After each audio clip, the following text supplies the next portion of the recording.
Welcome in, everyone. It's time for another night shift, and let me tell you, things have been a-changing. A big bounce patch has hit Deadlock, and we are here to cover all the changes here in the night shift. ZP here with DDK and Dan. I mean, we're going to be going over some of the changes, but we can't even cover all of them in the amount of time it would take. It's been an unreal week.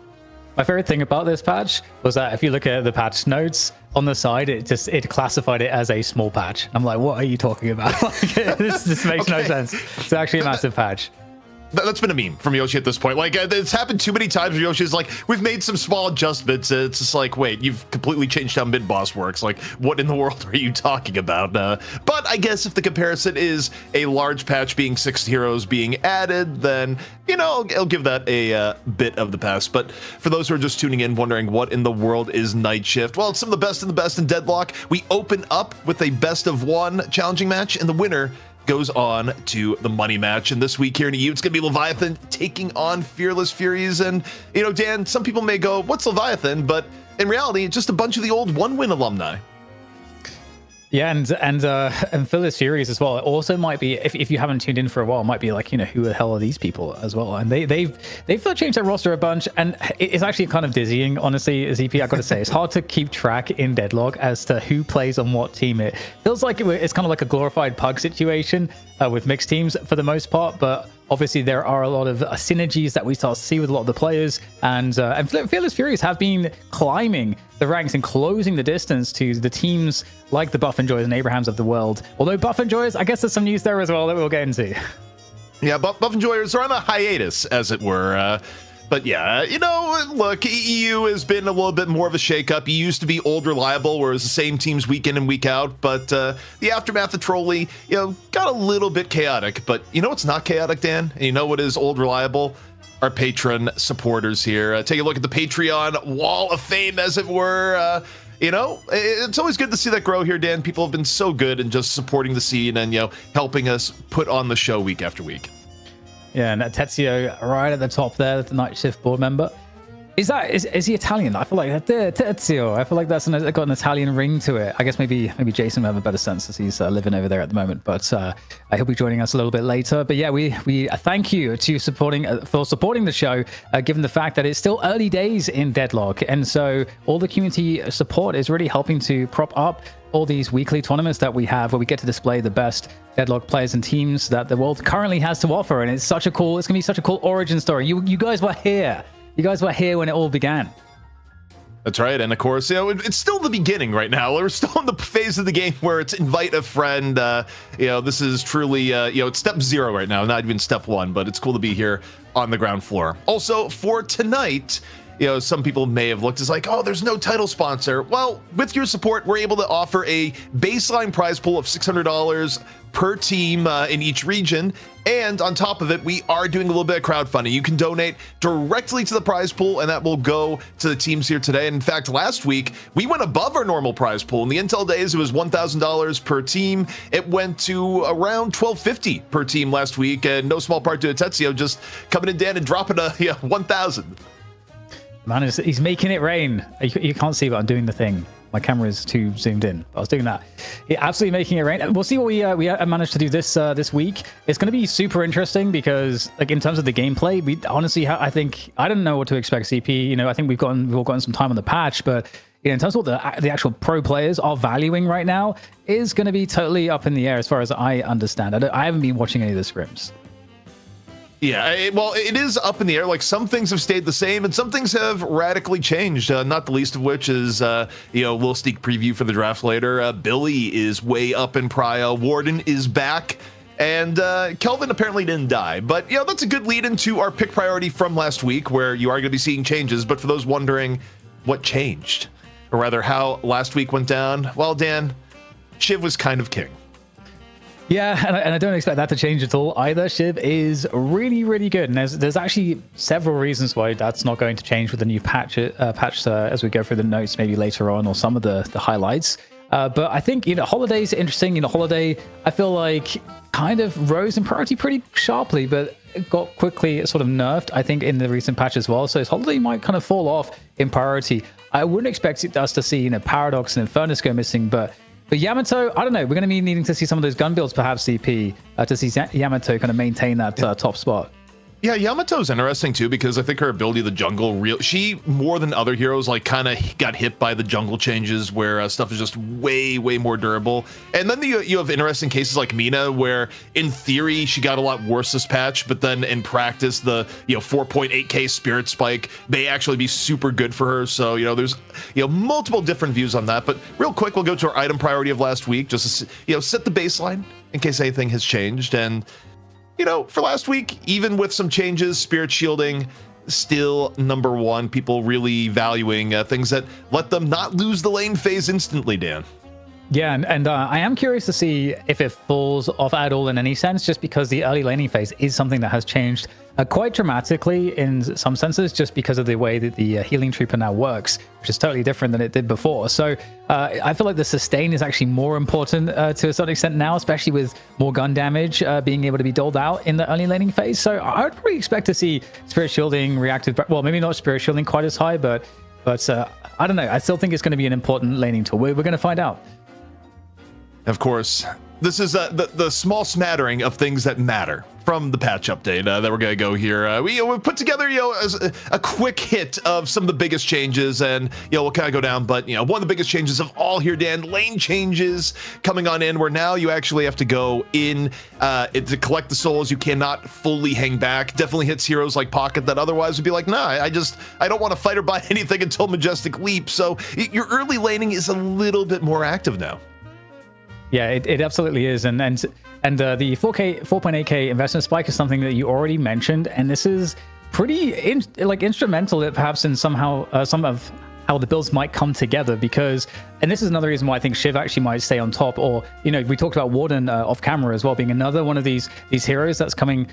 Warden's coming back, and it is in part due to the investment spike, where he's going to be getting items that are going to go across the different categories, spirits, vitality, and gun, and so he's going to be able to get these massive spikes based on how that works. Because now, once you get to the 4.8k investment on a certain item, you get is it plus 48 of that respective category, like spirits, gun. Is that the number? Now I'm blanking. It depends on the which one it is. Like, for example, health is just a jump, I think, from 17 to 34%. But basically, you are economically incentivized to hit 4.8k in the categories that you're actively using. And for some heroes, it's a really big spike. Like Spirit heroes just chunk in the early game, which is why, even with some of the nerfs of Spirit, some of the Spirit heroes may have, an even better timing window this time around. But other changes of note here, Walker changes, of course, coming on in where, they're tankier, but a little bit less threatening. They're not stomping you from a mile away, even though they're stomping more.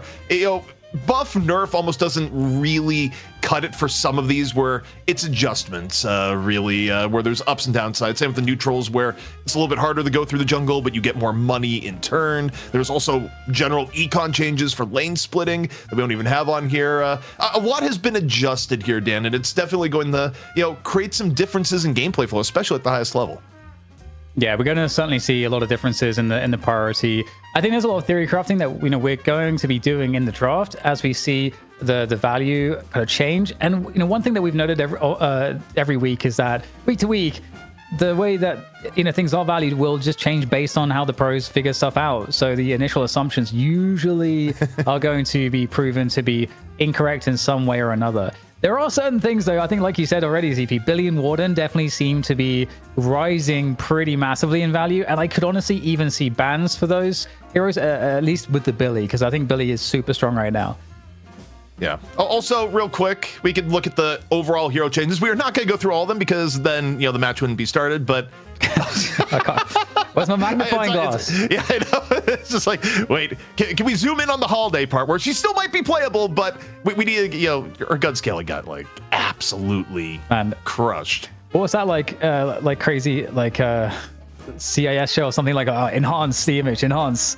That's what we need to do here. CSI is what you're looking at there. CSI, there you go. Yeah. Zoom enhance. But I mean, the interesting part with Holiday is she might not be dead. I thought she was 100% dead. I was getting ready to set up memes for how dead Holiday was, and then you hear the stories no, Spirit Burst, barrels do 300 damage with 4.8Ks. So, you never quite know, Dan, until you actually get into the game and see what the players have cooked up. Totally. I mean, there's so many patches where it's like, oh, I think Pocket's dead, but then he just comes back and he's fine and actually super impactful. And I wonder if this will be one of those patches because, you know, we kind of shifted over to more gun. I feel like some of the spirit heavy heroes definitely got a bit of a knock. But again, we're going to find out. Yep, and find out, we need our team. So let's get into our first team roster here, and it is going to be the Leviathan roster. Let me take a quick look at here first. And again, wait, that's not Leviathan. That's Buff and Joyers. They died. Okay. Okay. Well, you know, a little bit of sad memories there, Dan, for what was. But okay, Leviathan. Obviously, they did pick up Obakim, and you know, before this was maybe a sub when Buff and Joyers take a break. This may be a little bit more permanent now. And overall, I mean, there's a lot of experienced talent here on this team, and you know, one of the most impressive rising stars in OCs. Yeah, and it's going to be interesting too because for those of you that haven't been around too much, when we did see OCs playing, initially it was a massive priority for him to be put on heroes, especially like Ivy, where jungling and having like solo lanes was very, very critical to his playstyle to help him get ahead in the game.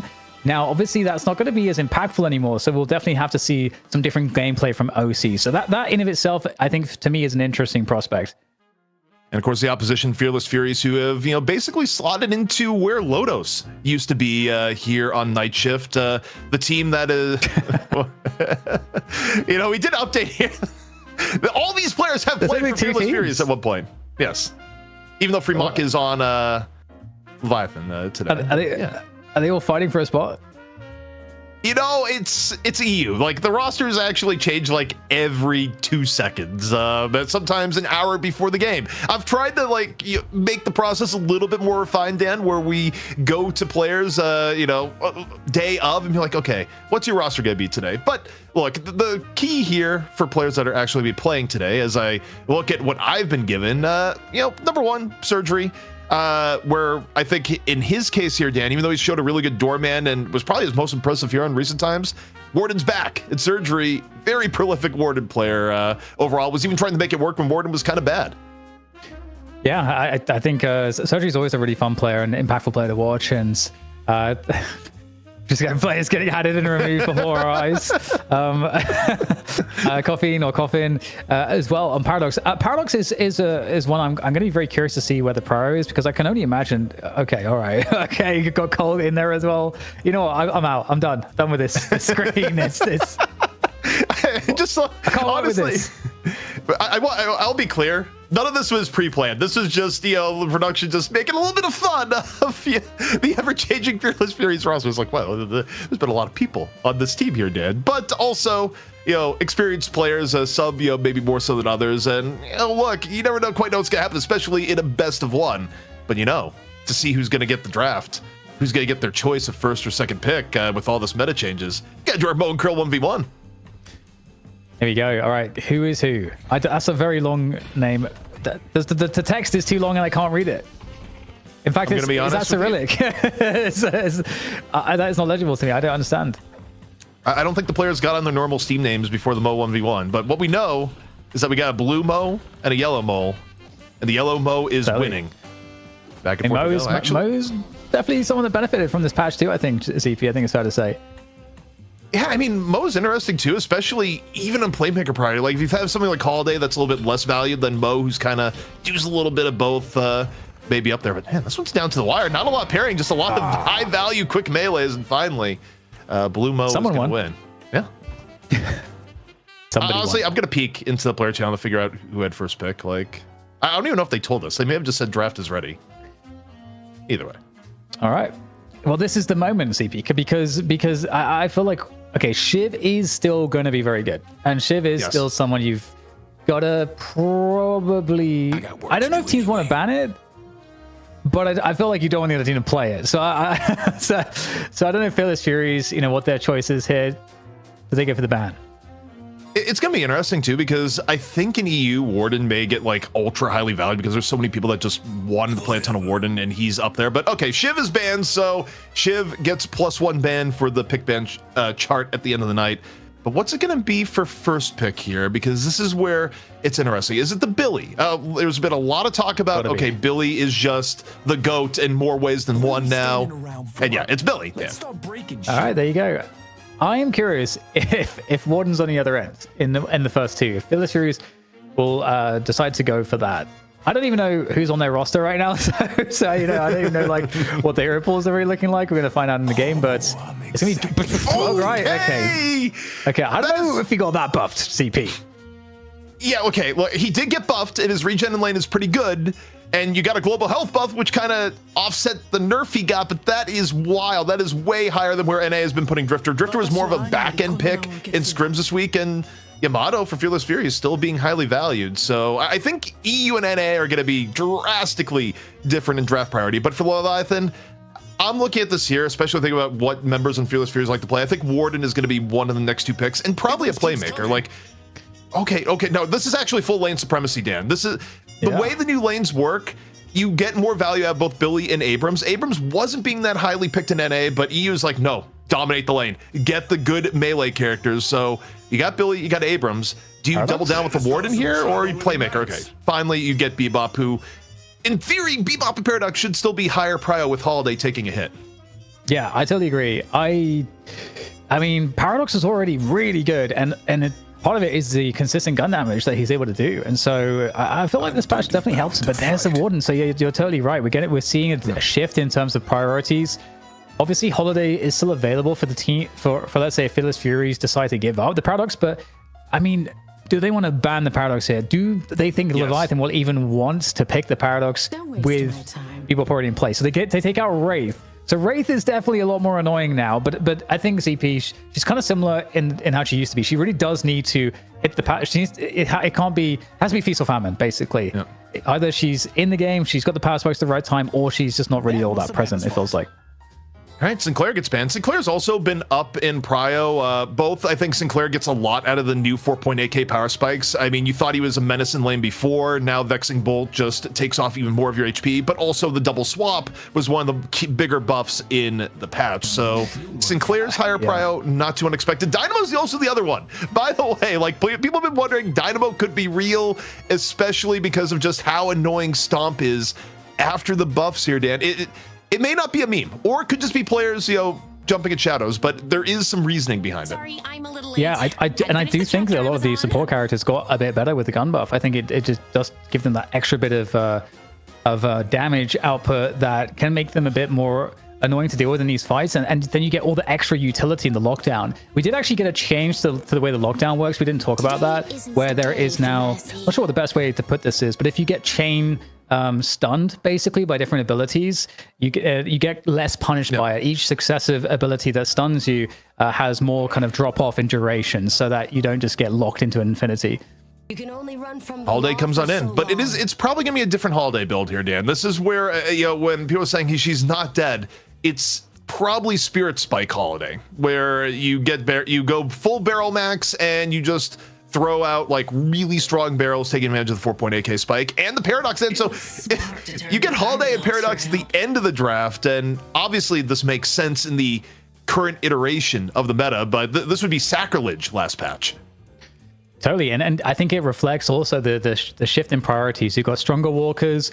You can't just the split pushing is not going to be as effective as it used to be. You need some of these tempo, kind of more frontline heavy driven lineups to be able to really just get ahead in objectives. And because the jungle is weaker, the objectives are where you're going to be able to extract the most control on the map. So it makes a lot of sense to see this ZP. But we do see Ivy sneaking in right at the end, and I am curious if OCs is going to be up to his usual shenanigans, or if not. Gotta be. And look, regardless of wherever you put Ivy's power right now, what fixes any power concerns, Dan?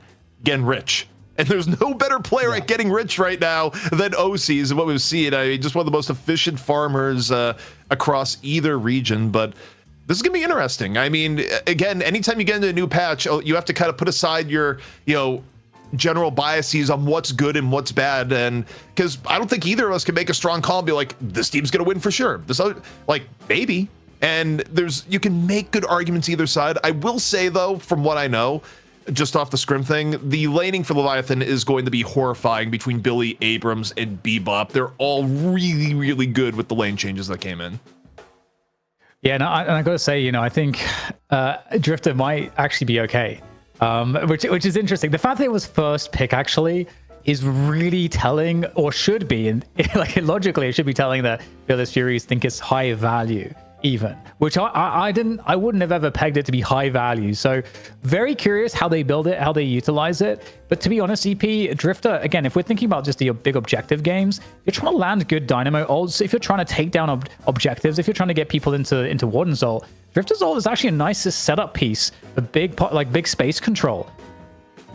Yeah, I mean, look, I'll say even on a personal note, Drifter ult may be my most hated ult in the entire game. It is a just miserable experience to fight against. So the fact that you get a team fight ult that actually is quite good on top of a hero that is doing really good gun damage now and a lot better in lane, it's not a surprise that Drifter has gone up higher in priority.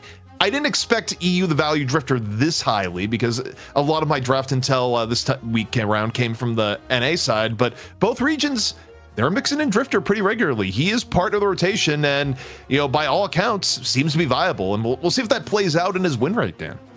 Yeah, definitely. And I think, Jacksavito with the 20 gifted. Let's go. Yeah, Jacksavito kicking off with a bang. Yeah, well, this match is definitely going to get spicy, I think, with these comps. I can't wait to see how this actually plays out. I do think Drifter in the lane is pretty nasty on the damage output, so I'm curious what that's going to look like in this new edition of Deadlock, because maybe it's going to be the case that we do see Drifter in most games now. I mean, there's a world.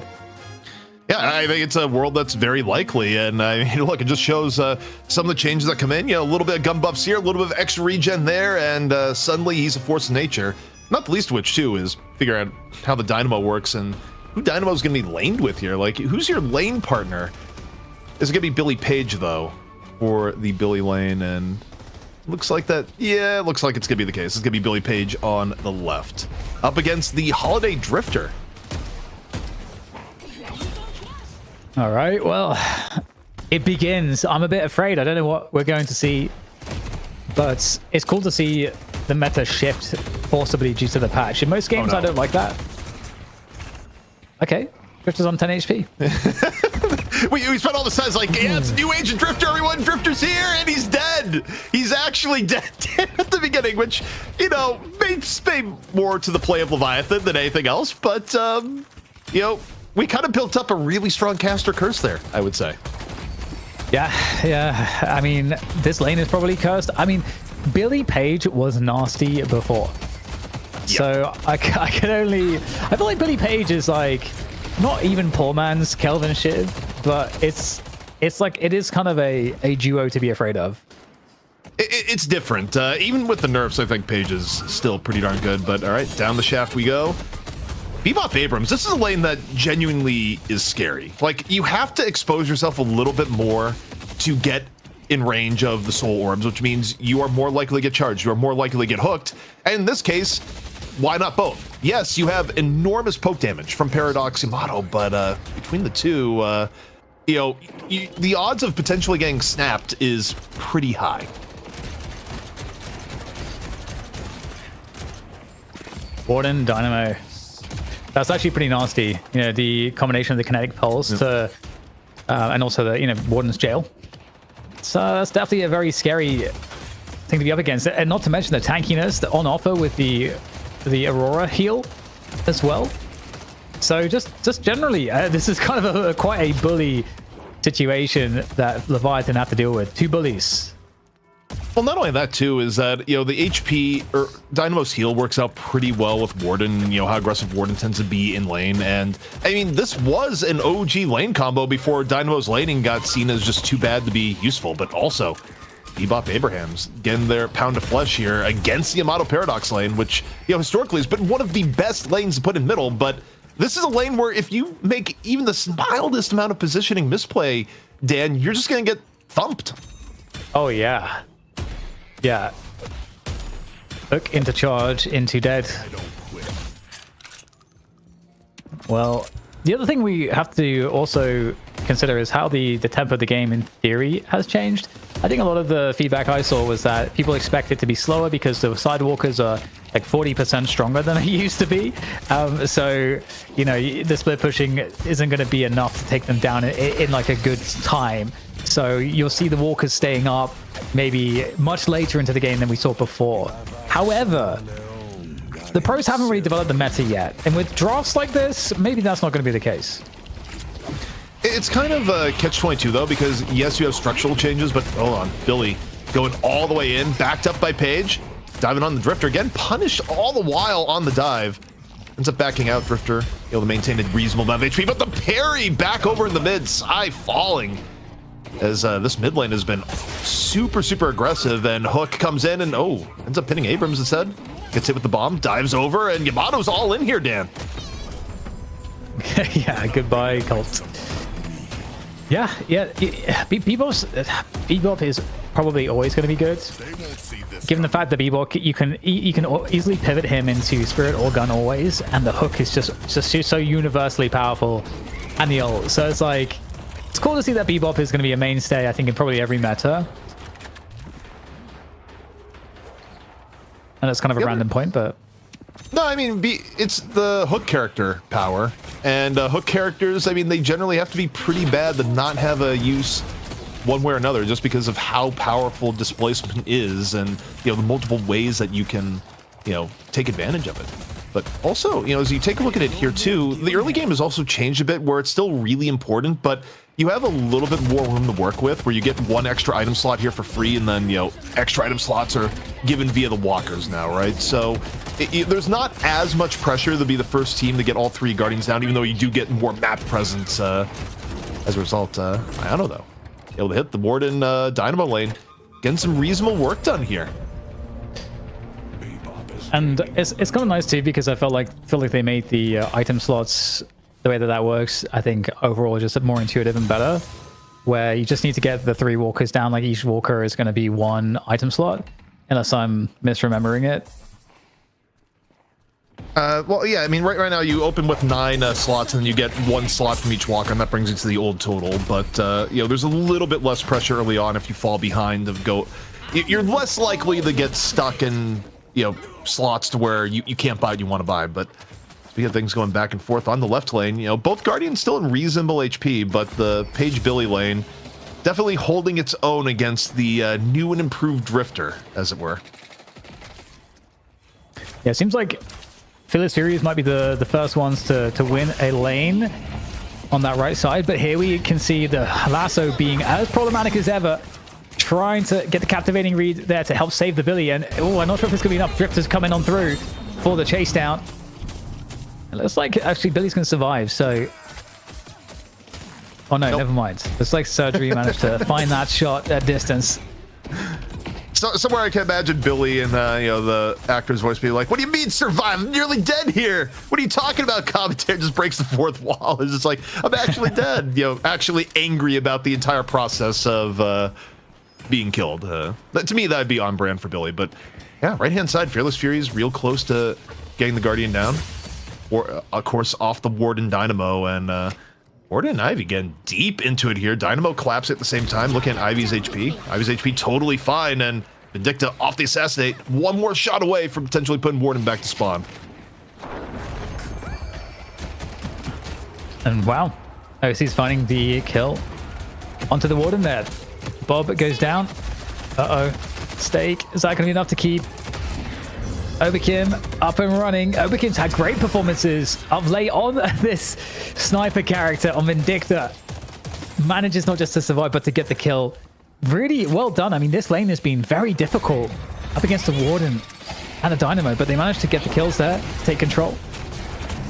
Chain Gang in. Empty Dreams able to convert onto Arzo from it. And I think the interesting thing to me, Dan, and maybe it's just these 2 teams, we need more data, but it's been a slower lane phase here. It's 8 minutes in, and no Guardians down here thus far. This would be a rarity pre-patch, and of course, as I say, that 2 Guardians go down, but this is still a slower pace than what we had last patch. Yeah.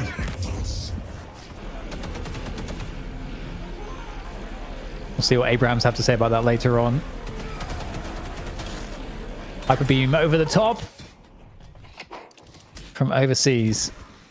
As that mid lane seems for both Guardians are really healthy. Oberkim chasing down the Dynamo. It's not going to be able to find the finishing shot, I don't think. There we go. The abduction. Oh my goodness, but the charge straight back. Very confusing. Then gets actually pulled by the hook. Oh my god, that is not fun at all. Sergi thought that he had a pick. Yeah, it quickly goes sideways there, Dan, as we see the right Guardian and it falling. So Guardians on both sides take a bit of damage. And one thing that's worth noting here too, kind of talked about previously, but for Holiday, it's Spirit Holiday. Like that was full on Spirit. It is not the early gun investment that you got previously. So Surgery, you know, it's going to be full barrel max into utility focused, but a little bit contesting here onto the Sinners. And that's, you know, it's not great when you see the other team come forward and just, you know, take a bite of your Sinners. Now, though, going the other way. Sai, able to find one. And all in all, Leviathan working on a reasonable lead here at 6K here, Dan. But, you know, not something that's insurmountable by the Fearless Furies by any margin. Yeah, pretty chill right now, overall. I mean, there's many questions here. You know, one of the questions is, what is Drifter's power?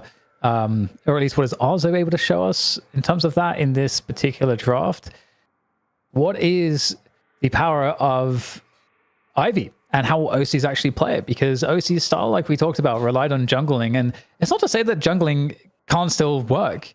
In fact, in a sense, the jungle's going to be more available. So because, you know, less jungle is going to be farmable by most heroes. So there might be a world DP where it actually does benefit OCs and that playstyle if it's really lent into.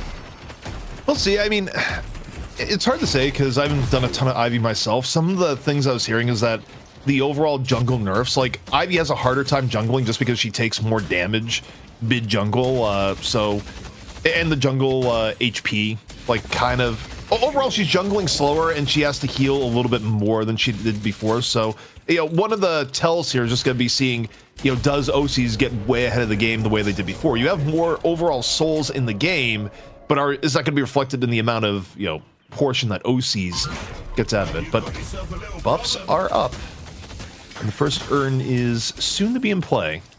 I'm looking at it right now. It's going to be Leviathan with control of the urn, and we'll see how this one gets approached.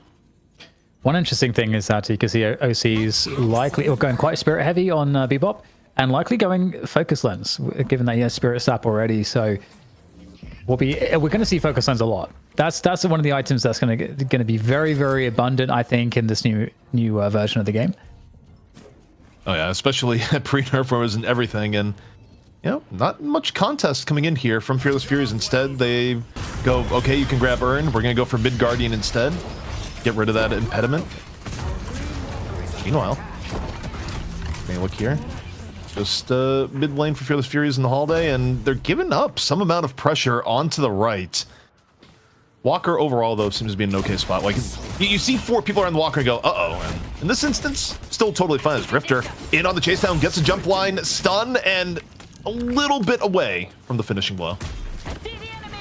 I thought that Arzo had that one. He's going to have to try to escape himself, though. Quick little parry, and it's just going to slow him down. Captivating Reese going to capture him. He is compelled, captivated indeed, as this escape looks quite unlikely to bomb. There to finish it off as well from overseas. And those bombs are going to hurt, especially with the Spirit Sap. Yeah, it's interesting to see the Bebop's build and where people go. Of course, last patch, a lot of people were John pilled and just full vitality no matter what. Now, maybe a little bit more of an evenly balanced approach, at least, you know, a bit more spirit being shown here by overseas. So 66k to 60k here. Not a bad spot for Leviathan to be in. Yeah, we haven't really talked about in terms of scaling and what to expect into the late game. I'm a little bit torn as I look at this in terms of late game options. I think on paper, I would almost say Fearless Fury's late game is scarier than Leviathan's, but it really depends on the performance of Billy and Abrams here as a quick charge here. In on the Bobby, and Bobby is just completely wrecked. All right, so the Guardian goes down on the left side in favor of Fearless Furies, but they got to escape. And you know what? They got numbers. They don't need to escape. They can just chill. They withdraw, and instead it's this assault siege on the right Walker as Fearless Fury is trying to defend, and the damage is pretty immaculate at the moment. No resistance. This is going to be a very early walker for this new Metro, I feel like. 13-minute mark, if they can get it, but they're going to have to fall back, and I think that just goes to show how strong walkers are right now. Yeah, I think pre-patch Walker may have been dead. Billy right now. First Paradox. Gang comes in, and not enough to save Empty Dreams, who is quickly dispatched. 1 up right now for Fearless Furies. As you see, Obakim immediately evening the score back over in the middle. Quick assassinate here on the cult, where that middle Guardian's still up, but not for long. Assassinate and a little bit of bullet damage, enough to do the job.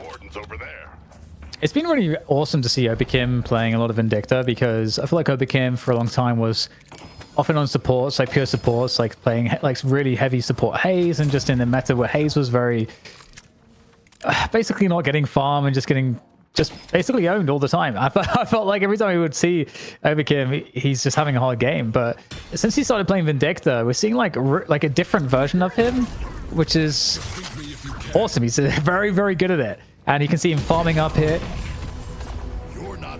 Arzo getting caught out again. Also, if we could go back to Bobby's build, that's actually more of a hybrid Warden build than I might have expected coming in. You know, 2 schools of thought. You look at melee creeps. John's just been spamming nothing but hard gun Warden, but you know, this right here, a little bit more spirit heavy with the intensive magazine, but the early bullet resist shredder, a little bit interesting. Meanwhile, Dynamo in some real danger here. Empty Dreams finishing off the Quantum. And again, it's going to be this push onto the right-hand Walker, which is kind of low on HP now, Dan. Yeah, it makes sense for the composition, you know, trying to keep that pressure on, but having to fall back, having to respect the Drifter roll there. Again, that's what we were talking about earlier in terms of like a setup piece. Drifter roll is just going to absolutely send back the other team. So it's a really nice ult. It has a lot of utility, defensively, offensively. And the pressure might be on the left side of the map now, but for Leviathan, looking to whittle down the left side Walker. Nice pin there. Very big damage on the Paradox. The swap comes on through, but Paradox needs to survive. The stun under the Walker here is creating problems. And Freemark is just barely able to survive on the Abrams. And looks like this Walker will be defended. Little damage done to it. But in the meantime, CP, there's a gathering around the urn on the right side. Not only is there gathering around the urn, I mean, you win this fight, you're going to get control of the urn. You're likely going to be able to slam Walker right after. Arzo completely crushed from all ends. Now the urn, if they pick it up, it's gonna have to go in the enemy territory, so it's not as great for Leviathan. They're right at the edge, so they get control of the urn. I'm a little surprised that with the amount of people they have on the right that they didn't take the time to just take down right Walker. They're full committed here to the urn, but you know, going into this territory is a little bit rough, especially versus the Dynamo. Yeah, Dynamo does add an interesting wrinkle back again to the game. And especially, you know, if you get that refresher Dynamo online later, you know, in the match, you're never really safe. That urn still being held onto by Leviathan for the time being, and Fearless Furies respecting it, you know, positioning around the deposit spot. In the meantime, Osies is farming up by himself, but he might be a ripe target for Drifter, looking for those isolated kills. Oh, they're going for it. That's a 2-on-1 in the right-hand side. Drifter Yamato. Is it enough to chase down one OCs? We're about to find out. You see the chase down flying strike in off the Yamato. Drifter yet to join the fight. Drifter was going on the flank and ends up missing out a lot of the engagement opportunity. Enough for Page and Abrams now to rotate and give a little bit of support to OCs. All the while, by the way, Obakim's just been losing HP hanging on to the urn. Leviathan not making their urn entry just yet. So this might be the moment, though. There is potentially a window, but Dynamo is now shown up to the fight, so a singularity could be on the other end of this. You can see the positioning is there. That is the singular job of Ayano in that position on the Dynamo. Find the just greatest singularity as you can. And whoa, the catch comes on through. Obakim, though, saved thanks to the knockdown, able to get out of there using that jump pad as well. But in the meantime, the fight breaks out, and I don't know, do both teams want to fully engage on this one? The Hyper Beam is getting ripped here at the moment. Arzo got really good value. Was able to chase down Obakim at the beginning. Getting good separation here on the Drifter, chasing down Abrams. Urn pickup in the middle, all this. Cult grabs the Urn here for the series. They may be able to take this one away from Leviathan. They're the ones looking to turn it in, but instead the pull comes, but Dynamo with the body block gets in front of it, stops the Urn pull, gets the Urn turn in here for Fearless Furies, and though they lose Ayano, you're up the Urn. Can they get a little bit more towards the end? Cult right now looking for it, able to take down Billy at the aid of surgery, goes down in the process. Both teams now trading back and forth, but a pretty good fight for the Furies all in all. Yeah, they're down in kills, but they get the urn and, get a kill of their own in turn. And that mid walker has been getting absolutely blitzed by OCs in the midst of all this.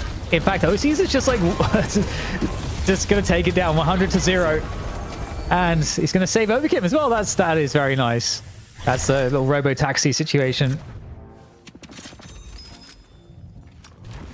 Interesting part here, getting brought up also by production, but also the eye test and look at it, that OCs has gotten 2 walkers now, essentially being the only person there. So you want a way to bump up your farm in Deadlock. Just be the one solo grabbing a walker, as OCs, you look at the overall farm right now, Dan, massive separation with the rest of the game, and a little bit of a difference too in terms of item build here, where previously it might have been just pure gun with a little bit of vitality. Now you mix in the bullet resist shredder, get a little bit of spirit in your life.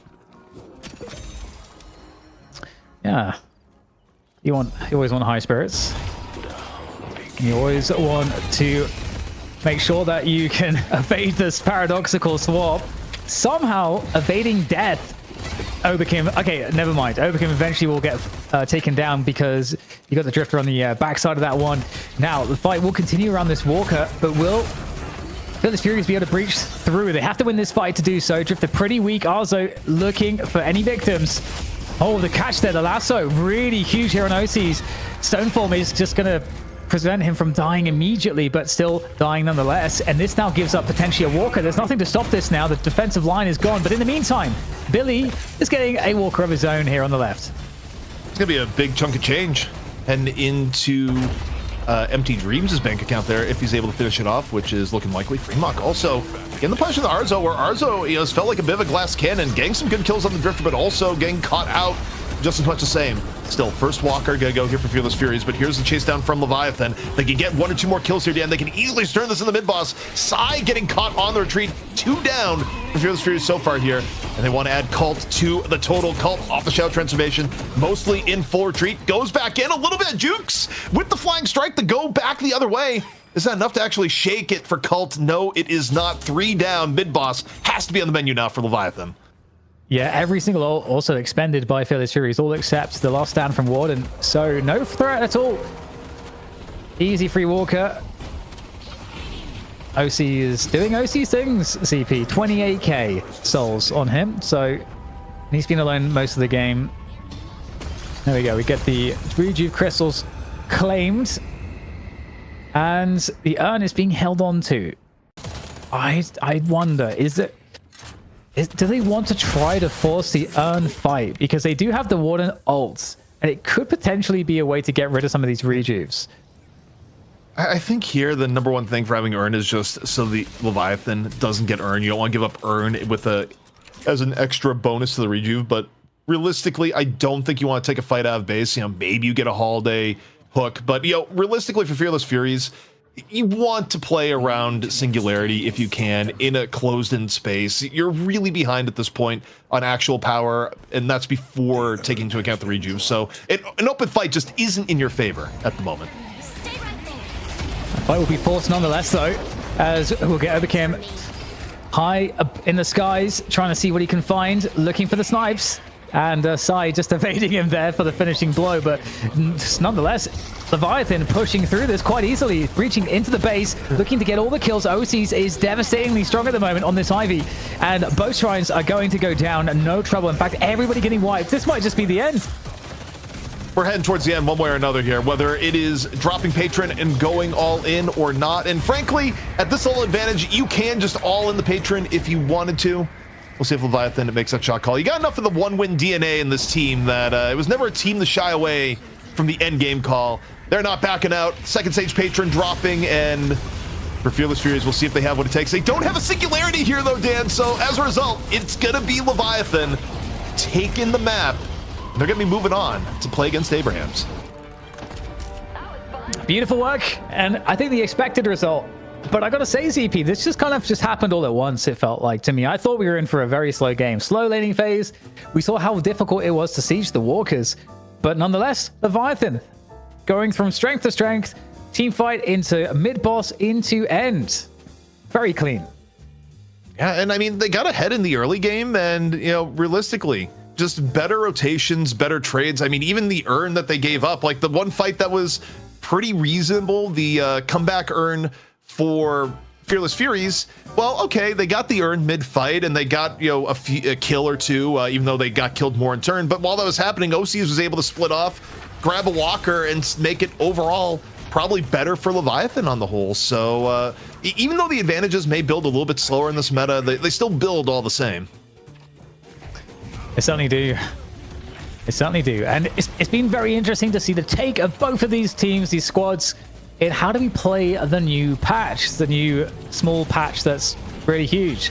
And it's going to be Abraham's that will next show us their interpretation of what they think is best. And they tend to lead the meta in Europe, it feels like, CP. So I'm going to be very much looking forward to seeing that battle as we see Leviathan finding a lot of success with some of the classics. You know, bringing out the Vindicta on Overkill looks really good. Overseas on the classic Bebop. Also, Ivy, Billy. I mean, honestly, this was a draft that resembled... I mean, you could have run this in the previous meta and it still would have looked pretty great. I think when I look at, you know, potential draft mistakes here, I do wonder if Yamato may have been a little bit overvalued. I just feel like when I looked at a lot of the scrims, Yamato was getting a lower prio, and I may be completely wrong in this, but you know, one element that may be going towards this is that I got a DM from ABL before the show started today, and ABL said, please tell production to change my signature hero to Drifter, what he was previously on Yamato. So even for Abraham's, which used to be grab Yamato no matter what, make ABL play Yamato, they may be shifting their priority, and how much of that is Drifter and how much is Yamato, I don't know, but I do wonder if Yamato may have been just a little bit overvalued here, Dan. Crazy, really crazy. Drifter, a world with Drifter. Very interesting stuff, CP. There's actually a really great point-and-click adventure game called Drifter that everyone should play. That's pretty new. Yeah, that's what it reminds me of. What genre is that game? Like, I'm trying to think. It almost sounds like an old like top-down shooter game, but I don't know. That's probably not the case at all. No, it's like a point-and-click adventure game. So it's like, you know, the old school kind of Monkey Island type games, you know, that kind of stuff. Oh, you get to see. Am I familiar with that? No, I do remember that. There used to be a thing back in the like 90s, early 2000s. You had a lot of those games, and they fell like a little bit out of favor. For me, I was just going, you know, trying to decide on MVP. But you know, as you look at the stats here, it's super interesting. I mean, obviously, OC's was, you know, turned the farm into just pure building destruction at the end, and showed that you can still get really ahead on Ivy, especially if you get walkers to yourselves. What stands out to me, though, damage-wise, I mean, Overseas, changes or not, was absolutely pounding on what was more of a hybrid Bebop build. Yeah, definitely. I mean, we saw that Spirit Sap come online pretty quickly. Overseas, not bad at hitting those hooks, one might say. And obviously getting a lot of kills with the bomb as well. So charging up the bomb damage to just really, you know, that's like that snowball bomb type of Bebop that's, you know, you see all those meme builds around where people will try to just get the Echo Shard and try to like, maybe the Witch Bale, try to get like as many bombs, spamming them as much as possible. Overseas doesn't need to do that, because he's a gangster and he can hit the hooks and confirm those kills regardless. And we can see how powerful it can be. Just bringing the capacitor online later into the game, but starting pretty spirit heavy. Really cool to see. Yeah, and you know, trying to decipher some of this, looking more at the builds. You know, the hybrid Warden build, that was interesting. I mean, I've seen multiple takes on Warden. I don't know if that is the build. I mean, some elements like, you know, Surge of Power, I think, are pretty good. The way the order of the items now is built, I don't know if it was max impact, but I guess we'll see, because I think this won't be the last we see of Warden here today. But we got our MVP locked in, and Dan, it's going to be Obakim. Yeah, I think this is a great shout. You know, we talked about it in the match itself. Obakim, someone that we've only recently more so seen being picked up on the, or rather piloting the Vindicta. Someone that's often playing the supportive roles and not necessarily being able to get into the action. But it turns out that you can play Vindicta, and Obakim actually has incredibly good aim and mechanics that you didn't really get to see as much before, unless maybe he was on holiday. But on Vindicta, you get to use that to its full extent, farming up with the assassinates, which really helps to make up for some of the lack of farm that you'd otherwise get in a supportive role, which keeps Obakim very active in these fights as a damage dealer, as someone with great CC with the stake, and obviously there's a lot of control that you can get out of the birds as well, depending on what sort of effects you will put with those, whether it's a suppressor or you know, whatever it might be. So a lot of great application from from Oberkim. And one thing we've got to say too about this CP, my final thought on this is that this was probably the hardest lane to be up against. You know, the Ivy and the Vindicta up against the Warden and Dynamo. It was really oppressive, but Oberkim managed to turn it around with some great plays. Yeah, and to Obekim's role overall team-wise, it's kind of interesting. Where Buff Enjoyers was a little bit... they didn't have someone directly and always support in the way that some of the other teams in EU and North America do. But yeah, playing with Leviathan, normally you're going to have the person that's playing more supporty. It's usually going to be flammable. So Obekim is a little bit more freed up to play things like Vindicta or Holiday more actively. And I think that may be Obekim's general preference too. You know, we'd have to interview him to kind of get an idea of it. But you know, I think roles are going to get a little bit more defined as time goes on here in Deadlock. But overall, Leviathan, they were the favorite team coming on in. They proved that with their win over Fearless Furies. Now they get their matchup against Abraham's, the money match, where, of course, at least $600 on the line, and could be more depending on donations to the prize pool. We may have gotten one or two in the middle that I did not see. I'm not sure the overlay is up on it, but either way, we'll keep you apprised of where the prize pool stands. Yeah, the big boss of EU, Abraham's, obviously with Buff Enjoyers, you know, perhaps being on hiatus for the moment. We'll see how that goes. Abrahams they're the kings, and so it's gonna be great to see what they have in this best of three. Obviously, Leviathan and the players on Leviathan are gonna be no strangers to playing Abrahams, so I think it's gonna be a really fun draft, and I can't wait to see how the teams interpret how to play one another in this patch. All right. Well, it's all set here for the money match. It's going to be Abrahams versus Leviathan next. Also, we did get an update. We got a $25 donation. We'll get the proper shout out when we come back from the break. But this is Deadlock Night Shift. EU is just heating up. Will Abrahams defend their throne once more? Gotta stay here after the break to find out.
Welcome back to the night shift. It is time for the money match. Abraham's defending and Leviathan swimming up to take the throne. ZP here with Jason Kaplan and Jason.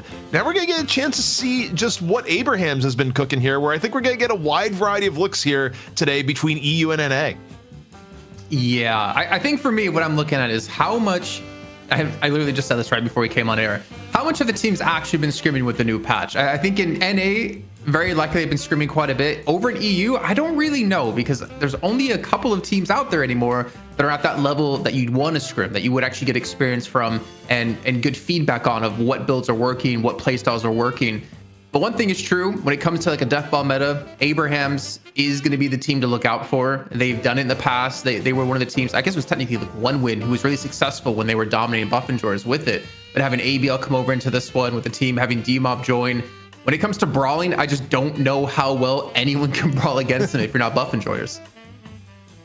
Yeah, it's going to be interesting, especially different reads on the meta. Again, I think one of the big shifts from Abraham's is that may not be seeing them on Yamato as much, which is also a good segue into the Abraham's roster. The roster, of course, you haven't seen that is going to be going in here. Haven't seen today. So we have Sure. here. And going in here, and yep, there's a change. ABL said, get me off Yamato, put me on the Drifter. So again, seeing what is valued is going to be interesting. We were talking a little bit in the break about, maybe things that could have been different last game. I do kind of feel like giving up both Billy and Abrams at the same time could be a bit of a mistake with how good frontline seems to be right now. Yeah, I've had many games where I get absolutely trashed by a Billy or an Abrams. Both of them just completely smashed in my face. And I don't think it was a skill thing. I think I'm, a pretty good player, probably one of the best players in the world, actually. I think DMob can me for lessons once, but no, those two heroes are just ridiculous. But what's also ridiculous, we didn't have Kelvin being, I think, banned or picked last game, if I'm not mistaken, which is kind of crazy considering the last 5 to 8 months of whenever he's available, he gets picked. I wonder if Saint's going to be piloting him for this one. But also, man, for ZP, like Lash, he's seen some buffs. Will we see him at some point over the course of the day? I don't know, but I would be interested to see if we have him. I mean, his laning is better. His general stats are like just good in terms of the early mid game, so he can fight on more even ground. Certainly a lot more popular in pubs than he has been, but in actual match drafts, it's been kind of mixed on, where people have been ranking Lash, because he's still at a competitive level has the problem of, well, buy counter spell, and then a lot of people you want to target just simply don't care. Well, on that note about counter spell, one item that I don't know if we've seen it that much when it comes to, pro play, because we've only had one match today so far, but focus lens. I've seen this item being picked up so many times, and I was watching someone yesterday. You would know this name for sure. Aimbot Calvin.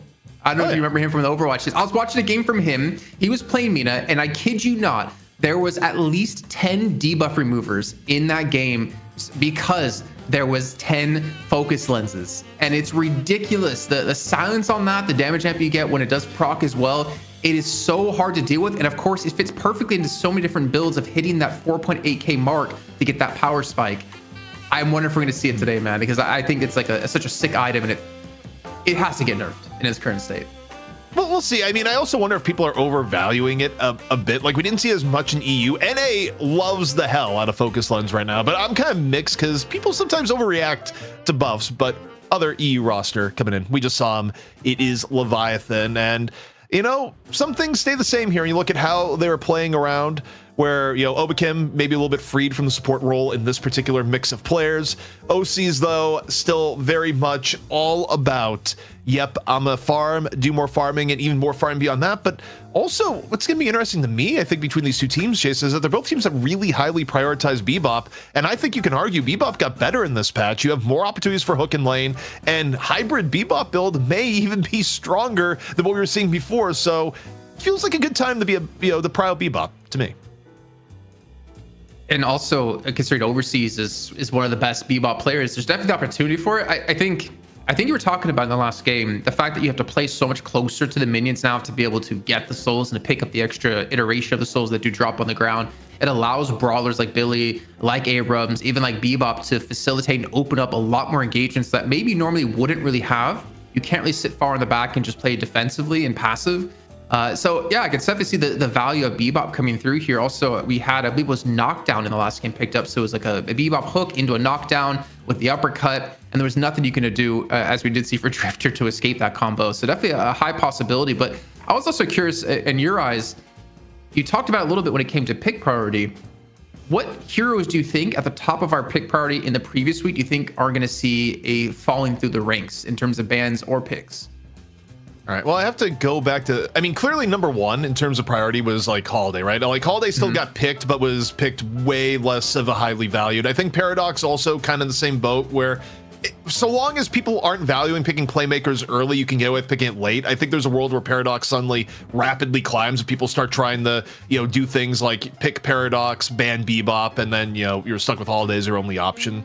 So you have a little bit of that involved. The interesting part for me is I thought Shiv might be more picked rather than banned, and Shiv just straight up got banned right away. So, what has changed and what hasn't is interesting. I do think the Kelvin part, though, was a little bit of an anomaly. Like, I think Kelvin is still going to be more highly valued, at least when you get to NA. EU may have had a bit of an overreaction. But, Jason, if any team would play the Kelvin, it would be Saint with Abrahams. Exactly. And that's what I want to see. If he gets through, if it's not going to be banned here, is it something to be going for? Because it is on the cards, or it is on the table to be played. Also, on the note of Infernus, man, I don't know if you've been playing up against like the Toxic Bullets, Infernus, but my lord, it hurts. Superior duration, Toxic Bullets. If you ever get Afterburn on you, you're pretty much just dead. I'm also curious, does this mean we'll see a rise of Mirage as well? Because he's seen, at least from my matches, what I've been seeing a lot of streams as well, he's risen through the ranks of being a very strong M1 hero that actually could be like the new top tier M1 hero. Well, Mirage also benefits from the new 4.8k tiers, and he is really highly contested in NA. But here's what we have here. Leviathan, they go, okay, we're going to take Shiv. We're not going to give together his namesake. But instead, Abrahams goes, that's fine. We grab Billy. My question here is, in terms of prio, do they go Drifter or do they go Abrams? You go Abrams if you want to secure the front line. You go Drifter if you think Drifter is the GOAT. Or in this case, you say, screw both of that. Warden's back, baby. He wasn't gone long enough, ZP. I'm glad he's back. No, the worst part is that if you guys in chat, we don't know about ZP is he likes to play the most OP heroes he possibly can in any game he ever plays. He played Genji, he played Widowmaker in Overwatch. He Tracer, plays Warden. Tracer, not Genji, to be clear. Okay, Tracer and Widowmaker. He played Warden, and then when Warden got nerfed, he's like, oh, Gun Holiday is pretty good. I'm going to play 200 hours of Gun Ivy. And then Gun Ivy gets nerfed. Or sorry, not Gun Ivy, Gun Holiday. She gets nerfed, and Warden gets buffed. He's like, okay, I'll go back to Warden. I guess I can be convinced. I want to see you play something that's like not top of the meta right now in Flavor of the Month CP.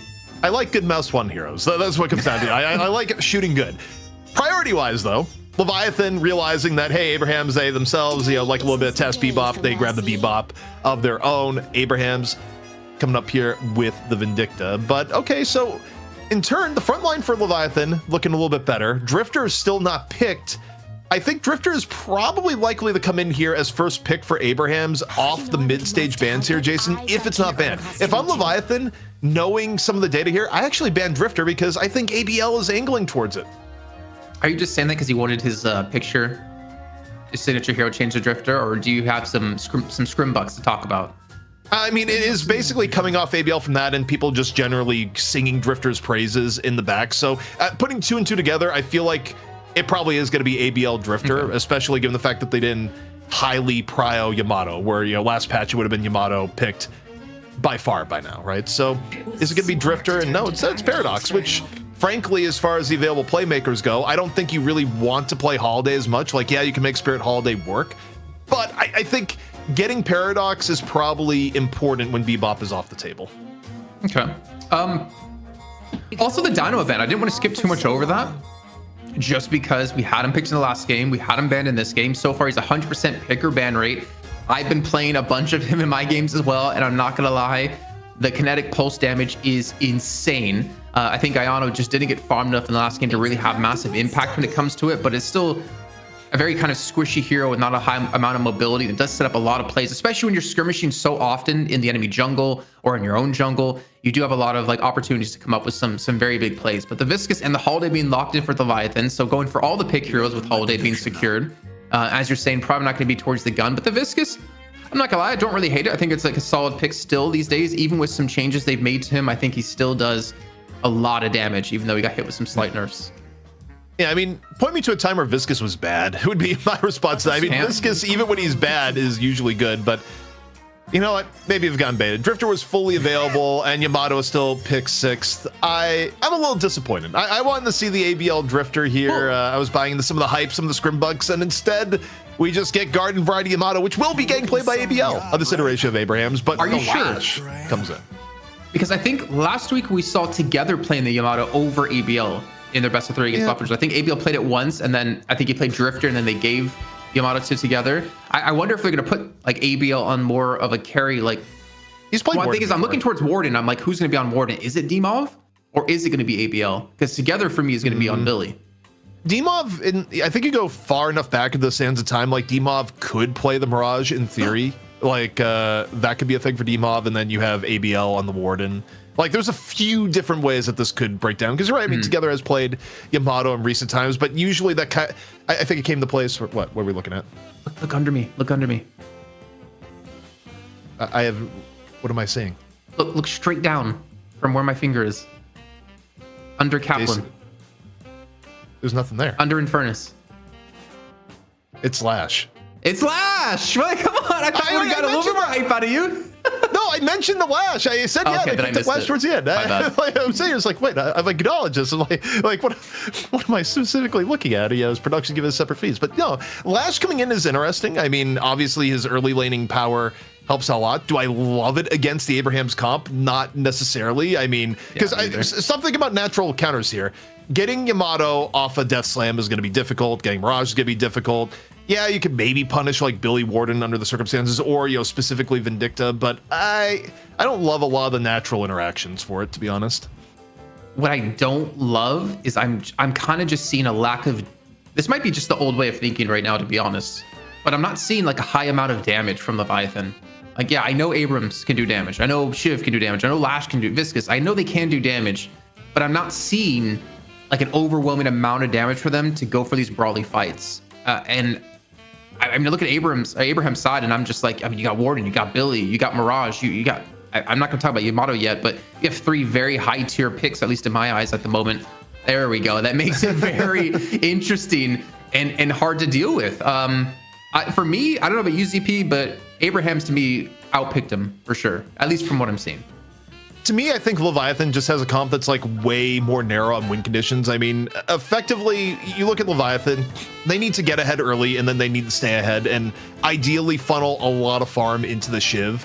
I don't think they have a team comp that's going to play particularly well if they have to play from behind or even play even. I think Abraham's scales a lot better than them. And I don't think Abraham's necessarily weaker in the early game for that. So, I mean, overall, Leviathan has a much more slim path to victory of the two. It's not impossible, but it is going to require some high performance. Happy birthday Knock. To you.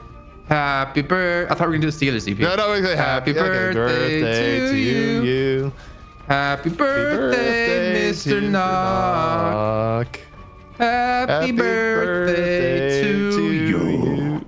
Okay, now he's just scared he's gonna make it to another birthday when you end that way. It's just like, yeah, happy birthday, happy final birthday. Also, what is going on here? This is a little bit scary up in middle. What's scary? I guess is that voice in Grim of this is his last birthday. I hope it's not his last birthday.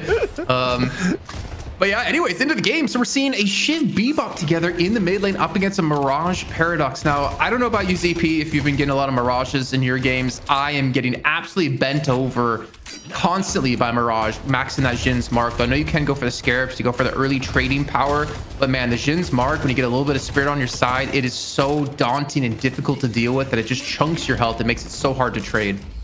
Yeah, I mean, Mirage is a lane demon. I mean, frankly, he always has been a lane demon. Just people weren't a fan of, some of his later game carry, and that element has been a little bit fixed. Just like our prize pool tracker, which so far we got $25 that was added in by Iron Falcon at the start of the show. So thank you, Iron Falcon. If you want to donate to the prize pool, of course, all that info is in chat. It's exclamation point donate. That's what we're Where you at from last week, Tetsio? Dropped a 1K on us, and I think it was, 100 or 200 subs as well? Yeah, Tetsio was going wild in the best possible way. Also, talking about lane pressure, it's not often that you see a Viscous lane get bullied back, but when you got Billy Yamato, you know, it can be a little bit dangerous to move up against this lane. Yeah, we also do have the confirmation we didn't really touch on that ABL is in fact on the Yamato. As you see, just get a little cheeky there, going for the right click action, and it will be Sonya Sniper on the Warden and D-Mob on the Mirage. And speaking of Sonya Sniper, gets a kill on the right hand side. That Warden Vindicta lane, which we saw last week, I believe it was, can be very hard to deal with. A tether into a binding word, and you know what? You're not escaping. You're going to pay that ultimate price. Yeah, I mean, Warden in general has always been a pretty good laner. Not so much for that power slash, which hit nothing but sign, but yeah, I mean, that lane is a scary lane, and, you know, OC's paying the price, where also, we kind of have to talk about OC's on Abrams. It doesn't fit OC's MO of getting rich. Like, you're probably not dominating the jungle on Abrams, at least not usually, as the Lash. A bit of danger there. Just together, moves up, gets a bit of pressure, and you don't need the kill, you just get the HP tax. And they're freezing the lane, bro. Like, okay, we don't see this enough at high level, I would say, or in like comp matches, or even in your pub matches. They're trying to freeze a lane to maximize the amount of souls of a lead that they could have, hoping that the enemy minions will kill their minions while they're out of range, and they can't get any of the souls from it to create a bigger and buffer lead. And I mean, right now you can see it together at 2.1, ABL at 2.3, Empty Dreams at 1.8k. So some work has already been done in the first 3 minutes with that. Yeah, I mean, it's kind of situationally dependent, but freezing is a little bit back, and oh man, OC's for being the player that is always rich. This may be the most poverty-stricken game OC's gonna have, because if you get a bad start on Abrams like this, the ability to catch back up is pretty limited, even if you get periods of time to get a lane to yourself. But you take a look at how this left lane has been going also for Abraham, just really top-tier greedy positioning on all ends, and here comes the dive on top. Billy, look at the backup Yamato here, looking for Lash and Viscous. Viscous super low, dashing around the Guardian. How much longer can Obakim survive? Not much longer at all. This together finishes it off. Oh, I don't think Sonya, or actually not Sonya Sniper, sorry, that's gonna be Empty Dreams. I don't think he's gonna be safe. This together will finish him off. And you know, as we were talking about a couple of the rosters and who's playing who, I don't think we've ever seen Obakim on Viscous. It's always been D-Mob on Buff and Jors, or was Hoot. So this is going to be a first showing of him and what he can do on the sticky icky, as Puckett would say, as he's here in spirit. But OC's at least able to chime in with the kill here to get himself back on the board at 2.9k souls.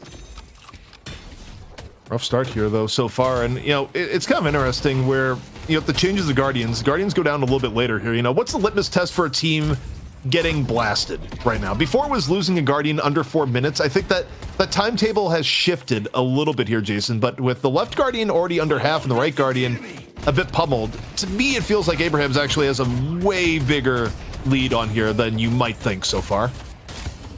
I mean, even without looking at the walkers, I can definitely feel the lead already with the amount of kills that have been going their way. That's going to be Empty Dreams going down. I believe that was once again. You see a nice lasso come through to catch on a Sonya Sniper, pulls him under the Walker, or no, the Guardian for the help. And then we see Fireball able to respawn as well as Obakim. So 2 quick kills being turned back in favor of Leviathan. Maybe making me kind of like second guess what I just said.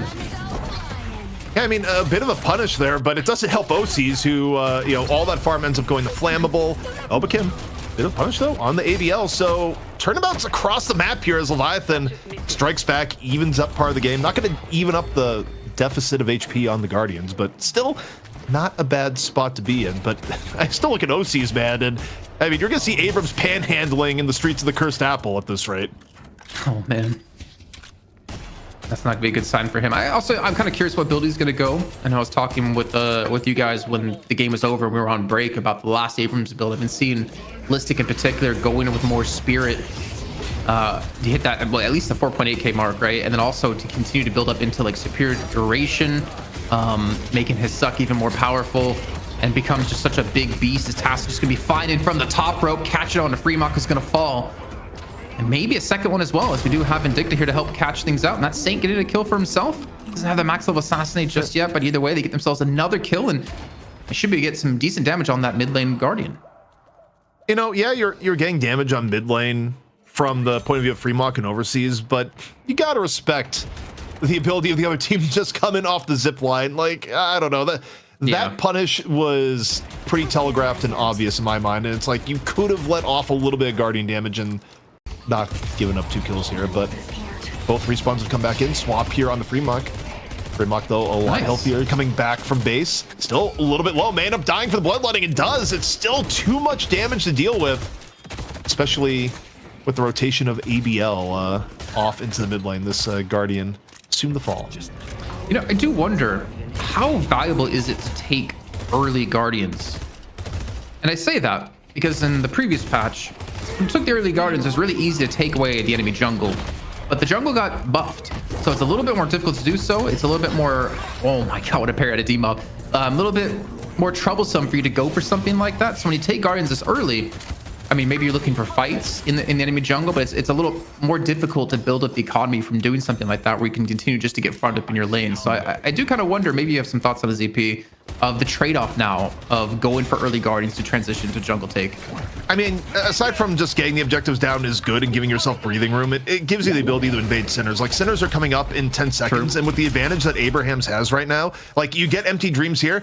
Look at where D-Mob is at the moment, and look at where it together is. You're gonna go and grab the enemy side centers here if you feel like you have an advantage. In this case, you're getting chased down by 3 people, so maybe not. But across the map, look for the early centers to be Abrahams, taking liberties where they can. ABL just kind of backdooring the Guardian. There's the third one of the game does fall. Leviathan did respond with some pressure on the left-hand side, but we see the quickly Saint going to be rotating in as Arvez Roke tipping $30, added into the prize pool. Thank you so much. Put it up at 1255 now. Remember, every week we're putting up 1200 and going for some donations. All the donations directly into the prize pool, not into our pockets. That's what the Twitch subs are for, if I'm right, ZP. No, I'm kidding. Everything goes back into the show, but the donations 100% go into the prize pool. That's right. And okay, Shout Transformation is gone, and so is ABL. Spirit Lasso being present. Wait, ABL actually may have just been able to get away, at least drags out the death into the subway, buys a decent chunk of time. See if Leviathan can reestablish. Low HP is the Lash. Empty Dreams unable to stay alive, and OC's right now. I don't know if you win this one versus Warden. Warden's going on the reload, looking for a little bit more damage. However, the backup in from Saint seals the deal. I have to do this, ZP, and I know I believe you were a big League of Legends player, but Soraka's Big Banana coming in with 5 gifted subs. Now ask me, ZP, what does that mean, Soraka's Big Banana? I mean, honestly, it just sounds like a banana company to me as a non-league player. So there was a hero, a champion in League of Legends called Soraka, and her auto attacks would be like a crescent, but it would be like super slow. And back then, in the early days of League, Joe Miller talked about it, having a big banana fascination with Soraka and the auto attacks. And someone actually built like an attack speed Soraka, so she would like spam these bananas constantly. And I believe that's where that name comes from. And this is like 2012, 2013 kind of thing. So this goes way back over 10 years. We're getting back almost to the point where, people in 2012, a few more years, are going to be able to legally drink. Keep that in mind.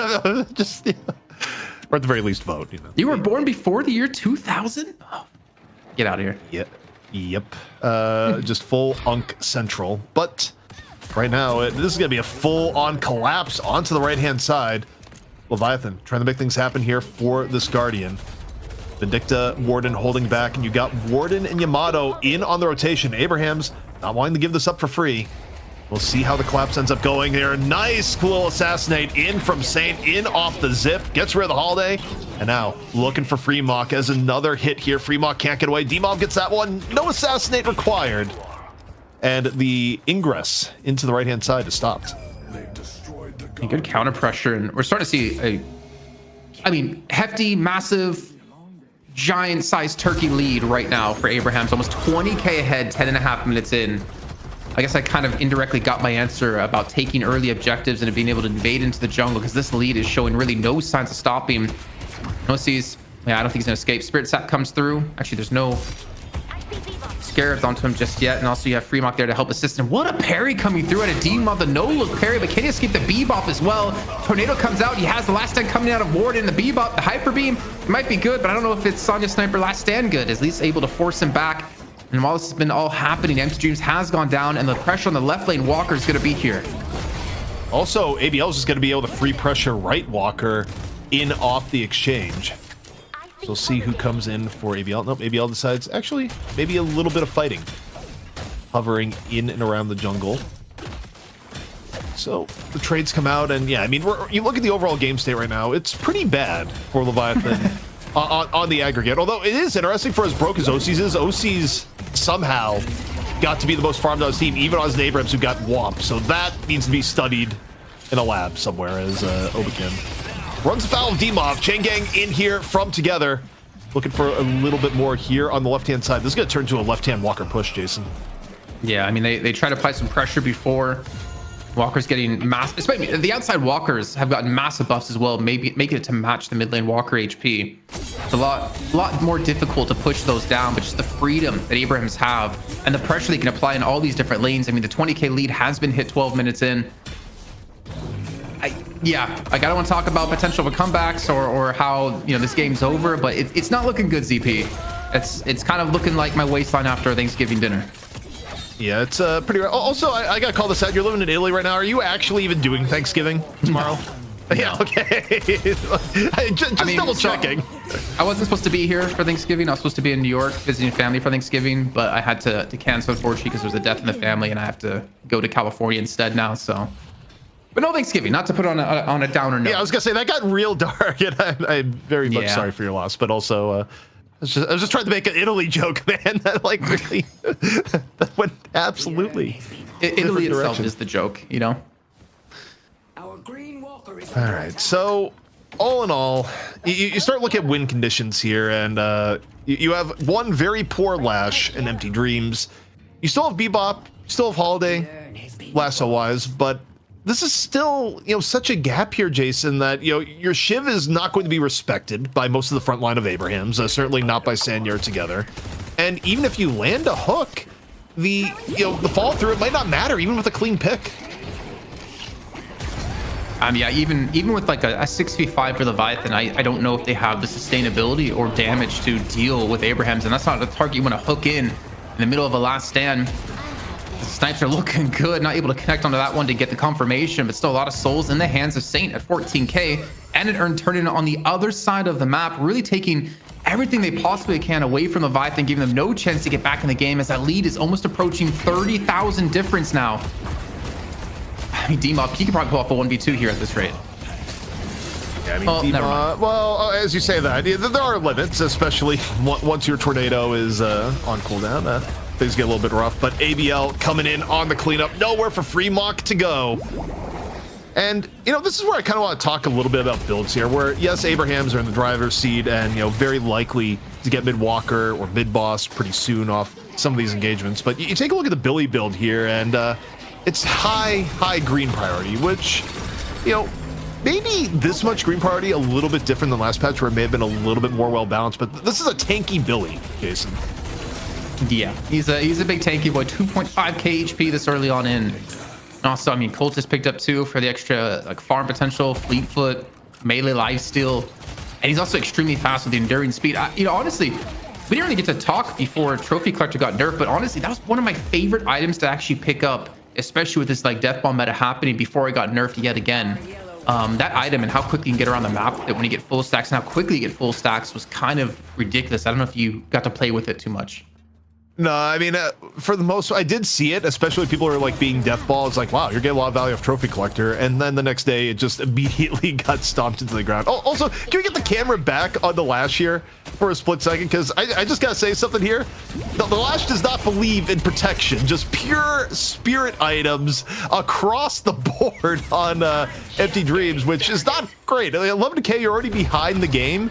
And being made of paper, that's not going to help your case, Jason. I mean, if you're talking about him not really liking protection, going for full spirit, just don't you remember last week with the Viper Pregnancy Enjoyer image we had? Yeah, no, I mean, it's protection. It's a consistent theme, as it turns out. But look, last stand, and just when you start contemplating life choices here, it's like, why did I go to this roof? What did I ever think was going to happen in this situation as Sanya cleans up? Interestingly enough, this is very similar to the build that, if not identical, a few changes here and there from what we saw. It wasn't Cult that came out of, but the build from Fearless Furies for their Warden player. So EU definitely taking a different tilt in the Warden builds than I think we're going to see from NA later today. Yeah, I was actually going to ask about Bobby's build, because he was the one on Warden last game. He was very spirit heavy, and I was curious, what have you been playing with recently with Warden? Has it been more gun heavy or spirit heavy? I think regardless of where you go, you have to, commit to one in lane. I kind of like gun path here, even though like gun gets less of a 4.8k spike than say spirit does. The fact that you can do cultist and have cultist work into your 4.8k spike is pretty darn good. I do like seeing heroic aura get brought in because I think heroic aura is like still to this day one of the more underrated items in this game. Oh god, this is just you can't even hide into the veil for the extra 2 seconds before the assassinate comes in from Saint. And those two is like, wow, you're talking about item builds and what's going on a lot. It's like, well, this is a 40k lead right now, and there's no signs of abatement, no signs of life currently from Leviathan. So it's, look at how people have adapted here. And the one item that's really gone up here, Jason, BRS, bullet resist shredder. Seen a lot more of it across the board. I mean, yeah. I mean, considering so many people are I want to say like more bullet heavy, kind of makes sense to have it paired with also the extra distance. Well, I mean, the gap it closes to get to your 4.8k threshold for spirit too. But man, this game's it's a 50k difference at 17 minutes. It's pretty much just GG go next. I don't think there's any world Leviathan gets back into this game, though. I know in the Trolley Open we did have, was it Mel Team throw a 70k lead to Abraham's? But how many times can you go? That required multiple mid-boss throws. Yeah, which I don't think are gonna be here. It seems unlikely in this case. But also, can we get a quick hit on the ABL? See what ABL is building on Yamato, because I'm sure people are wondering, all right, what does an ABL build look like in this patch? And again, it's pretty heavy on tankiness, and it's tankiness and gun, Jason. Yeah, it's weird though, because it's not like, it's close quarters. I forgot already what else there was off the top of my head. Oh my god, Saint, calm down. Another 850. And yeah, he does have trophy collector. I don't know how many stacks it's at, but I really wish they didn't touch it previously, and maybe I need to go back to it. Maybe I'm overreacting to the nerfs they recently hit it with, because it's still, look how fast Saint is running around the map with this. It is ridiculous. Well, I think trophy collector, they always wanted to keep it at the level as that. They just kept buffing it. They're like, hey, people aren't using this item. We think the item's good. Have some extra souls. And basically they reverted the +5 per stack buff it got semi-recently, and then hit it with a little bit of an extra nerf on top of that. But when you look at how tentatively the item was buffed, I feel like the dev team just had this point of view of like, look, this item is good and people are stupid for not buying it. And then as soon as people were all buying it, they're like, okay, we're nerfing it. You see its value now. Hey, just chill, guys, chill. Stop buying it, please. ABL gonna get caught inside the base with a nice charge coming through. He will fall. No chance at a second life, but honestly, I don't think it's gonna matter here. They can just take this patron down. D-Mob and the attack on way together as well, just sliding on through. There's really nothing Leviathan can do about this one. The lead has slipped to a massive 70k lead 19 minutes in, and Abraham's making that look all too easy.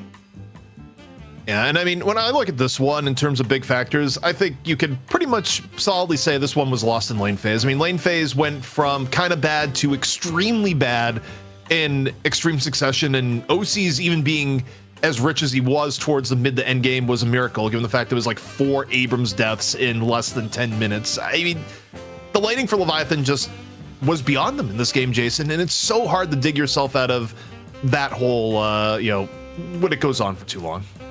Yeah, and maybe, there's something we could talk, maybe hit the podcast mode a little bit.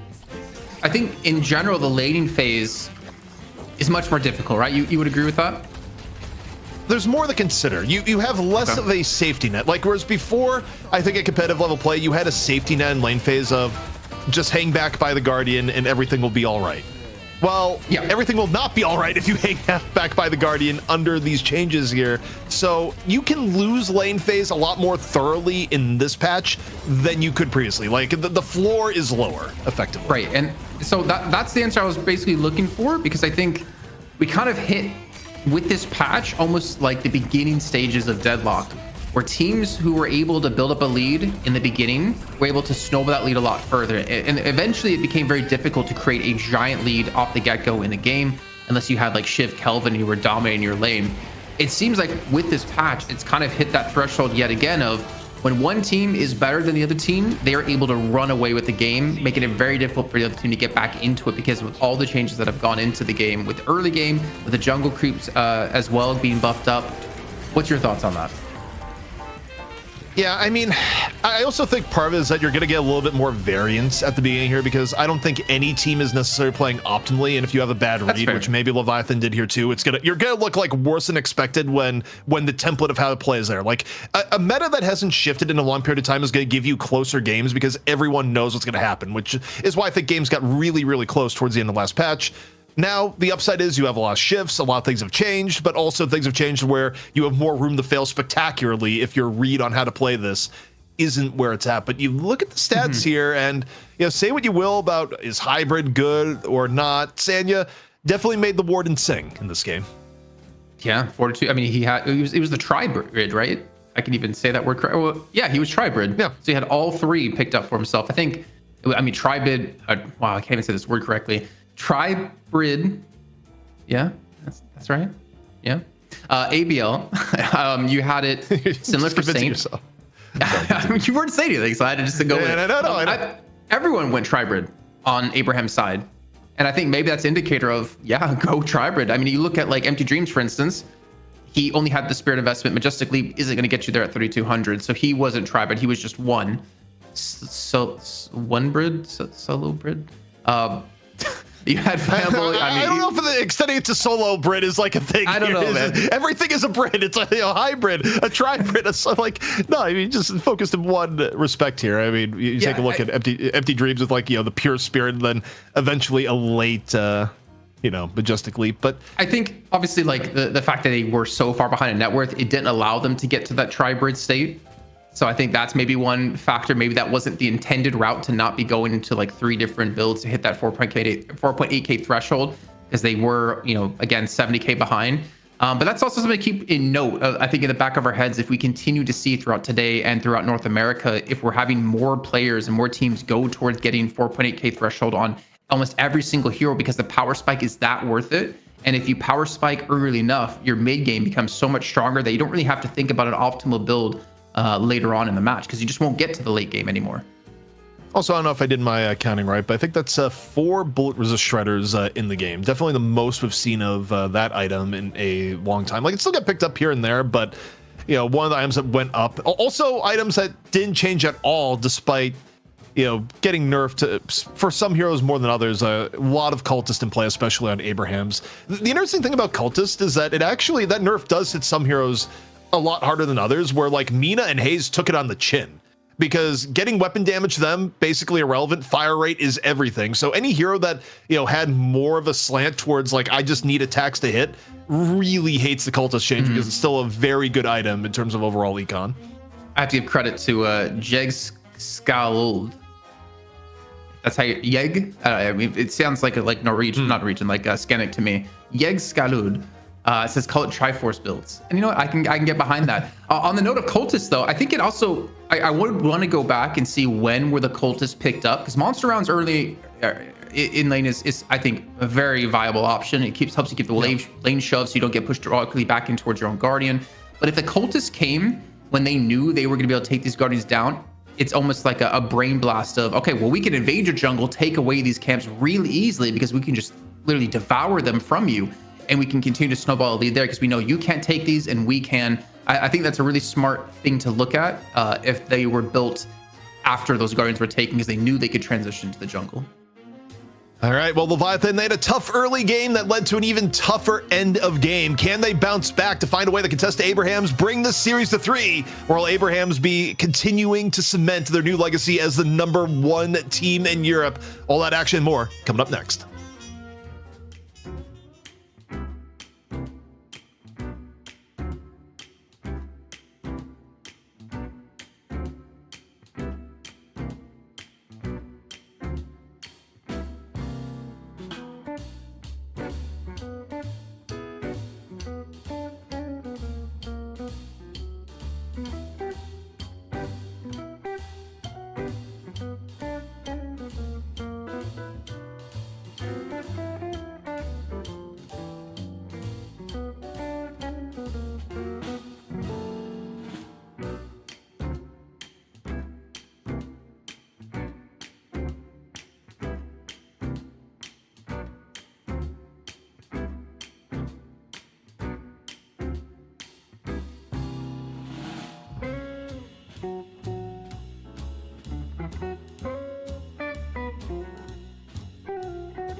Well, it's a new meta here on the Deadlock Night Shift, but a similar result. Abraham's looking immensely strong, dominating game number one with a great early game performance and carrying it on throughout the game. But, you know, Jason, things have shifted, especially in terms of what people are playing. And, you know, okay, it's just one map in the money match. You know, we don't want to go too ridiculous on, you know, our leaps of what's good, what's not. But what's really standing out to you?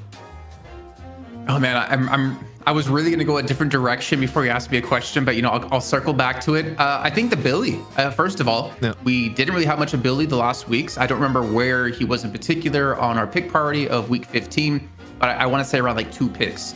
We did see him played a ton once he initially came out, and then eventually kind of like tapered off and wasn't played as much anymore. But because of how strong he is, I feel like there's a reason we're seeing Billy being picked to such high priority. Again, we saw Shiv maintain the same level of like first pick or first ban, though we didn't really get to see Leviathan use it too much in this last one. But overall, I think for me, again, the focus on brawly heroes in the like mid or early mid game. But I'm also surprised not to see much emphasis on M1 heroes, because everyone was talking about, oh my god, it's like bullet meta against M1 meta. But we're not hitting the stage of the game for that to really take an effect, even with all these BRSs being bought. Aside from Warden, where Warden's like, yeah, we want Warden, or in this case, we want to ban Warden. So yeah. Also, I'll say I got spoiled here because I have Discord notifications on. I just saw Parzival drop the last pick Viscous, so last pick Viscous is coming in. I'm saying that because if I get inside info, you get inside info. So we'll see how that one goes. But the first pick Infernus here, Jason, because this is the first game where Infernus hasn't been banned. Ouch. That's all I'm going to say about it. Toxic bullets, afterburn, superior duration, goodbye. One afterburn and you're basically dead, especially if you're playing like a tanky frontline. But for Abrahams to also commit to that over like Billy or potentially Abrams off the bat, I think is really a testament to how high priority Infernus is becoming or has become with this new patch. Yeah. Also, we didn't really touch on, but no Kelvin in the last game, even for Saint. Like, Saint was never like, I'll grab it. So the entire part, I think it's two things for Kelvin. One, his lane phase has never been worse. Now that he's shooting incredibly slow snowballs, I mean, you may as well be, pitching him with his arm. And then the fact that Frozen Shelter basically became a singularity tier ultimate, and how little you get to use it now with CDR nerfs and the nerfs to its minus 40 seconds upgrade. But Abrams comes in for Abrahams, so you're not going to give up both Billy and Abrams at the same time. But with Leviathan being picked, or Leviathan picking the Amato, to me, Jason, this is actually prime Drifter territory. We thought we'd see it last game, but now we might see it this game. Yeah, possibly. And have you played? Actually, no, I was going to ask if you played any Drifter games since the patch, but I know you haven't. You've been playing only Warden. That's not entirely true. Like, okay. I do workshop some stuff, if I'm not sure account-wise. And, I mean, Drifter feels good right now. Like, the main thing about Drifter is that, like, your left clicks, like, you actually feel like a significant threat. Like, the changes are good enough for Drifter that it's not bad. And you also, with the regen, you feel more confident just taking trades in lane. So his laning is better, and you feel a little bit better and able to actually kill people. And if you actually, by some rare occurrence, actually get stacks, it goes from there. Not a big of a factor, though, in competitive. But Bebop coming in once more for Leviathan. I haven't gotten to play Drifter yet. I have like a long list of heroes that I really want to grind out. Me, I've been mostly playing in the patch. I've been playing Viper again. I'm just a big fan of Viper. I feel like she's awesome. I've been playing some Infernus, though I don't understand why I can't do the same damage that Infernus do to me. I've also been playing 7 a ton. I don't know if you've touched 7 at all, but Ball 7 can be so fun when you hit a certain threshold of souls, because your balls are just massive.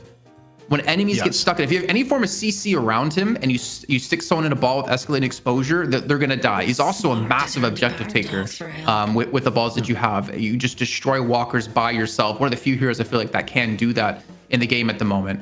But that's what I've been playing. As we do see some more picks coming through, like you mentioned, you had Bebop being picked, Holiday as well. I think that kind of forces out the Paradox pickup out of Abrahams to make sure you have at least one pick hero. And we are going to see that Drifter, in fact, as EP for ABL.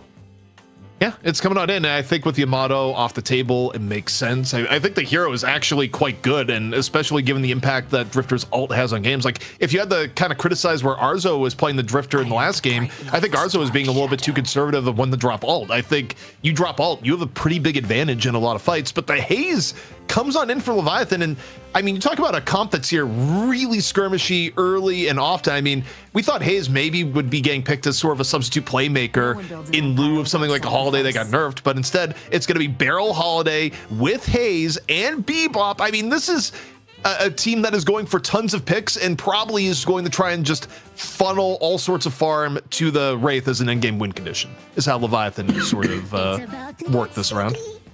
Oh, the last pick, Viscous. Who would have saw that coming? The Haze for me, I've been playing. ABL came in my stream when I was streaming the other day, and he told me to play his build of Haze, and I'm kind of digging it. You go for like a Surge of Power, you get the 4.8 threshold, but also the fact that you basically have perma stealth as well because of it. allows you to act as this like human ward for your team. And when you're forcing a lot of fights in your jungle and enemy jungles, having that extra vision really does help you set up your fights, set up your picks as well. I see her to be a very valuable hero that you can take in the meta right now, at least in the games I've been playing in my Initiate 1 rank. What about you? Have you been seeing a ton of Haze in your games? I mean, Haze is, I think just like one of the most picked pub heroes, period. I don't think it even matters if she's good or bad. Like, that hero is just going to appeal to a certain amount of the player base, and she will get picked no matter what, which really sucks when she's not in a good state. I think, realistically, it's still almost the player, not the hero, and how it gets played. Like, for Haze, I don't even get to the point of wondering, is like, how good is Haze currently right now? It's more so, is the Haze going to come to team fights? Will the Haze flame the team mercilessly if one kill doesn't go their way? Because Haze players have a particular personality to them. Like, these are the things I'm worried about when I have a Haze in my game. Like, and not even, like, there's more of a Haze player that goes into it, to be perfectly honest. So damn true. When it comes to, will they tilt if they don't get the one kill that they're looking for? I'm curious to see how it's gonna be played. First of all, I'm kind of excited to see the Wraith too. So I would imagine like Wraith's gonna be left to solo farm, and Furnace as well. But I am curious with Drifter. I think it's his 3 that gives you the blood trail that helps you see where people is. I cannot remember. Is it low health targets or is it any target that's by themselves you can see? I'm trying to remember on like what triggers it myself too in this instance. I mean, regardless. Drifter, especially when anyone hit it by his ult, he's going to be able to chase down, effectively. Okay. The reason I ask, though, is do you know if Drifter can see Haze if she's stealth with that blood trail? I don't think so, but I may be wrong. Don't think so? Okay. I haven't done Drifter v Haze specifically, at least in the interim. But I also, are you going to see that interaction too much in this case? It may happen once or twice, but I think for me, as I look at this and wonder how things are going to pan out specifically between the two teams, is that I think Leviathan has a comp that's, like, in theory, really annoying to deal with in the early mid game, and they can ramp reasonably out of it. Like, if they ramp out of it and they get the Wraith fed, like, you have a pretty decent end game option, especially with the Amato backing up too. However, it stays even. Abraham's, meanwhile, they're going to have Infernus to look back on, and also kind of the X factor of, like, how ridiculous can a Drifter get in the game. So this, to me, draft-wise, this feels a little bit more balanced in the last game. Yeah, I like the Leviathan's comp way more this time compared to last. I'm also thinking, what are the lanes going to be?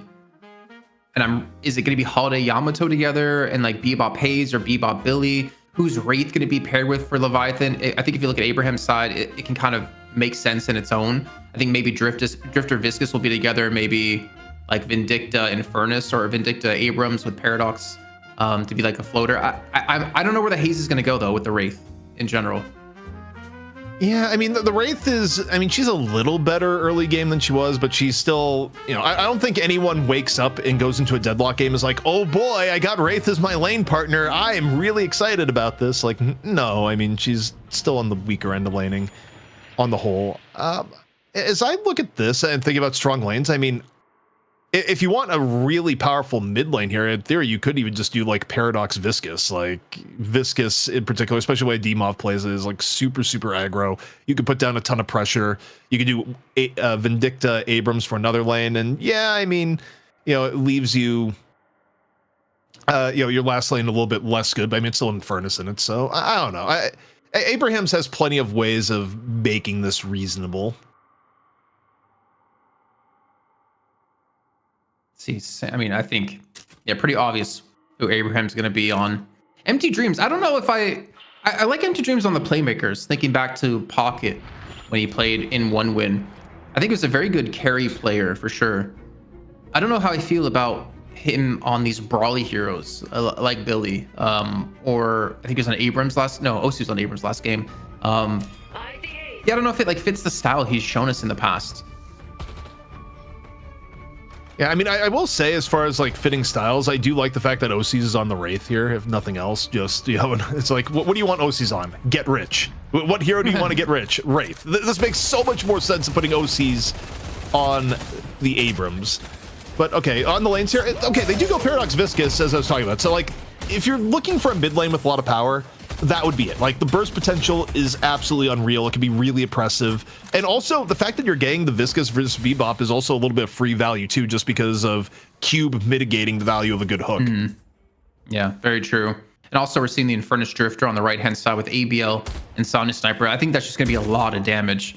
Though they have to be very careful of, you know, OC sitting in the back, just getting a lot of damage for free as well, with Fremont playing a sort of front line. I think that lane has the potential to really snowball in one direction or the other, depending on how it actually plays out. But then also, I mean, one of the first true S-tier lanes we've had with Abrams Vindicta together is just deadly. But are they really trying to hyperline someone going back to base? But wait, no one's... Oh, they're trying to actually knock the minions down early.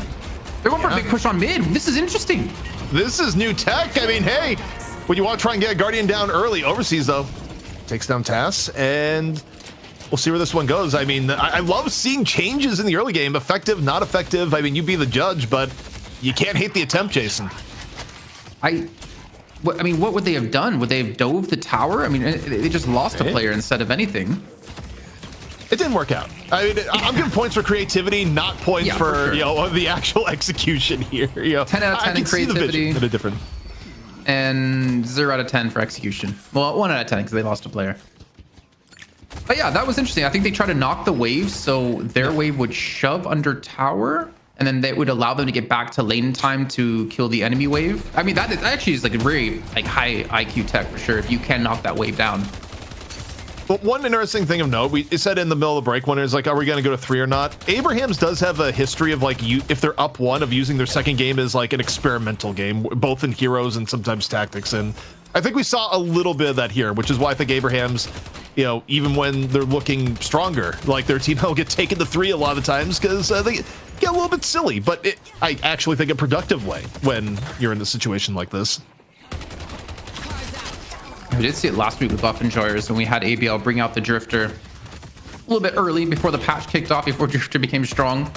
There's a slight chase on ABL as he's trying to return back in towards his own Guardian with the help of Sonya Sniper.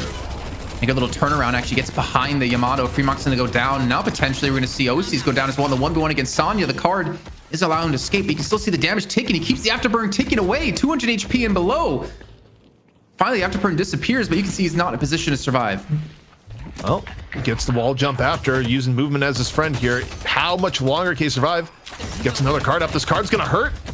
Is it enough to save? No, but still dancing around. OC's making the most of it. That was far closer than you might have expected there, Jason. But as a result, OC's does miss a lot of wave farm during that entire exchange. Oh, the tether. And Dreams got, I think, parried under the Guardian. That was a very weird 1v1. I don't know what happened towards the end. I feel like they just kind of gave up and were like, should we just run away? Should we friends? No? Oh, okay, we just kill each other. As Sonya cleans that one up. Being very respectful there. And I mean, yeah, to be fair, because of that kill, he's not really that far ahead of his opponent anymore. So he's returning back to the lane on the right-hand side.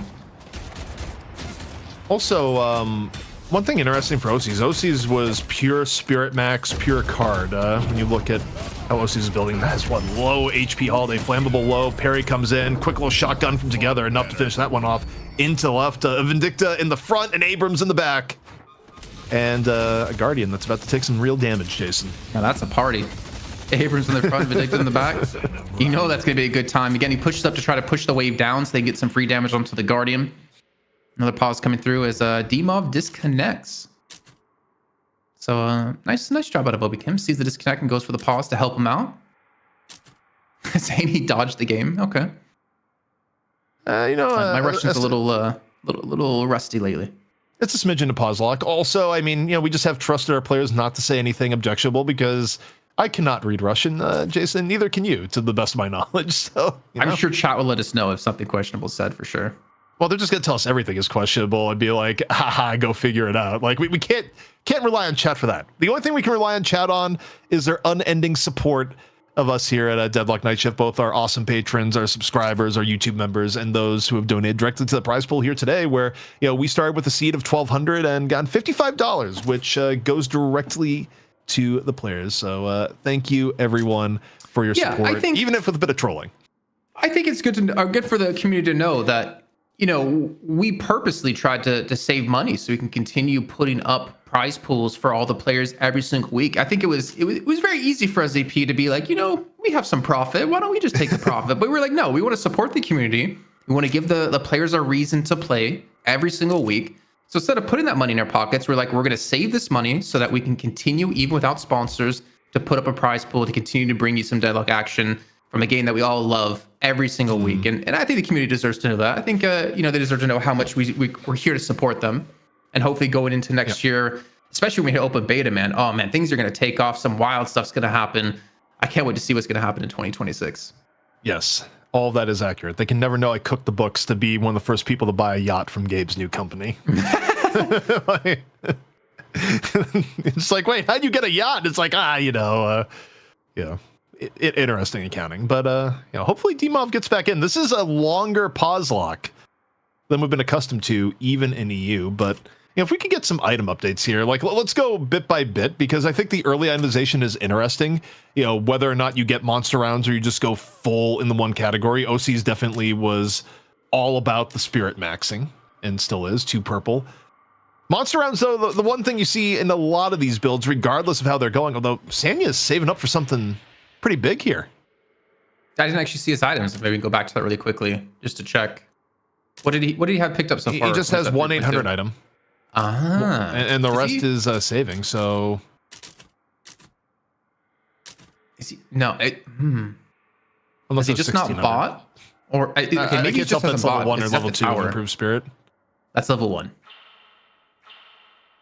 No, that's 2. That's a 1600. No, it's level 2. Yeah, I was gonna say. Yeah. I think it's level 2. It's hard to tell. It's like very, here you can tell it's level 2. But okay, saving up for the 1600 duration is stun, afterburn, living dangerously is Sanya sniper, but it's enough to burn down Free Mock in the end.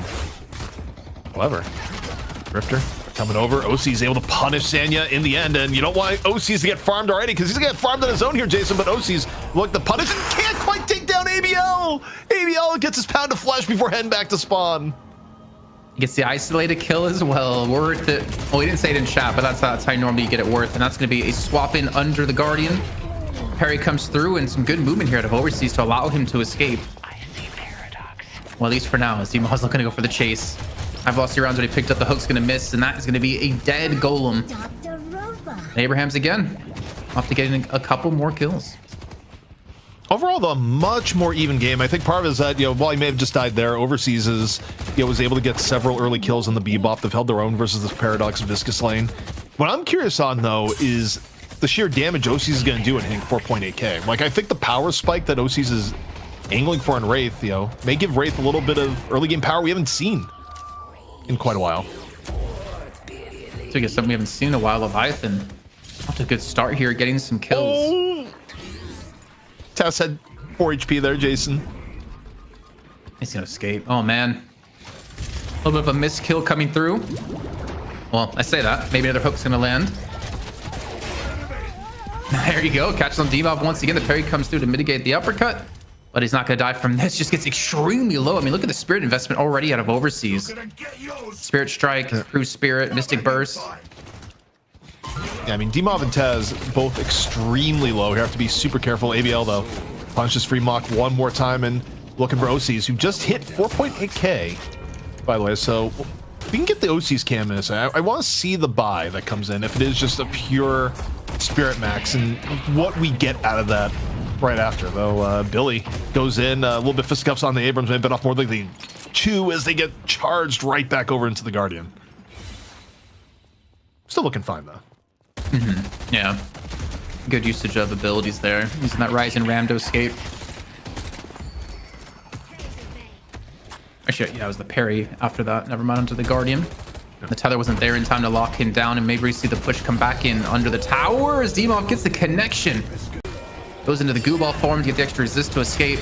Meantime, we do see the telekinesis going off over onto Sonic Sniper, who is low on HP. You see Leviathan, they're trying to position themselves in a way to catch him on the retreat. It looks like he will survive. He's got the superior duration.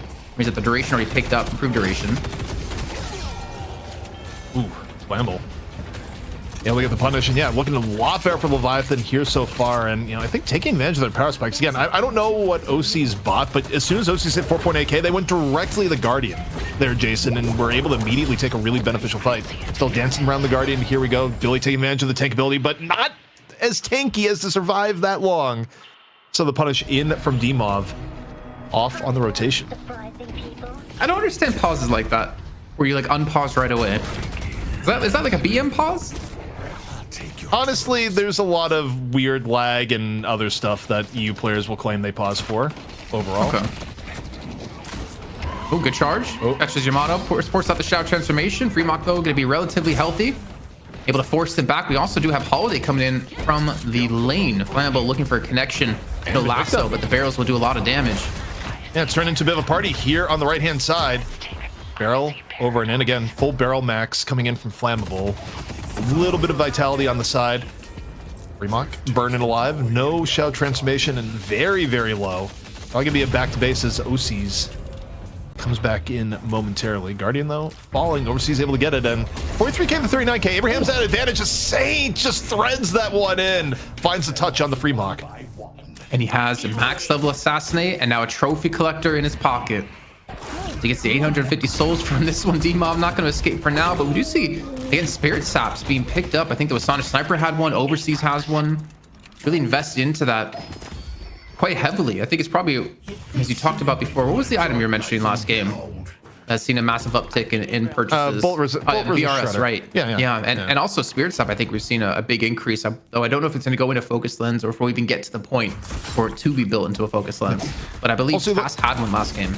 You look at OC's itemization here. Did prioritize the 4.8k and then went for monster rounds. And the cards, I mean, pretty chunky, but not enough when ABL just rends you direct to face. And he's got the Spirit Snatch as well for the extra resist to help deal with it. And he's got BRS already picked up. So really just going to be powering through you as an early surge of power for Obikim. So he should have a ridiculously long time on his stealth if we get to that point to act as a human ward. But Empty Dream's having a much better game compared to previous. He's at 10k on Billy, and he definitely got pressured quite heavily in the last match. 10k Billy versus chronically broke Lash, begging for money, no green items, all spirit. Like, yeah, I mean, there's a lot of things going for Empty Dreams this game that were not going for Empty Dreams in the last game. Hero choice, Billy being the best hero, arguably, in draft right now. So, Earn, though, is up here, Jason. And looking at it, looks like Leviathan maybe in the market for first Earn control. Billy clearing a little bit of space as Sanya goes down again. Sanya's died a lot this game, too, by the way. That's like, what, death 4 or 5 for Sanya? I mean, Infernus may be good, but God, you're paying for it. I mean, the slowing hex doesn't really do any help either. Obi came picking it up early, making sure he can't flame dash away as they went for a big connection here. That's gonna be a chain gang onto 2, pulls him towards the Guardian, but not under it, but it's enough to finish off ABL. Trying to find the last player as the bomb is gonna be enough to finish off Tass, and Leviathan looking like a much better team. Well, looking like a team in this game compared to the first, as they also have the Urn in the hands of Obicame looking to run it across the map to go for the turn-in. In the meantime, Son is up in a 1v1 up against OCs on the left-hand side. I mean, I feel like that's for OCs, especially with telekinesis coming out. Maybe OCs is too much in the hole right now, but that 1v1 continues. And okay, OCs just sitting up here, trying to use elevation to their advantage. Telekinesis, have you activated the trap card? Quite literally looks for it, and no, the health difference is just too much, Jason, despite the setup. Meanwhile, Earn fight being contested a little bit more. Hyper Beam in over the top. Leviathan taking a really advantageous fight here, Jason, clearing things out. But can they get the Urn? ABL going for a little bit of extra cast here, able to take down Overseas, but Empty Dreams gets the Urn turn in the middle of the melee. Hyper Beam doing some work here, though. D-Mob is still aggressive in the backline, looking for the kill on Empty Dreams, but he won't have a chance as Fremont cleans him up.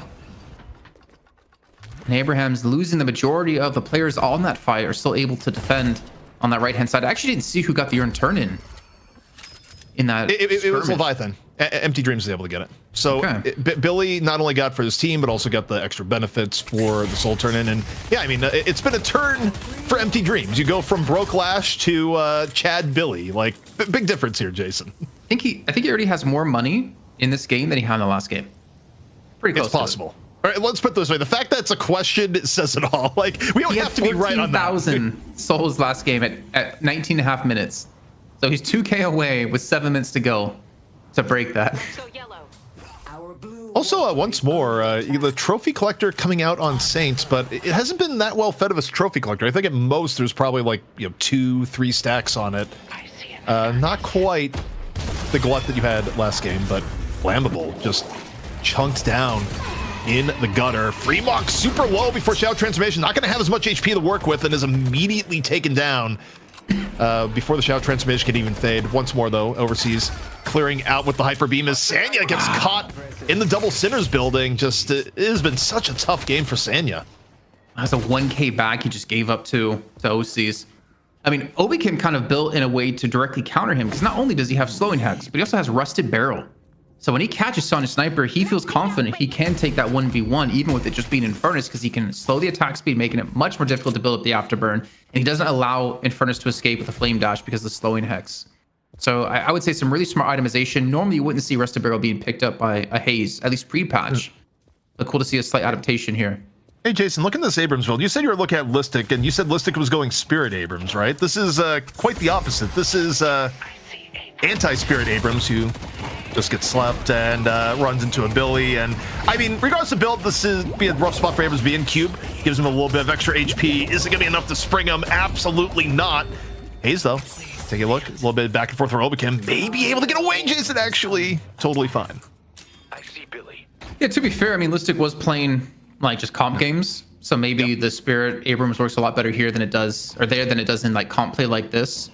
But I know he was just dominating people with it today. I mean, he even had a match against Tass. He was playing that even when he was behind, he was still putting up some ridiculous numbers with the charges that he was hitting, plus the suck on the Soul Siphon, or the Siphon Knife, I should say. Viable trying to escape from this one. There should be no escaper from ABL though. Yeah, ABL is able to finish off. No, the reason why I bring it up is that it's just interesting that even among the top players, right, like Together, one of the most prolific frontline players in EU, but so is Listic, just having very different takes on, you know, what is an Abrams right now. And to me, that's actually cool. You know, it's what part of the benefits of a new patch. Yeah, there's still a lot of figuring out to do. I mean, we're less than a week in, right? Because it happened on Thursday, if I'm not mistaken.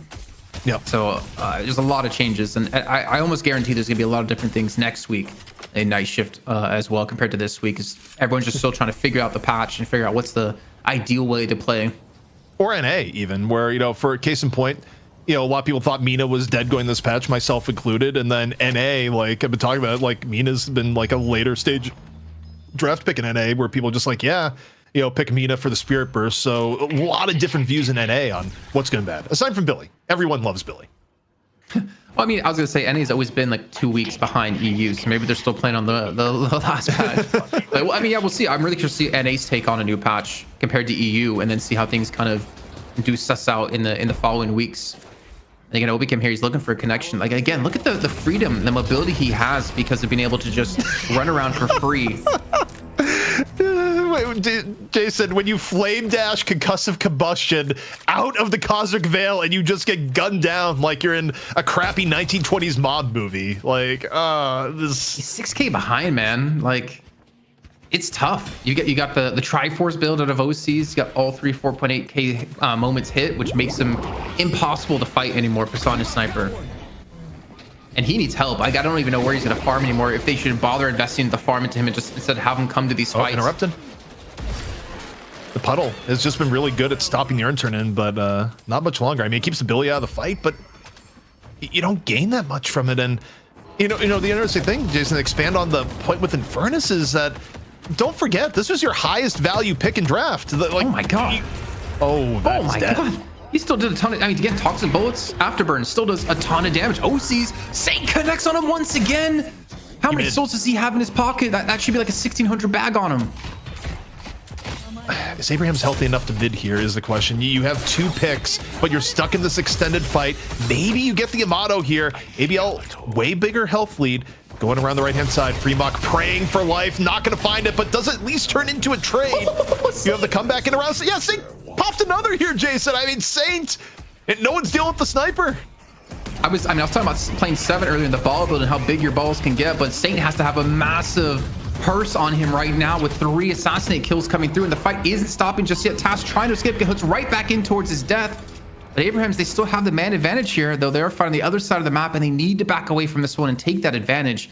Ahead by 1k, and Sonic Sniper able to grow 3,000 souls in the last few minutes since his last death. So he's closed the gap against OCs, and that helps quite a bit when the Saint's able to take him out of the fight and prevent him from farming up more. Yeah, and I mean, it's step one, the reclaiming the value of your first pick, because the point I was going to make before that fight really took in effect is that, heroes don't have even strength levels, right? So if you put a lot of your draft emphasis onto an Infernus and your Infernus is having a bad game, the rest of your game is going to feel disproportionately bad because of the other heroes you gave up to have that Infernus, right? So, one of the worst heroes that Abrahams could have underperform here, and I think it's part of why it's felt like they've been trying to fight their way out of a pretty deep hole most of this game. Yeah, that's very true. I mean, OCs has been putting in some very good work here, but now we're hitting the point where flex slots are going to be important. I mean, even a debuff remover picked up for OCs here to shred off the Afterburn. Or maybe shred off Drifters too, that Stalker's Mark, so he can't get teleported to. Or even the Tether. I mean, this honestly, debuff remover is going to be a very big play here for OCs in this game. Big power spike coming in 400 souls right now for OCs. Mercurial Magnum, which I think is gone a lot better as an item this game, but is always been a match made in heaven for Wraith, but even better this patch. So, I mean, you thought OCs was chunking before. You're heavy spirit base. You're about to get Merc Mag. It's gonna hurt, like, real bad here, Jason. Oh, good tether onto Obikim. And another snipe. I hope Haythorn is watching. My lord, this man has been hitting every snipe right now. He's very heavy spirit building. He's got Boundless Spirit, Surge of Power. Last one to come in onto D-Mob, but this isn't the target you necessarily want on the goo ball. Enough survivability to not die there. Probably the only person who would live in that situation. And I mean, look, I'm just getting worried about Saint's back right now. Like, how much, like, how big of a chiropractor bill is Saint building up? Like, how much lifelong damage from this game? Because Saint has been the glue that has kept Abrahams together in a lot of these fights here so far. Leviathan, though, here, Jason, looking to put that farmed Wraith to work, looking for a bit of walker pressure, and Sanya has to be the man on the scene, and I don't know if Sanya wants to be the one to be this. Like, guys, I've been behind, like, don't make me be the one to defend this straight out. Nice use of the counterspell, though, by Freemaw to prevent that Eternal Knight from coming through to blind him out. You can see the immediate runaway, and ABL is able to get the kill there with the assist of majority of his teams. They do defend the walker, and ideally can give Sonya a lot of this free farm, and he's up to 19k. So he's caught up to his team, he's caught up to OCs. But on that note of Saint, I mean, he is the one keeping him in this game, to be perfectly honest, because of how much damage he's been able to do. A great swap, buying him time, and actually Obikin might be the one to go down here. Kinetic Carbon not going to land, but Together's going to be there to finish him off. And the lead that Leviathan had, ZP, it is quickly going by the wayside here. Abrahams are starting to build up a lead. Kind of a greedy play there. I mean, Obikim had the read of, like, okay, I could get a quick pick and get out. Didn't account for the fact that Abrams was going to be able to come in immediately and change it around. But you do have Urn control here for Leviathan. It's going to be neutral Urn coming up. They'll be able to wait for Obikim to come back into play. And now, if you're Abrahams, the question is, do you full contest the Urn, or do you try and take a walker and turn? Right now, they're in a spot where they could punish Midwalker, or in this case, they're just trying to chase down Empty Dreams. Abrams from the top rope charges in, but Billy is so damn tanky right now. Still might be able to get away, Jason. When they turn their attention over to Overseas, and he's like, please, please, I was just trying to help my teammate out. I don't want to go for the fight. I don't think he's going to escape this. There should not be a world he does, but there we go. Flambeau comes in, gets the last of the full ABL under the walker. Saint's going to try to actually get in towards this fight. It's being chased down by Overseas. ABL's just trying to survive against the two players out of Leviathan, so fight's breaking out on multiple fronts. In the meantime, D-Mob's just pushing the right lane walker as ABL's going to fall from this one. OCs runs afoul of Sanya. Sanya a little bit of revenge and a 750 bag to boot. Able to get on out, and now Sanya's just going to go for the walker. You want to talk about a nice bag for Infernus? How about solo walker in on the left? No one there whatsoever. Maybe Together comes in for a bite at the apple, but Sanya poised to get the bulk of it. D-Mob able to get the walker on the right-hand side. Huge turnabout here from Abrahams here, Jason. They went from even the 20k up and 2 walkers down. That's huge. That is massive. Like, the flex slots they're getting at the point of souls they have. When you can see here for D-Mob, 3 spots open, 4k to spend. Also, Sonya had 7,000 to spend.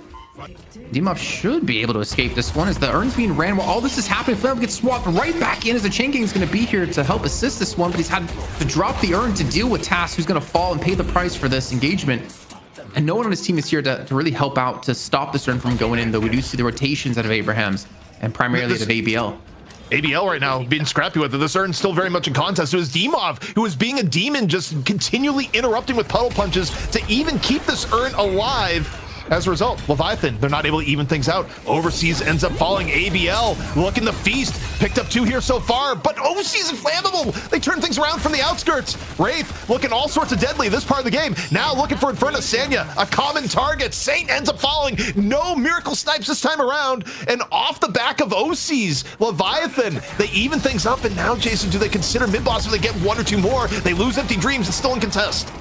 Oh my God, Together comes in just a second too late. And look at all these balls, all these purses down here to be picked up by OCs. And in the end, it comes down to, I think, a 5-for-5 trade. OC's the last remaining member, as well as Together on the other side for Abrahams. And the urn was still not turned in. A craziness happening between both teams. And that 20k lead, it's still hovered about that, as Abrahams now turned their attention towards mid-boss. But this is ballsy. I mean, they're going to have their players up way sooner than Leviathan.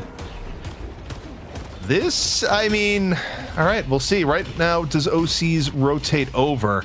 I mean, if you get mid-boss here, this could just be pretty much over. But this comes at a risk. Bebop comes on in. Rejuvenator coming on down. Sleep Dagger connects from the outskirts via Obakim. Gooball over. But looking for disruption. Rejuve split. Abraham's up 1. 2 for 1 on the Rejuves. And how big is this fight going to go? Abraham's exploding out the gate. They get OCs and Overseas immediately and take down the Rejuve. Obakim, the one to get the Rejuve benefit, but is immediately dispatched thereafter. 3 down for Leviathan and still 2 Rejuves for Abraham's. Together, I don't know if we have the capability to show a quick replay of that charge. He hits 3 with his shoulder charge, preventing any sort of bullet dance to come through, any sort of potential steal, though they did get one of the actual Rejuve crystals, but a fantastic charge to land at the right time to keep them away. Now on top of this, the urn's being ran, continuing to build up the lead. Going to be over 30k when this gets turned in, and as we can see on the minimap, there's no chance of stopping this. Here we go, quick little replay. Watch this charge. Together. Triple charge, and also on the warp stone to prevent the bullet dance from going out. Like, phenomenal play and a phenomenal production team as well. I have to get the credit for pulling it up so quickly as the fight's breaking out on the left hand side of the map here, and Abrahams are the ones being forced to retreat away. I mean, Abrahams, you have to be a little bit careful. You deal with the raid boss and Billy. You lose Rejuve in the process. D-Mob goes down. Together a little bit low. Overall, you're nursing a pretty nice lead here, Jason. You're able to get the walker, and okay, D-Mob goes down again. OC's, I think, is doing God's work on the other end too, as Saint super low. Obakim able to take down Saint on the side, and I mean, Leviathan, they're getting really nice outskirts kills here, Jason. This is a big turnabout for a team that should have had an advantage in Abraham's. Yeah, that caster's curse. This might, you were talking about how, you know, the mid boss could just end the game here for Abrahams. But they lose 3 of the players, and Together trying to go for the contest here on the survival buff. He's gonna get slept and killed off. I mean, the suck is strong, but not strong enough here, as you see him finally building up in towards Spirit. And now Leviathan with the opportunity to go for a push. I mean, they have 4 players down. You only have 1 dead for Empty Dreams, and they should be able to get some walkers off of this. Get some flex slots finally open up for their team. And Siphon Bullets is cute and ready to go for OCs. 6,000 spirit damage on that walker. A little bit under from OC's. Oh dear.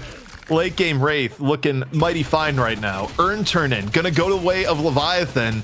And I mean, we still got ourselves a game here, Jace. I mean, you think back, that last Rejuve, as good as it was for the game state, it wasn't enough to get in, get shrines, and drop Patron. Both teams still have full Patron. And yeah, you're a little bit behind on walkers right now for Leviathan, but in terms of battle power, you're right back in it. 100%. Ooh, fast picking up a curse. He's going to go for crippling headshot, I think that was, but instead went for curse to be here for the fight. Again, something to deal with OCs in particular, as he has been a massive pain, especially with the Siphon Bullets now picked up. Even go for Spellbreaker next. Man, but I wanted to talk about this before we actually got into the mid boss, but Saint, he's at 35,000 souls, man. A Spirit Burn picked up too. Counterspell. He is a massive threat in these fights. 11, was that 11 kills? Can I read my screen correctly? 3 deaths, 10 assists. If you fight in open areas, he is going to be pumping out damage with his assassinates. I mean, Saint has made Vindicta look really good. Also, frankly, if Abrahams wins this game, I'll spoil you. I'm voting for Saint for MVP, because Saint has been, again, the main thing keeping Abrahams in this game in some really tough fights when they were really far behind.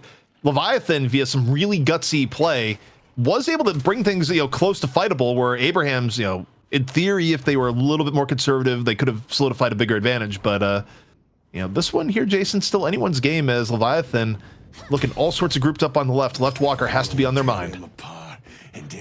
Oh, they're all grouped up for it too. They have to be careful. The right lane's going to be shoving. Space Guardian's going to start to be under pressure here. And the Eternal Knight again for ABL really makes these fights difficult to deal with. But I didn't actually check how many counter spells have been picked up for Leviathan. That's definitely a smart use of that item in particular to prevent your sight from being taken away. But that's a great swap on a flammable, not necessarily a high priority target. As the counter chain gang comes through and they do finish off flammable, so Holiday's going to be out of the fight. The man advantage back into Abraham's hand. Look at OC's on the left-hand side. He's been forced to go back towards base because he knew the pressure was coming his way. And Obikim, he might actually be overextended here. And speaking of that, together going in a little bit too deep for being forced to seismic impact out as he gets cubed up. Cube into chain gang. Abrahams right now. Leviathan seeing an opportunity. Billy, the one to lead the way. Is the fall through going to be there from OC's in the back? Billy eating all sorts of damage. Remember, Leviathan, they're fighting down one here from the get-go, but also getting zoned out by the Hyper Beam at the same time. Leviathan doing their best as they fight down one. And here's the pause here, Jason, for a little bit of extra mid-team fight analysis. ABL, by the way, is very likely to kill Obikim here. Like, Obikim is in ABL sights, and Obikim not high on HP at the moment here, Jason. I mean, neither is Freemock. OC's is close to half HP. And Empty Dreams, I mean, he's even lower than that. I think ABL can almost just continue to push through here. And I think Freemock's going to be cleaned up. Obikim should be cleaned up. Though they're, I mean, nah, yeah, he should be dead. This is looking like it could be the end of the game, actually, for Leviathan. If you die here, I mean, luckily you're not on too long of a respawn. It's about 50 seconds, and it's going to take him a bit of time to take that Shrine in Phase 1 Patron. But I wouldn't be surprised to see Abrahams just say, okay, you know what? We feel confident that we can just finish the game. And here we go. Pause has finished. And the chase the by body ABL. It's not going to work. They're able to punish ABL at the very least. You know, call it an effect of the pause or not, but it turns it into a trade. Still Leviathan down 3. Abraham still swarming over the survivors. They get OCs. Empty Dreams caught out towards the end. Only Overseas lives, and as dangerous as Bebop can be, this has to be first stage Patron going down. Now, if they stay for longer, that's going to be a question, especially with the hook into the cube save. Right when you think you're heading into the fountain, you got D-Mov there who has your back. How many stacks do we have from Saiyan? The chat's requested. They want to know, how much does this trophy collector have at the moment, even though the game, actually, it won't be finished off here, so we'll have time to definitely take a look at it. It should be, I think, almost capped right now. And look at the range. He's 16 stacks. He's got it maxed. The tether range is massive. They're saying they're going all in. They want the second stage Patron here and now. Is it going to be enough? Leviathan, they're respawning, but Saint gets one more kill. Abrahams, they finish it off here and now, maintain the throne, and shut down Leviathan. Bro, Saint's got to go see a chiropractor. His back has to be killing him, as you pointed out. He kept them in the game with the snipes he was hitting. Finished off with the most souls in the game. I think it was at like 41,000 at the very end there. The trophy collector with his tether was ridiculous. The range on that, as you saw at the very end, catching flammable, there's no escaping that even with the nerfs to Vindicta's stake. Phenomenal showing out of Abrahams, and great to see individual players able to carry the game back and keep their team alive. Yeah, I mean, especially, again, given the fact that this was a certified comeback. Abrahams was in the doldrums for a while, especially, I mean, Sanya had probably the most tragic set of Inferno circumstances we have seen in a long period of time, just getting crunched by Wraith over and over again. But Abrahams, I mean, able to find a few good team fights, switch things around to their favor, and that mid-boss call, especially here, Jason, you know, something that really turned the tides and let them start building a pretty impressive lead. Well, the weird thing is that honestly, the mid-boss didn't work out for them. I think they got like 2 or 3 kills, yes. But then the fight after that, they got completely slaughtered, no? From my memory, like, they didn't get anything from that rejuve. The thing is, though, from what they got in terms of buildings and on the map and also the kills there, they went up to 30k and then they threw away like part of the 30k lead after. So they still got a lot from this play. It wasn't immediately decisive as you would expect in this instance, because, you know, Leviathan had some good plays to make it in contest, but God, that charge, looking back at it again, absolutely did he have filthy. Spirit Strike? Or sorry, did he have Spirit Snatch actually for together? I don't remember seeing if he had the item or not, because if he had it, like taking the Spirit Resist off 3 players like that is kind of nutty for your team who's just ready to pick them off. Like, man, like, again, a great cube coming through. D-Mov, in my eyes, still the best player in the game right now. NA, EU, don't care what region, he's still the best player in my eyes, hands down. He's been consistent since day one. I've never seen him have a bad game. And we can see here the match stats. I mean, ABL 30,000 player damage, the most in the game, most in the lobby, was actually, to be fair, quite impressive. Yeah, I mean, made a lot of the brawls on Drifter look pretty good. Also, I think from a casting point of view, at times it's easy to underrate, but you do have a pretty big team fight buff whenever you have Eternal Night off and in the way. I mean, it impacts the ability to focus fire. It certainly hurts OC's ability to melt someone down on what was at times a pretty overfarmed Wraith. So you get the team utility from Drifter's ult, and you still get really good team fighting on top of it. So to me, I look at here, I think you're going to see him in NA. Drifter has never felt better in Deadlock, even going back to his immediate release. And okay, so sorry, I was just taking a look together and no Spirit Snatch picked up. But look at what he ended up going for, like BRS, Spirit Duration, Boundless. He was going for a lot, even Blood Tribute at the end as well. And looking over at Sonya, who had to come back from this one, he ends up going Capacitor, Silencer, of course the Toxic Bullets picked up too. I mean, he eventually got back online and he ended up tying OCs and he had 7 deaths. And honestly, ZP, I feel like those 7 deaths came within the first like 12, 15 minutes of the game, funny enough. No, those were almost entirely early game deaths. You're exactly right.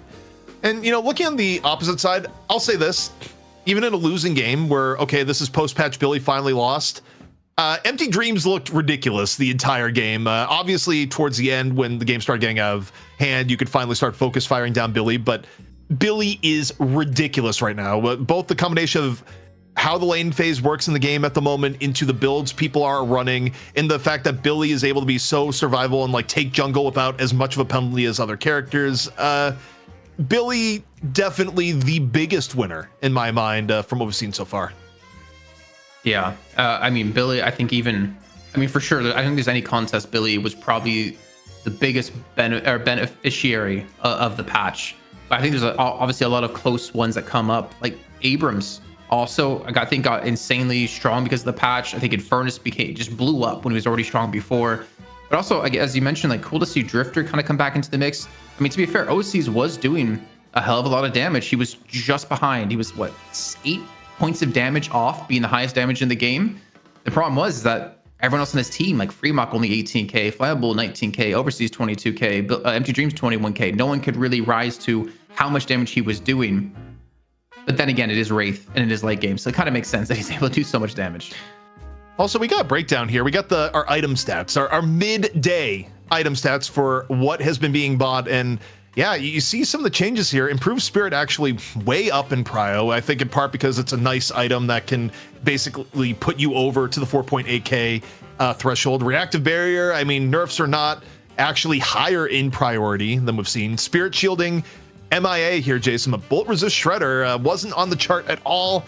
Right up there today, as our eye test has also seen. I mean, even Mystic Burst, it's gone up 30 placings in terms of items, picked up 3 times in all of our matches today, which has been 3 matches in total. Cooldown, yeah, I mean, that's kind of like standard enduring speed. I think we are seeing a slight change again to how it's kind of death balling. There's a lot more fighting, a lot more skirmishing happening. So the extra boost speed and extra regen of combat definitely helps when you're trying to get there for these fights, for sure. Are we getting fooled by monster rounds, by the way? Like, before we throw the MVP, it's saying monster rounds is going up, or is that just like monster rounds going up that's not being turned into cultist? Like, I think that's how that stat is going down, because I think people are more willing to grab monster rounds without cultists purely because of the neutral changes and how hitting a neutral without monster rounds feels bad. But those thoughts to ruminate on. Jason, we got an MVP. Who's that MVP? It's got to be one person, right? ABL. It's not him. It's Saint coming through on the Vindicta. Of course, we've been talking about it. We said even during the game, it's got to be Saint. He literally put them on his back in that last match and kept them alive and said, no, guys, I don't want to play a third match. I know you want to mess around a little bit, but I want to end this in 2 because I want to go back to streaming. And that's what he was doing earlier on today. The snipes he was hitting, the lead he was single-handedly able to gain in this game was kind of crazy. But then pairing it with Trophy Collector and the tether range, making more and more kills possible was beautiful. Yeah, and I mean, it's kind of interesting too, because people always wonder, okay, where's Vindicta at? There was a period of time where she got nerfed, specifically support Vindicta got nerfed and she disappeared for a while. And I mean, look, not only do you get great early, the mid-game power of Vindicta, pretty strong laner, Assassinate, gives impact immediately, but even into the late game here, I mean, Saint was the one turning potentially one fights from Leviathan into big losses with snipe after snipe. It was a masterclass of consistency from Saint. And Jason, just the entire mid game on, you just hear the gunshot sound and someone died. And you look in the upper left, it's like, oh yeah, it's Saint. Did you play CS much? Were you a Counter-Strike player? No, it's not. It was all action shooter for me. So there was a weapon called the AWP, the big green in CS, and it has a very distinct sound. And there's actually a mod that was made for Vindicta to have the AWP as the weapon and the sound effect. And I think that's the only thing that can make it more satisfying than hitting these snipes as Vindicta, is having that big ass gun sound coming through your ears. But I mean, Saint just pulled off a masterclass on what Vindicta can really do. I mean, he was not only putting out a ton of damage, but Alchemical Flask, Alchemical Fire, the Crow as well. He was able to help his team, not only him do a bunch more damage, even with Spirit Sap paired along with that, but it's helping his team do a lot more damage so they could win these fights. Yeah, and I mean, all in all, I gotta say, it's interesting to see what has changed here, Jason, and what is gonna get prioritized. I think history has shown this is not the final form of any of these teams here so far. And even going to NA, we're gonna be seeing a big shift as Sneaky Golem, they're back. Full strength, no substitutions. Full on Sneaky Golem against Bunny with Cock. Okay, yes, no subs, but a new permanent roster change. Yes. Arcane gone and Xeno in. Yes, you are correct. Yeah, that is true. I wanted to bring that up because Xeno's gonna be a very big talking point when we get into their match coming up. He's been a Yamato one trick for such a long time. We got to see him in one win bombshell where I think he was playing Vin and he specifically told his team, "Don't end the game. I want to get more kills." Do you remember that? I do, yeah. It's just like, hey, guys, I got pad these stats a little bit more. But that brings us to the end of EU, which is only our half point. If you're new to the Deadlock Night Shift, all of North America is left on the docket, and it's shaping up to be one of the best ones yet. Stay tuned. When we come back, after some cool break content, it's going to be North America here on Deadlock Night Shift.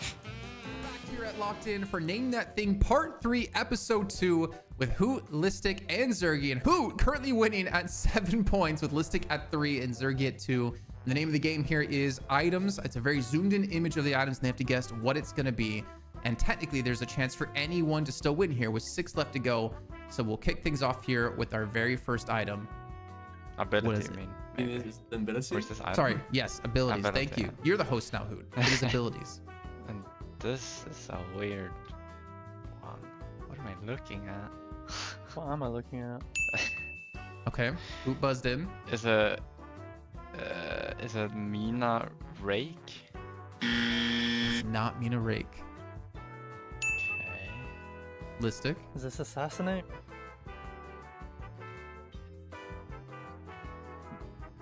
You mean like Vindicta assassinate? Yeah, Vindicta. No. Oh. What was that? Wait, what does that mean? Yeah, what? Does that... Just not even Wait. close. I'm pretty sure assassinate looks way different than this. Oh. Yeah, it's like a reticle. Yeah, It's a scope, right? Yeah. I have no clue what this even is. Sergey, do you have a I guess? have no idea. Do I just have to guess? Yeah. I mean, you get to guess, Okay, right? it's You don't get to Infernus, give a hint Infernus after. Soul. Oh, No, it is not Infernus over. Soul.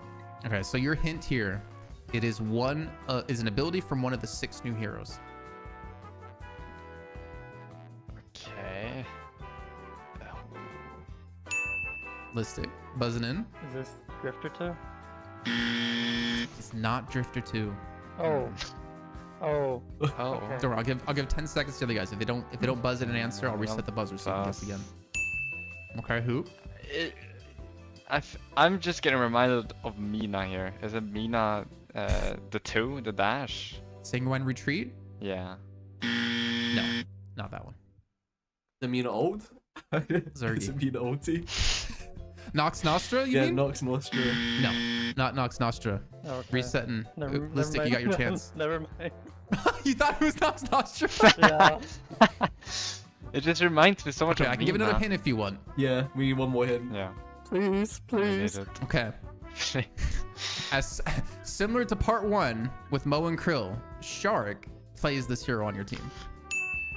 Okay, Zergy. Is this Doorman Bell? It is not Doorman Bell. Listic? Is this Doorman Alt? It is not Doorman It's Ult. not even close to Ooh. Dorman. That's crazy. Is Yeah. it Page Conjure Dragon? Holy Oh, balls. I Conjure see Dragon it. I Taste. see it. Oh, okay, no. I like how I can basically all these things I can be like, yeah, Shark plays it. You kind of like get a better idea. Yeah. You know? All right, so 5 abilities left. Coming up, number 2. Okay. Oh, Listic, you were fast. Doorman. What? There's a doorman too. Oh, It is Doorway. Yeah. All right, Listic. Nice. You know, I I'm expected losing you to this. get that one. I was slow. I was too slow. Number 3. Damn. Hoot. Is it Victor Ult? It is not shocking reanimation. Listic, you buzzed in second. Is it lightning cloud for 7? Oh. Oh, a hero we haven't seen in forever, but we're also not going to be seeing him here. It is not Stormcloud. Wait, so it's And- not that hero.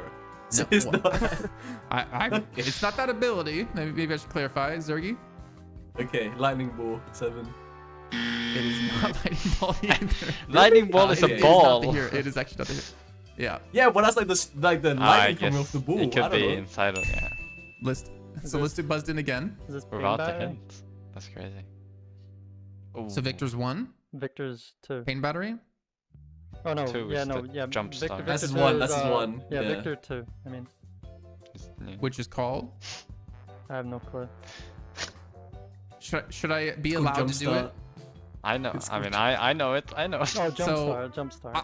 I think I heard No, Listic. no, You said no. jumpstart first, No. right? I didn't No. hear anyone say jumpstart, right? Yeah. That- no, that no, was- no. that was- It is jumpstart. I said I literally- said okay, jumpstart. It's fine. It's fine. It's fine. It's weird. You guys I sound all the forgive same to you. me. Yeah. I forgive you. It is jumpstart. All right, so moving on to our next ability. We have 3 left. It's one of my favorite ones, actually, just the image alone. And Zergy logging in quick. What's your buzz? Petrify. No. Petrifying bowler. Petrifying Bola. It is God damn it. Petrifying Bola. Moving on to our second to last one. Oh Damn. my god. Man, so- you know, I feel bad, Zergy, because every time you buzzed in, like at the same time as someone else, you're always after them. I think there's got to be like a ping disadvantage or something going on, but who Actually, you buzzed in there first? is. Is it Shiv Killing Blow? It is not Shiv's killing blow. So Zergy, this is your chance. Bloodling. The bloodling. It is not bloodletting. Really? You Okay. guys so No. What the hell? I was killing blow as well. buzzed That's kind of down. like. Listic. Is What's your guess? this assassinate?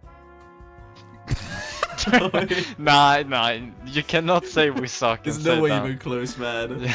I'm just gonna let me resetting the buzzer be the answer to that question. Listic. Yeah. Okay. Zergy buzzed in. What do you got?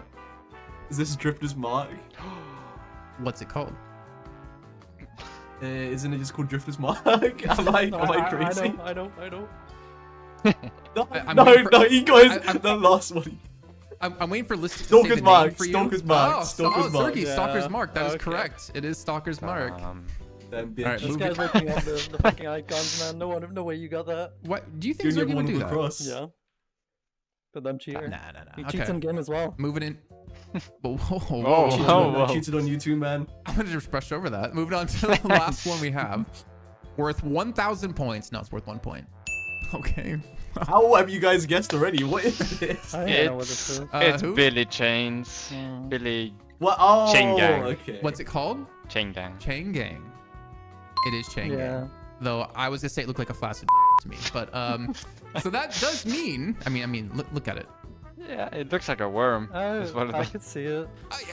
Yeah, Maybe. worm. Definitely they're probably same- the more same PG thing. route. That does mean who you finished off with 9 points in first place, Listic in second at 5, and Zergy coming in third at 4 points. So who I gotta ask, how does it feel to win here? Once again, it feels like all you do is win these days. I'm just a goat. I don't know. I just know everything. I'm the all knower. Listic, Zergy, I don't know how you guys put up with them on your team, but Listic, 5 points. You know, you got Billy earlier. You didn't get Chain Gang, but you did get Healing Booster extremely quickly. Are you happy with your 5 points? I'm modest, so yeah. And then Zergy, you know what? I'm gonna ask you a question. What parting words do you have for us? King Diff. To be fair, you did. I don't think you Okay. beat a single player when it came to buzzing in, but you know what? That's fine because we all know you're the most handsome player here, anyways, right? But yeah, thank you so much, gentlemen, for playing here. I hope to see you guys back in once again a night shift coming up. But who does it once again? Hope you guys enjoyed it at home. Make sure you guys like and subscribe here to Locked In. It is very appreciated when you do. And we'll see you next time for some more game show action. Always a fun time to do a little bit of side content there, but we are back with Night Shift proper. ZP here with DDK and Dan. We saw what EU had to show us for the new meta, but now we're going to see NA's take, and historically, there's a big difference between both of these regions, especially in the beginning of a new patch. Yes, there really is. And I think it's interesting because typically it feels like Europe also has like higher quality scrims and there's a lot more teams to scrim. But I kind of feel like that's a bit topsy-turvy now because it feels like NA has more of a stable scene currently. So there's a chance that the NA heads have managed to put something together that maybe is more representative of what the meta should look like. We're going to have to see. Well, one way of seeing here, if you're just tuning in, that's right, we're kicking off the NA side of the bracket. Here's what the actions looked like here today. We just finished up with EU, where Leviathan, they were able to get through the Fearless Furies, but ran short of Abraham's despite looking pretty good in the second map. They had their backs broken by Saint on the Vindicta. Heading into NA, though, it is looking exciting here, Dan, as we have the return of Sneaky Golem. Of course, a team generally people would say is the former Hydra Nation with a few changes over time. Yes, and I think one of my favorite changes that has been made to this team is the addition of Goober. There's obviously some other changes to talk about when we get to the roster screen, but Goober I think is the highlight for me. Somebody that I think made a name for himself as, I feel like many people would have had the impression as a Viscous one trick maybe, CP, which is fair enough because Viscous is pretty dope, so I wouldn't blame him. But it actually turns out that Goober is extraordinarily good, and I don't know if it was you, CP, or somebody floated the idea: is Goober the Hoot of NA ? Yeah, that was me, and I honestly, I think so, just because of the fact that Goober also went down the Rocky training arc where they had to start from the bottom, work their way up. They did a little bit of time on TF2 Boomers, and, went from there, right? Where, Goober basically had to do the training arc, much in the way that Hoot had to do the training arc, EU equivalent, a little bit of time on, the team formerly known as Mydong, and, basically climbing the ladder. Dan is like, all right, I'm on this team, now I'm going to go to a better team. Now I'm going to go to a better team. And in Goober's case, at times now has been on the best team in North America. It's Sneaky Golem when they've held that spot. Meanwhile, though, the opposition in Bunny with Clock has looked pretty darn good, and even Scrimbuck showing them going neck and neck with both Melee Creeps and Sneaky Golem. So between the two regions right now, I mean, NA may be the closest to having 3 balanced teams. Yeah, and I think the hero pools are looking really, really good in all of these teams. And I think that historically was somewhat of an issue for the NA teams. It's too easy to ban away some of the better players on your team, and then suddenly your chances don't look very good. But I think these days, things are looking much more balanced. And I mean, that's to be expected in some cases, given that we've had way more time to play the game. And what we're seeing with these top 3 teams are players that have perhaps all at some point played for a Hydra Nation, but in general are players that have a lot of scrim experience, and that really makes the difference. The other thing that makes a difference is, of course, you, the viewers at home, especially all of those supporting us on Patreon. Could not do the show without your support. And of course, the wall just grows week and week here, Dan. And also, I mean, Tetsuo, our first $250 Night Shift board member, where, unredeemed rewards there for Tetsuo. Technically, at the $250 tier, you can make us cast anything you want. And Tetsuo's just holding it in reserve. I feel like we're going to get a backlog request to be like, all right, now cast all of these things. But you know what? It's totally fair because Tetsuo been one of the best supporters here on the Night Shift. Maybe he's saving up for a special occasion, like, cast my wedding or something. Who knows? That's right. I mean, hey, I don't know if we put in the fine print only Deadlock, but hey, if we had to cast a wedding, we got the tools and abilities. But also, in terms of special surprises here, a new segment they're going with here. We're going to pull in Jason, a little bit short-staffed here today as, people are off and traveling. So we're trying to give casters a break between matches, but Jason, no breaks here. We got some community art that you want to spotlight. Hell yeah. Community art spotlight number 2, technically for shift number 16. Last week we had some great stuff coming through. Milkbox Frog coming in with the pregnancy. Oh my God, I forgot how to say it. Pregnancy Viper Enjoyer. It's for the best. But the last one, yeah, it's for the best that we completely forget it. But we have a whole new round of art to talk about today. And the first one coming up here, it's from, well, on Reddit, Vimple, but on ArtStation, it's Gustav and Isbel. And he came up, well, I assume I'm just guessing with a new hero design for Wicker Man, which I thought was really cool to see. It's kind of like this like burning, I don't want to say skeleton. His gun is like a one-shot thing that can like apply certain things on the ground, even like fleshed out the whole ability tree as well around this, and with some like cool images of being able to do some zone control, which I thought was really sick. And I love to see what the community has when it comes to, what kind of heroes would they like to see in the game, because there's still hopefully a ton to come in the future. I mean, we're only at what, 26 now? I don't remember if we're actually over the 30 mark, but I'm excited to see what's going to be coming up. And honestly, this thing looks so cool. Jason, his code is defective. Like, the point of the firefighter code is not to be caught on fire, and yet he's totally caught on fire. I'm just... No, you make a very, very good point. And there was some like backstory. So Wickerman, aka Wick, is the result of a pagan sacrificial ritual that was performed in the woods following a forest fire. A firefighter on the brink of death was discovered, likely by druids. In true pagan brutality, the firefighter was promptly decapitated and a burning branch replaced the head. Whether the intent of the ritual or not, the body sprang to life once more with a new, livelier personality. And I thought this was so cool, like seeing the creativity of the community. And I kind of hope deep down that some of these ideas actually get implemented into the game, where maybe people get hired for a character or hero design when it comes to the game. So I was going to say, you never know whether Yoshi's watching or not. This is a great way to I mean, if that's your, for some people, like this kind of stuff that, they really have a true flair for it, and, just doing it and getting it out there is the best way to maybe catch the eye of someone, or at least create a body of work. And so it's great to see. These ideas are really cool. I love the lore there. The lore is actually dope. The only thing I'll say about that is, like, you always put this into like Big Brother Yoshi, and it just led me to this idea is like, Chef, you want to just like do a life check here? Would Yoshi be disappointed if they saw your browser search history? Just reflect on that as you continue to live your life. I tell you what, there was some questionable things I thought about and thought better of showing on air that went directly down that line, and I had to quickly delete all my cookies and all my browsing history. But we can move on to submission number 2 over on Twitter for TidyWire. I thought this was so cool, a little ivy coming through. And I forgot what the text was around it. It was about like my favorite Team Fortress 3 hero that I like want to marry. And I thought it was adorable. I thought it was really well drawn. Ivy doesn't get enough love sometimes. Someone's got scared here by this picture being like, oh shit, what month is it? Dude, is Valentine's Day about to be? Did I get my partner a gift? It's like, wait. It's almost like, okay, thank God. Like, hey, you don't have to get your partner a gift if you don't have one, CP. That's thinking smart. What about self-love, Jason? Get yourself some chocolates, Yeah. Or like a new PC, or maybe better internet. In my case in particular.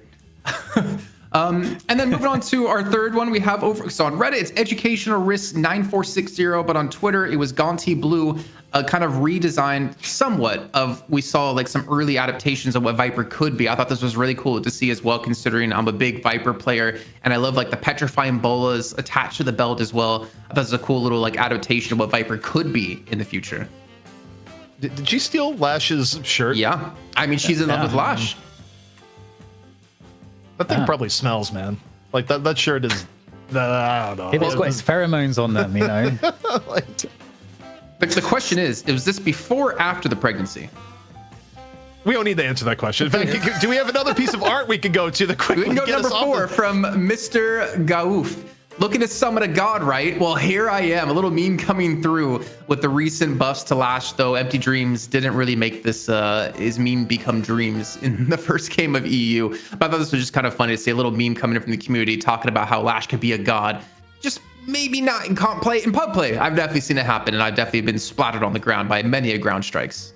And I just realized, by the way, I've had the NA Mo 1v1, and like production never yelled at me to get it, and we're close to NA Mo 1v1. So hold on, I need like don't worry. We got you can do that. Dan and I can take care of this. I mean, Lash getting some significant buffs definitely helped out quite a bit, but also just kind of really enjoyed the drawing of Lash. Just something so simple, something like MS Paint. Reminded me of the Billy page we had last week.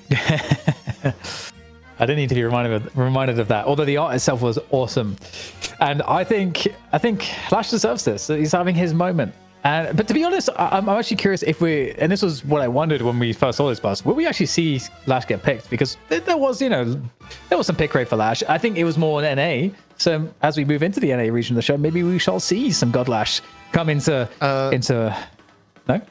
Well, no, I'm just gonna say I think I speak for everyone. I've seen enough Nerf Lash. Doesn't matter. Oh my God. No, just keep buffing him, make him even better. I saw Disco Virtuoso playing him earlier today on the stream, and I mean, he makes Lash look real good. Just There's a slight difference between playing in comp play versus pro play. True.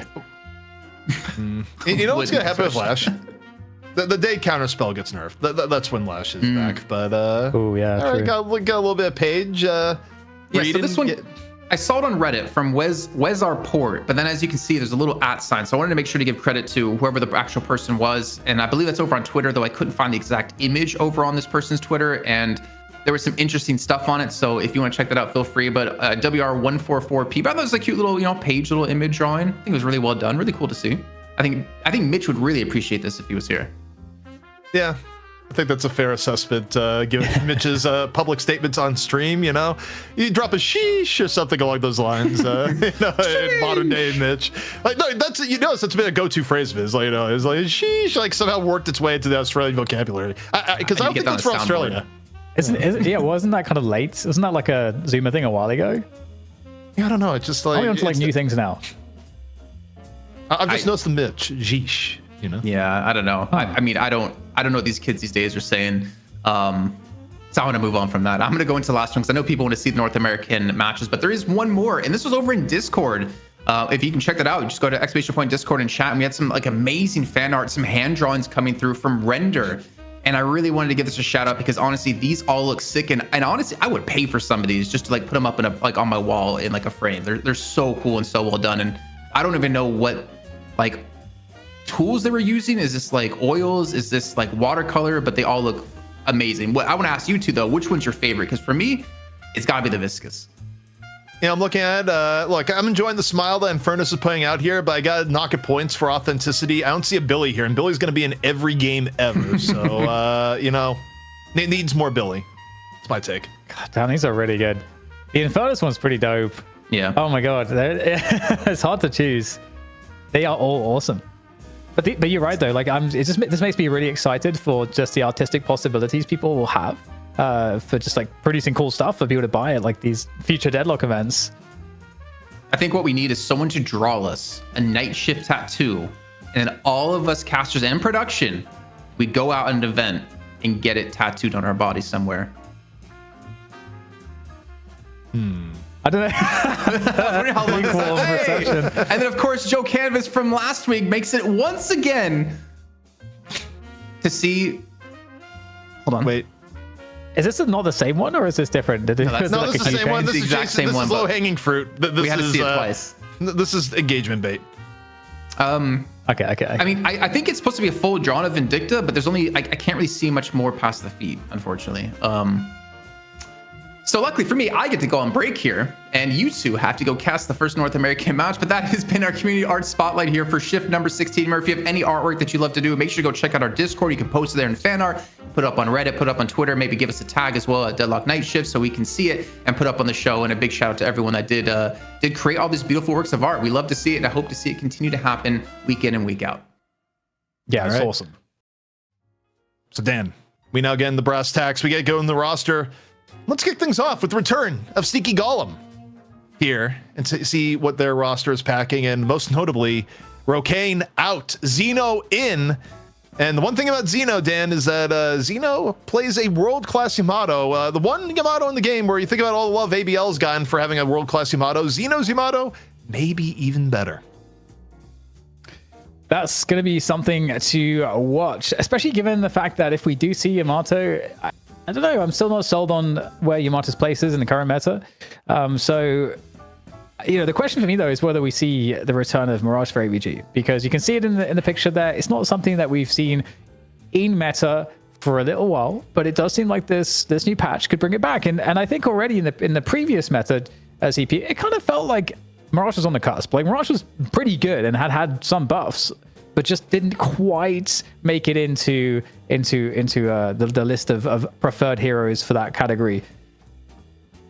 No, and I mean, I think Mirage is probably back, which also is kind of the sad thing about the change where Rokane, I think, quit the game, or at least is taking a break for the game, is that Rokane's bread and butter, like most played hero ever, was Mirage, but the timing, not great here. But also, before we go into the next roster, I just need a call out, because I'm not going to be on for the next series. I need to call out Melee Creeps for what in the world are you doing? Melee Creeps on Tuesday tells me it's like, guys, 3 people are going to be out from Thanksgiving. And it goes back and forth. I wake up the next day and Scout's like, no, actually, everyone's going to be in but Fish Cake. And we got Duke coming in the sub. And less than an hour ago, Scout messages me and says, oh, no, Fish Cake has FOMO. It's full melee creeps defending today. It's like, guys, as someone that has to deal with comp ops every week, I hate you. But also, full strength melee creeps in today. But they're not our next team. Our next team, Dan, Bunny with Clock. Bunny with Clock. Yes, and your arch nemesis Tanner making an appearance again, trying to breach into the finals to really ruin your day. But for the rest of the roster, this is definitely a dangerous roster. You know, Poshy Pop is a tenured player on this team, somewhat of a spirit. I mean, I don't know if he is the actual like captain of the team, if they even have that, but for me, that's kind of like spiritually where he's at on the team. Coaches, I think, is going to have a lot of fun because Coaches has a pretty nasty Mo, and I think Mo was already in good standing in the previous meta, and I think Mo only gets better here as well. And Aiden on the Vindictor as well. We've already seen from Obikin's performances today that Vindictor is still a top hot choice. So it's definitely going to be a tough team to take down. That's for sure. Yep. Well, also, I didn't die, for those wondering. I just may have knocked a flashlight off the desk, which hit a really resounding thunk on another piece of wood underneath the desk. So I'm good. I didn't get just slammed or hit over the head with something in the interim. But yeah, overall, I mean, this team is a team that's been rising, has been looking better and better week in, week out. And, again, I'd say this team kind of reminds me a little bit of old school Melee Creeps before Melee Creeps truly became a number 1, number 2 team. And, per the Scrimbucks, they play Sneaky Golem really, really close. So heading into this first match, I'm excited to see how it goes down. But, before we have to get into it, we got our Mo 1v1, which... Wait, what happened here? Did they... No. We deleted it. It died? The Mo 1v1 died for some reason. I'm not sure why, but either way, Sneaky Golem, Dan, they got first pick, first ban.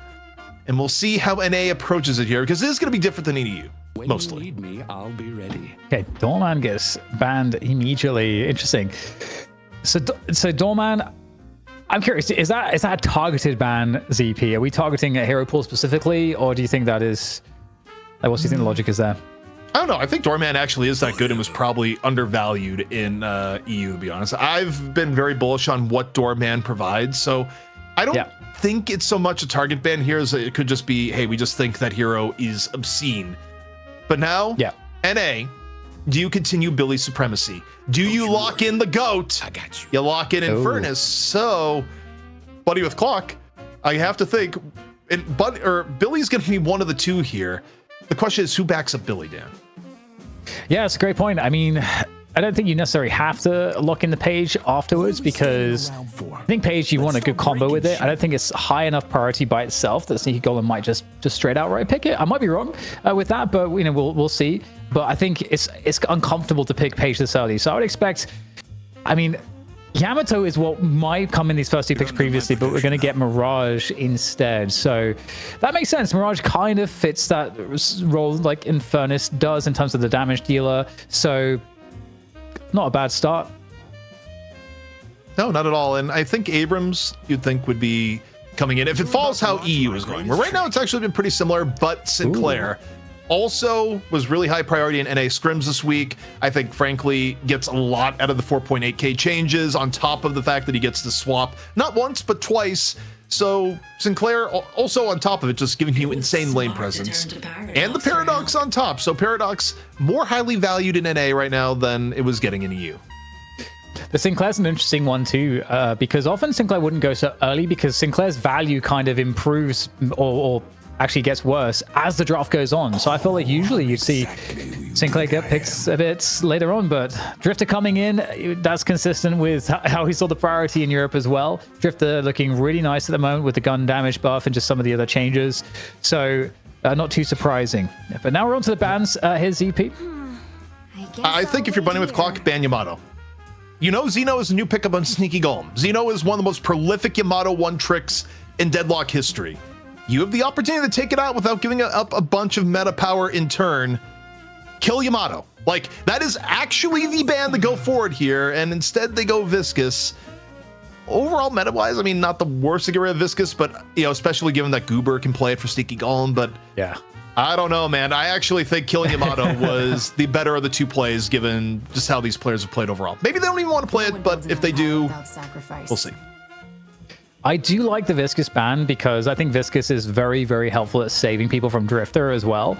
And I think that can really make the difference. Because with Drifter as well, you kind of do need to get those like last hits so you get the max bonus. I have a fire alarm, so BRB. All right. Wait, it's gone. I don't know if he muted and it went or it just stopped there, but given the fact that Dan has left, well, chat, it's just you and me. Maybe Jason's still around. I don't know. Jason probably is like, yeah, he says he's busy. So, all right. Vindicta comes in for a bunny with clock, followed up by Abrams. So, I mean, part of this is that Vindicta's just really good. You run it with Aiden, who's its signature hero, and you get the Abrams on top of it. So you get what is a premium lane and a comfort pick at the same time. Makes a lot of sense to me. Final two picks for Seeky Golem, though, are about to come in. There's Geist. Do you have the Yamato? Because it also, to me, Dan, says something about Yamato if you have the opportunity to free pick it here with your final pick, you know, no priority given up, and you go, no, Zeno, you don't need to play the Yamato. Play something else. Maurice and I got your back. Okay, I mean, I guess it makes sense. You know, they already have Infernus and Wraith. Getting some extra front line in there is, I mean, honestly, as well, like the Moe and Krill Paradox combo is really good at actually securing kills and picks, and I think going into the late game, if the game goes later as well, I think Moe and Krill is extremely important in locking down carries that get out of hand, and Mirage can be one of those, so as well as Billy. So I think Moe and Krill's a nice pickup. So yeah, the Yamato is pretty sad. I'm curious, what do you think Xena will be on? I mean, if not that, then I think there's a world where Zeno maybe is on the Paradox here, would be my guess. Or in terms of frontline, I'm trying to remember, I think there may have been a Geist phase at one point, but, you know, for Seeky Golem, and trying to look at who's playing what, you know, I wonder, okay, who's AVG going to be on? Is AVG potentially going to be on the Wraith in this combination of characters, or is AVG going to be on the Geist? There's a few different ways it could break down, but I'd guess maybe the Paradox, but who knows? It's a first look at Zeno on Seeky Golem, so we get to see how they've decided to shift their hero pools. The one thing I will say, though, Dan, fully expecting hydration on the Moe. Yeah, I think that's a good call out. I mean, this is interesting, Azifi, because I'm looking at these drafts. I'm like, I like both drafts, a lot about both drafts. I kind of would have wanted to see myself at Bebop maybe instead of the Holiday, but that's because I'm kind of a Bebop like purist. But this is kind of nice, you know. Bunny Clock have Abrams and Billy. We saw how hard that hits previously. In addition to the damage output that you can get out of Vindicta, Drifter, and Mirage, and Holiday. I mean, they have a bit of everything. I feel like the pick potential is obviously a bit better for Sneaky Golem. I think that's kind of where they look a bit stronger to me, as well as the late game. Yeah, I mean, the late game is quite good for Sneaky Golem. I guess it kind of depends on where you rate Mirage now. Also, the fact that Vindicta can get really strong, especially in the hands of Aiden. I don't love the Holiday pick towards the end. I mean, it's just, for those who haven't paid attention to the changes, it's a very different Holiday. You are playing Holiday for barrel maxing at this point. You are not going gun Holiday. No one has picked up crack shot basically all day long. Instead, your main goal is you want to very quickly hit your spirit power spike and go for barrels. And I mean, look, credit where credit's due. Barrel is a really strong ability. Knock up is one of the best debuffs in the game. It is ridiculous for securing kills, but it's not a Holiday that's giving you the late game security that you used to get. And on top of it, with all the nerfs to CDR items, Lasso comes out even slower when it's already a long cooldown to begin with. So that's why when Holiday does get picked, she's shifted very much to the back of the priority chart. One thing that I will say, though, is that Spellslinger was actually, I think, buffed a little bit, and Spellslinger Geist was already an insane power spike for Geist that makes her ridiculous into the late game in terms of like the damage dealing. And I think she becomes, honestly, the biggest problem, along with the Infernus into the deep late game, even more so than Wraith, perhaps. So I actually love that for Sneaky Golem, and I think if we get to a late game, this will be a very fun and interesting match. You know, as I'm looking at here, I'm expecting teams to be in the bathroom in North America. This is a uniquely NA thing. We're sitting here waiting and waiting, but now both teams have said ready. So I think we're about ready to get into it from the production end. Should be hitting the start button as we speak. Yeah, there we go, Dan. We're on our way. We are on our way, and okay, match one, and I think this is going to be a great match one here, as one of these teams tries to get into the money match here for the NA portion of the show. I don't know which way I'm leaning ultimately, ZP. In terms of just the drafts themselves, obviously you got to lean towards Sneaky Golem with the quality that they have on the roster and what they've displayed, but I could absolutely see Bunny O'Clock having a really good matchup here, especially with, you know, getting the Billy Abrams online. You know, if we can get Aiden off to a good start on the Vindicta, I think there's definitely a lot of potential and serious threats that Sneaky Golem will have to navigate. We cannot attest to whatever that Imager link is, nor held responsible for whatever Goober is spamming in chat. That is our disclaimer here. Yeah, so we got. Also, any mentions of Yoshi have no reference to Nintendo. Nintendo, please do not sue us. But as we look at the lanes here, Dan, and it's going to be Sinclair taking up the middle. Usually where you expect to see Sinclair go, he's just that dominant of a lane character. Some would argue the most dominant laner in the game at times. Sorry, who is the most dominant laner? Sinclair, yeah. So yeah, the priority difference here was, I think, really cool to see. Maybe we start to see Sinclair becoming like a top 2 prio pick. Do you think there's a world where that's the case based on how the power spike differences are now from the investment bonuses? I mean, it's a possibility just because of the fact that Sinclair, I mean, when Sinclair is good, Sinclair is really good, and Vexing Bolt hits like a truck. Also, in terms of who's playing what, I think it's interesting to note here that, you know, normally it would have been Rocane on the Infernus. Instead, AVG flexing over into the Infernus. Normally see AVG on things like Warden, where, by the way, Warden was not picked or banned in NA. Big, wild difference from what we saw in EU, especially given that someone like AVG didn't pick it. Maybe he would have if Infernus was in play, but I didn't expect this necessarily coming in. Yeah, and having, oh, hello, hiding the bushes with a $200 tip. Thank you so much. It was such a strong tip. It crashed AVG and made us highlight just how awesome Hid in the Bushes is. So thank you, Hid in the Bushes, for the $200 donation. Of course, the players thank you. That is going to be split 50-50 between our EU and NA, but the prize pool going up and up. So thank you so much. But yeah, you know, a little bit more time here, Dan, to take a look at the laning phase. We got Infernus Paradox for Sneaky Golem off on their weak side. Actually, I think that's strong side. Yeah, that's their strong side. So they throw Infernus strong side, and they on the left side, in the weaker side, they're running with the Wraith Mo.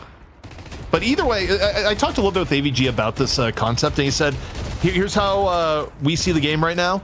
2 side laners, and then the other 4 roaming like crazy. So their goal right now, Dan, is to feed the hell out of Infernus and Wraith. Yeah, that's definitely a game plan that makes a lot of sense to me. And I think that's like, you know, one of the reasons why Drift is actually quite nice as well.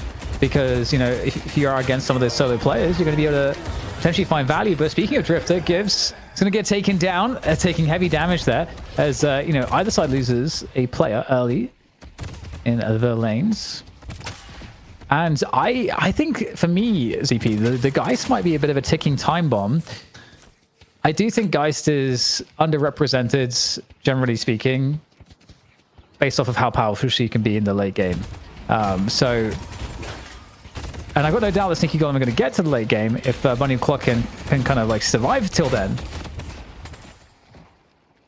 Yeah, I mean, I think the thing about Geist is that Geist, when played well and reasonably well farmed, has never been an easy kill, can easily push up lanes and be a threat, and just, you know, continually has sort of this aura of, you know, presence in the game, especially when swap is a threat, because of course you don't want to go near Geist, get swapped, and, you know, have things go completely awful in turn. But, all right.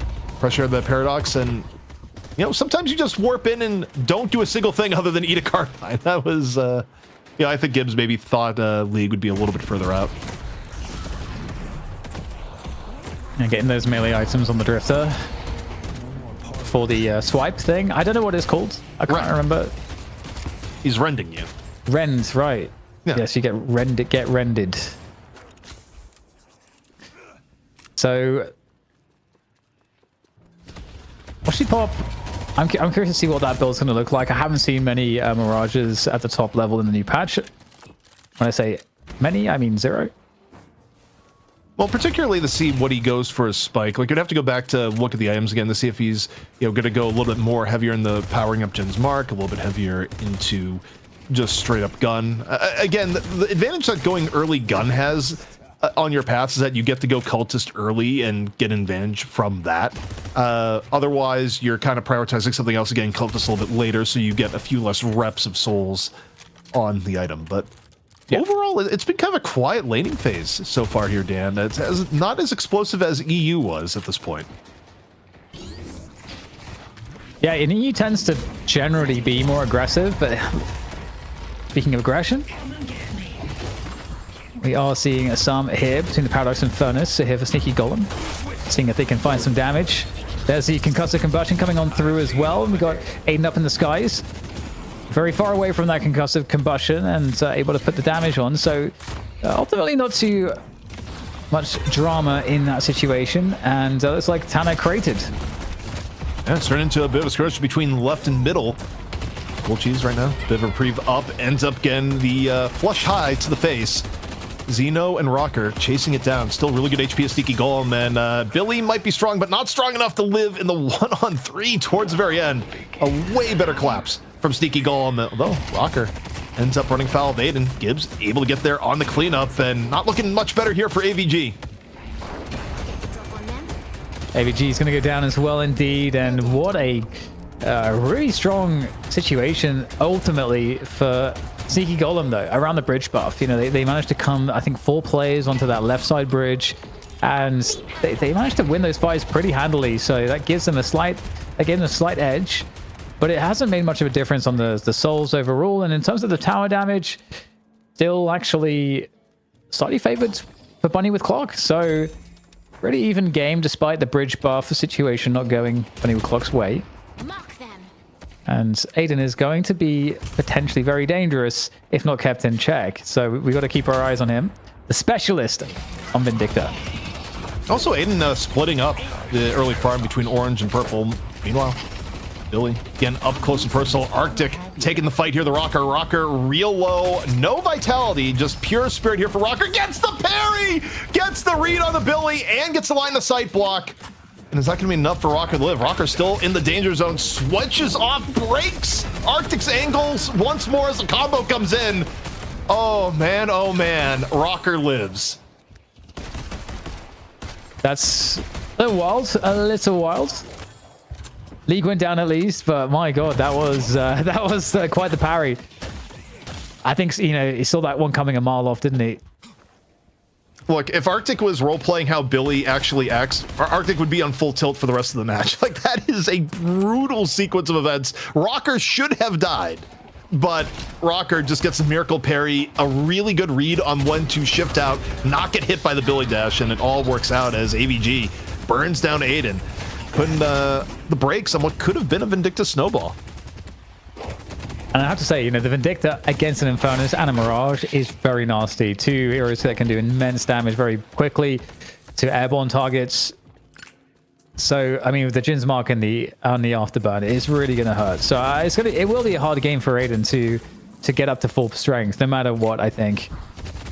I want to see here, what's Pashi's build? Did Pashi go Spirit or Gun here? If I had to do a guess, I would guess early 4800 Spirit, because generally for what power spikes, if you can get away with Spirit, Spirit is usually the better of the 2 spikes, but we'll see Pashi's itemization in a second here, just because, you know, there's a question, how are Mirage's building right now?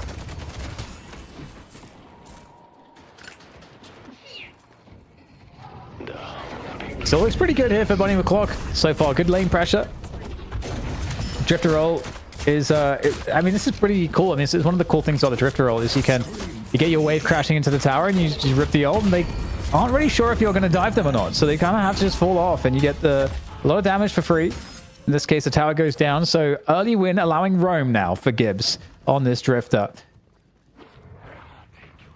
Okay, and interesting enough here. Okay, so it was Spirit first, and you did Quicksilver, Surge of Power, that gets you your spike, and you just have Mox rounds and Sprint at the beginning. So makes sense to me. Even earlier Surge of Power than expected, as nice damage here on the AVG. AVG gets a little bit of burn down, and the chase is on here for Bashi, able to finish it off. Cash onto the Holiday. Bashi is getting taken out, and now the dive attempts coming on through as well. Big Mo coming on through will force back Bunny Clock defenders, and they're looking to equalize the Guardian scenario right now. And there we go. Hydration picks it up. So 48k to 47k. Objectives even as well. And more fighting in the mid position. Looks like Bunny Clock have Sneaky Golem outnumbered in this fight, though, as they continue to try to push into this one. Zeno doesn't really have anywhere to back off to. It's certainly going to be going down. No help. And that's the mid position. Absolutely swarmed. The funniest part about Geist's kit to me is still just the entire part of Geist with swap, really scary. God, how do you engage on this hero? You know, take utmost care. Geist after swap, jumper. Just jumper, get on her, and you know, it goes to there. You just see Xeno being like, yeah, this is gonna end quite poorly. But Bunny Clock able to grab the left buff. And overall, you take a look at the game state here. Billy getting up close and personal here into the Paradox. Tanner able to finish off one at the same time. Two quick pickups here from Bunny with Clock. Yeah, this is pretty cheeky, isn't it? Getting very aggressive in the enemy jungle. Nice aggression from Bunny with Clock there to get Arctic on those steals. As he reroutes now into the mid position. That Guardian looking quite vulnerable here, as Bunny with Clock do have that focus around this position. Giving some respect, though, to the Sneaky Golem side. In the meantime, the urn, of course, has been up for a good 40 seconds. And that is on the left side. Curious if that will be taken. Yes, indeed. Drifter will pick that one up there for Bunny with Clock. There goes the combo, though, on to the Abrams.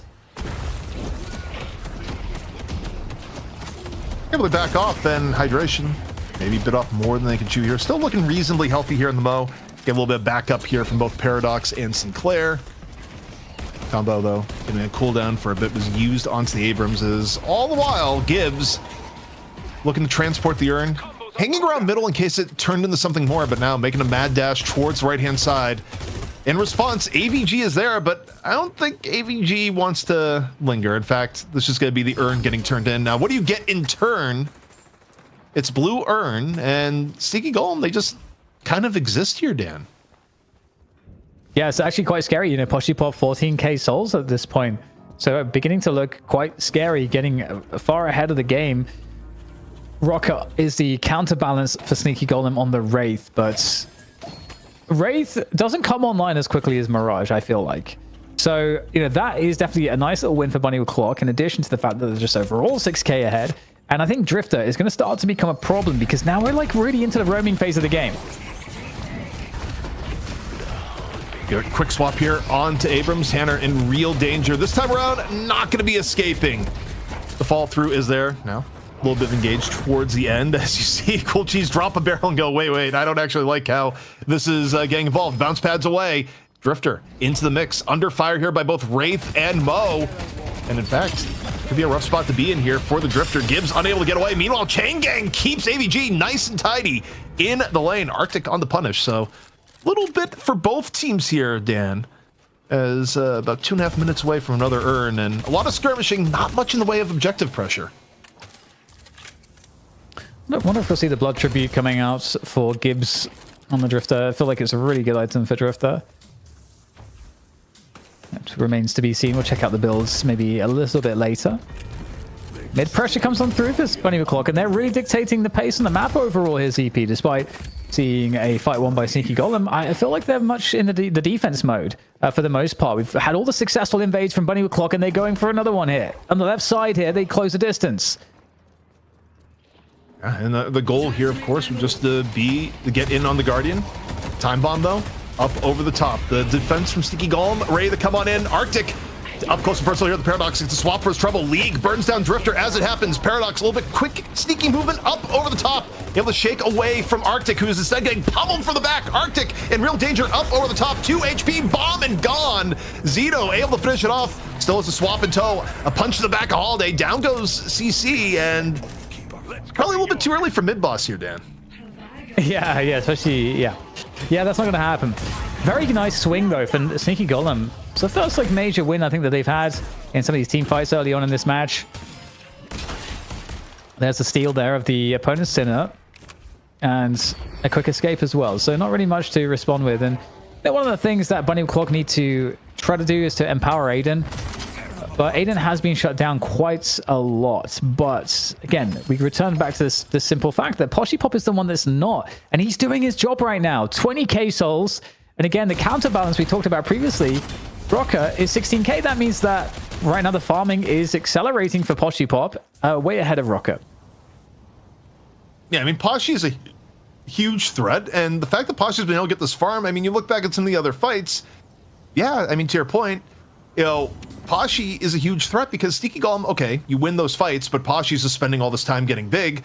When does the build come due for Poshy getting this big? Because you take a look at Bunny with Clock here, Dan, they're all set up on the right and going, okay, Poshy, get farmed. Now, of course, he could Traveler in on this next fight too, but the goal here of just letting Poshy get solo farm is very obvious. Sneaky Golem have been, they just missed out on that bridge buff because they just don't feel confident in that team fight. And the Urn is here as well, and Bunny Clock's certainly going to be going for this one. And Cool Cheese going on through with the initiation. He's going to be able to, or at least attempts to steal one away. The barrel's going into big damage here. Bunny with Clock on the team fight looking fantastic at the moment. Again, swarming this position with good success. Poshipop finally gets focused a bit. Has to fall back in the fight, and it's going to be down to Arctic to try to hold it down on the Billy. But now he's getting focus fired. Really good stuff here from Sneaky Golem, turning the fight around. Goober with the audience participation pulls him right back on in, and now you see Arctic in real danger, chased down on two sides. Mo getting into the action, no combo, no problem. Now once more looking for Abrams. Tanner dancing to and fro. Warpstone in on the chase. Abrams, you're a little bit too big in the situation, trying to get to the jump pad, gets it successfully. Didn't get stunned on the way out. Still enough HP. Now maybe looking for the teleporter play. Abrams into the closet. Okay, do you want to chase him in here? This is a little bit risky. This is where Abrams could potentially chase it bound back. Looking for the melee, raw melee. HP continuing to fall as Tanner, and surely this is the end as a wall facing him towards the other end. Abrams still alive all the while, finally goes down, Dan. Yeah, but Drifter's come back through as KMC tries to clean this one up, but there's more teammates here for Sneaky Golem. They're able to punish the Drifter. Uses the teleport there to try to juke, but it's just not going to happen. Now, in the meantime, what's been going on? We've got the Urn that gets collected by Cool Cheese, who was a part of that fight that I feel like went on for a very long time. So now we're about to go back into the same scenario as the Urn gets carried across the map. Surely, Sneaky Golem are going to be looking for a challenge. Yeah, I think for Sneaky Golem, this is not an Urn they're going to give up for free. First Urn, they may have said, okay, just take it this time around. I imagine there's going to be more of a response. But we'll see. It's going to be a little bit of a longer approach here just because Bunny with Clock does have to spend a little bit of time pushing up the lane. So, not a lot of players here to support this for Bunny with Clock. I mean, this is a bait. Big bait. The play really is into that right side walker, surely, because there's 4 players on the right side of the map right now, so the Urn can never be deposited. They are moving towards that walker pressure, and now Sneaky Golem is starting to ask the question, is this just a bait? How many players are already here? As 3 players will start to fall on top of this walker to siege it. It's likely going to go down here, and you look at this. Sneaky Golem still hanging out by the Urn here. They're still not really convinced as to what they should be doing, and the Urn is just teasing them. Yeah, I mean, you use the Urn as leverage to get Walker, and it makes all the sense in the world. Also, it goes to show how much I look at names and not the upper left. I mean, I guess for the both of us here, where it's been Rocker on the Paradox, which makes a little bit more sense. You never quite know after Team 2 name changes, but League on the Wraith, and thereabouts. The combo right then and there as Cool Cheese looked to thread one win in. Instead, the Urn gonna be picked up by Hydration and turned in by Sneaky Golem. So they get a little bit of a payday for giving up the Walker after all. Bunny with Clock, though, still looking for a piece of the action. Poshy, all sorts of farmed up, laying in the damage here in the Mirage. Life Drain, though, into Poshy at the same time. Poshy gotta take the high ground, still under assault. All sorts of yellow in around Poshy. Does he still have Tornado? He does. Use it to hit 2. Still laying in the damage. Poshy, back and forth we go. Meanwhile, Hydration goes down. And Poshy finally falls after what was a serious assault. And now the fight really starting to conclude with Bunny with Clock on top. Oh my god, this was an amazing bit of macro. So they bait Sneaky Golem to the left side as to allow them a free walker on the right, and they all TP to then encircle the sneaky Golem players that are trying to stop the deposit on the left side. That is an excellent macro play from Bunny with Clock, and look at the difference. It's getting them 2 walkers and Urn and a winning team fight. That is a massive swing and advantage. Also, again, I just think that's what you're narrating there. Just Pashi. Yeah, Pashi might have died there, but Pashi was able to basically take the focus fire of 3 people there, Dan. Go round and round and round and deal damage. And yeah, you end up going down, but you've laid the framework for the rest of your team to win the fight. And Bunny with Clock with the first true major advantage of the game, and doing so 30 seconds before next turn. Now, the risky thing here, Dan, this is right on the threshold. This might be a sneaky Golem territory Urn, which would be a great way for them to get back into the game. Right, though. Oh, that's a very dead drift, and nothing you can do about that. Good catch from Sneaky Golem. The swap into combo is the classic move. And okay, now Geist has got the warp stone online. We were talking about Geist once she doesn't have a swap. It does get a bit leery, as we Brits would say. But once you get the warp stone online, you get that extra mobility that can keep you safe. And I mean, it's a 12k difference, but it's still nothing to worry too much about here. It's, I think, the Walker difference, which is somewhat of the problem. The Walker situation is not great, especially because at 20 minutes into the game, you are starting to feel a little bit of the burn for some heroes and going, wow, I'd really like to get my 10th slot online. And, right now you don't get that option. But Urn control is going to be had here by Sneaky Golem. And it's turning into a fight. Instead, Bunny with Clock, they're trying to go for the chase down mid-Urn rotation. Sneaky Golem, though, they sniff it out. They go for the counter engage on their own volition. No combo is still up here from the early pick. Arctic, though, isolated early. League on the face down, and some of this pressure on the bow, not really doing much of anything at all. So Bunny with Clock, they go for the engage, Dan, and they just lose 1, and that might lead to losing the Urn, too. Yeah, really nice disruption play, ultimately, though, I would say, because they were out of position to actually, I think, cut off the Urn. So it gives them another chance to macro this scenario. But, as you just rightly said, big catch up in overall souls. Only a 6k deficit now for Sneaky Golem, as once again, the Urn is now being sent across the map, and there's no players here. Or, I mean, I believe the Clock is going to give this one up. Looks like that's it. They don't have good trades either. Like, maybe they could have gone left, but they already got left Walker. And do you love going middle when you can go right to middle really early? No. So they just have to take that, and Dan, it's even. That is full evened up between both teams. And next pick carrying utmost importance, especially if the teams linger in middle, Dan, because mid boss is right there. Yes, now it does become pretty interesting. And, you've got League who's caught up with Poshy Pop. And, I mean, these fights are going to be really interesting. Wraith, of course, has the TP, maybe a little bit better of an escape tool than the Tornado.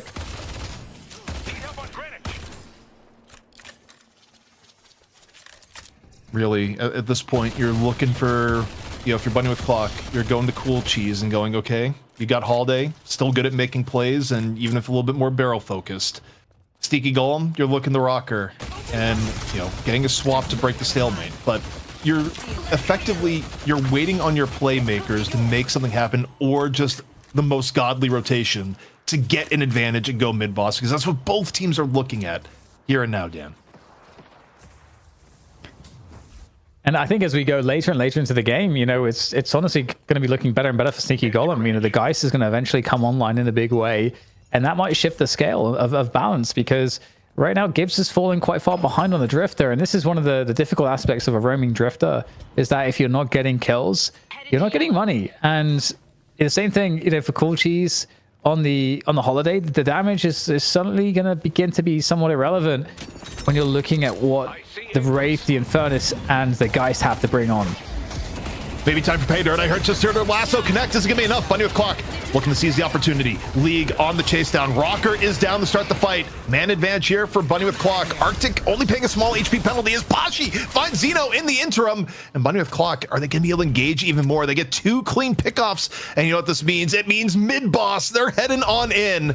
And Sneaky Golem, you still have the Sinclair here, Dan, but this contest is gonna be real tricky.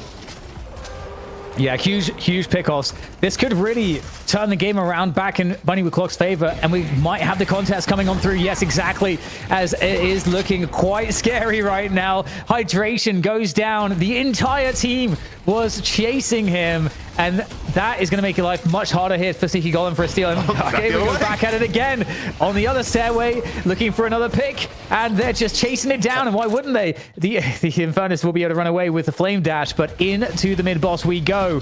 And this is now undeniable for Bunny with Clock. 9 out of 10 plumbers agree. Check both tunnels before finishing off the mid-boss.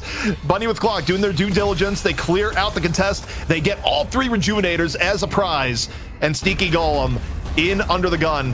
While still even souls-wise here, Dan, this next sequence of fights is going to be difficult. And especially for Sneaky Golem, they're hanging on to one walker, the most important one in the middle. And the odds of it falling soon, very likely. Although, AVG, right now, Flame Dash, trying to get away under all sorts of pressure, and Aiden puts them in the ground. It's worse from here. Oh man, he almost got to slide down the stairs, but the stage stopped him just at the last second.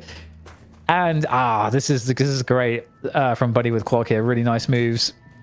And as well, you know, I don't know that we talked about it, but the rejuve change was that you don't get team buffs anymore to your stats. Yeah. You just get the reincarnations. You know, that's all you get. Just air quotes. Just like you just get 3 of an item so broken it had to be removed from the game earlier in the development cycle, and you don't get buffs on top of it. It's like, yeah, rejuve's still real good. It's just like I think at some point they just had to look at objective and be like, yeah, you know, 3 revives in the middle of a fight. That's probably enough. You don't actually need fire rate and spirit amp and all this other crap on top of it. It's like, no. Let's tone it down just a tad.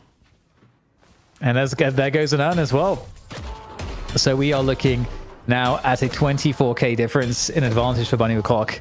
So they're starting, and this gets kind of dangerous for sure. And again, I think of Sneaky Golem, if they can just defend and just draw it out as long as possible, I think they can still bring this one back. I have full confidence they can do that. But obviously, this is a strong position for Bunny with Clock. If they macro this correctly, find a good opening pick, this could start to get real bad for Sneaky Golem now. I mean, the problem here is that you don't want to have the typical fight where you have a decisive fight, and Bunny with Clock is everyone up and you're down 4 people, because then you're going to lose both shrines. You're going to lose first stage patron and may even get all in. So fighting against 3 rejuves, I mean, it's one of the hardest things in Deadlock, especially at the competitive level. And Sneaky Golem, their goal is to like try and just buy time at the walker, maybe get a pick if they can.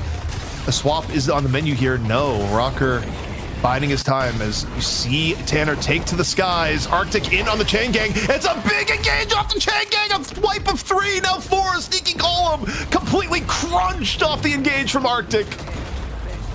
Oh my god, that's a nuclear bomb straight into the heart of Sneaky Golem's chances.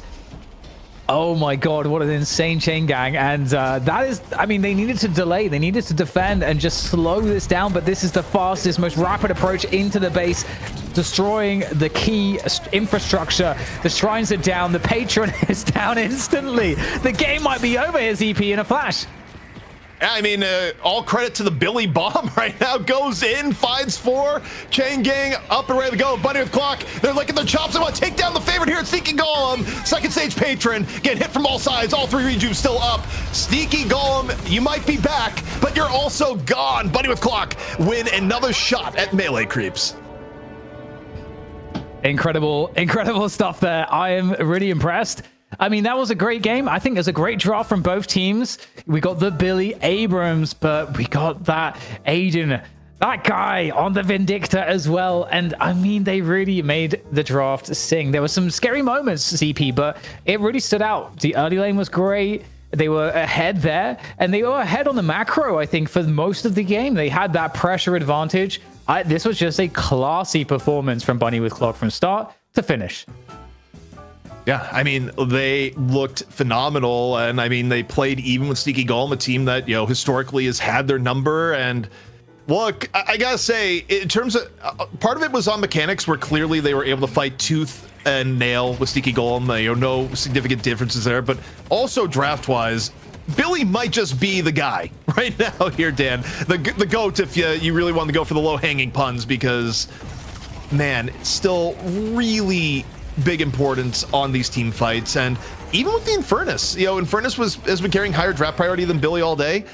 I don't know if that's warranted. I think the power of a good frontline is unreal. And also in this case, did you really get that much advantage on the Infernus over Pasha on the Mirage, who also did insane work? It was truly such an impressive performance, and I don't know, I'm kind of at a loss for words here, ZP. I'm like really impressed. Looks good. And I mean, look, this team has been on the rise. And oh man, the final play where you dive in and no long delay for Sneaky Golem, just a group hug of the least friendly variety, courtesy of Arctic. And final stats here, obviously Aiden continuing the pump. Talking about MVP discussions, for me, I'll be clear, I nominated Arctic just for the final play, but looking at the stats here, Aiden was also doing a lot of work in these fights on the Vindicta. Yeah, you can definitely see that. 19% of the souls from Assassinate. That's actually kind of wild if you think about that. That's actually a pretty crazy. And yeah, the performance from Aiden, I think, was remarkable. There again, we can't really forget how many problems there are for a Vindicta, a very immobile hero that is up against a Wraith, a Geist, and an Infernus. And I mean, Sinclair's not bad at shooting up either, nor is the Paradox. Like, you have a lot of potential issues. We got the Warpstone on online fairly early to try to help with that, some of the mobility issues, but Aiden just really knows how to make this Vindicta work no matter what. And so I definitely agree. I think that MVP for Aiden is the no-brainer. Yeah, although it is fine if we give MVP to Aiden again. That is 3 MVPs for Vindicta. Vindicta, who I think is 100% win rate on the day, and not 100% high priority pick rate. So, that's kind of the undercurrent story. I mean, granted, Billy's also been pounding all day long, but, Vindicta, pretty good right now is the case in both EU and NA so far. And I'll say this much, though, Dan. I do think a brand new patch is when you have the most volatility. If any team in NA can lick their wounds and come back stronger next week, it's Sneaky Golem. Oh, yeah. Oh, yeah. Ooh, I'm excited, though, ZP. What if Bunny Clock win today? Well, honestly, they might. I mean, I think melee creeps, like, they're really good, but they're vulnerable. Like, melee creeps, I feel like you always get a good game with melee creeps. Like, it's rare that melee creeps actually just obliterates their opponents. Like, they'll play down, they'll play up. Oftentimes recently, they've been winning, but, melee creeps, they're not invincible, and if nothing else, I think we have a good game ahead of us. But let's see what the MVP is. I gave production like 3 different choices, and yeah, it's gonna be Arctic. Look, Dan, that final play, the put Sneaky Golem to bed, and Billy's overall performance for the teams that have had him here today, can't deny the impact. And frankly, we just didn't want to give MVP the Vindicta, another time.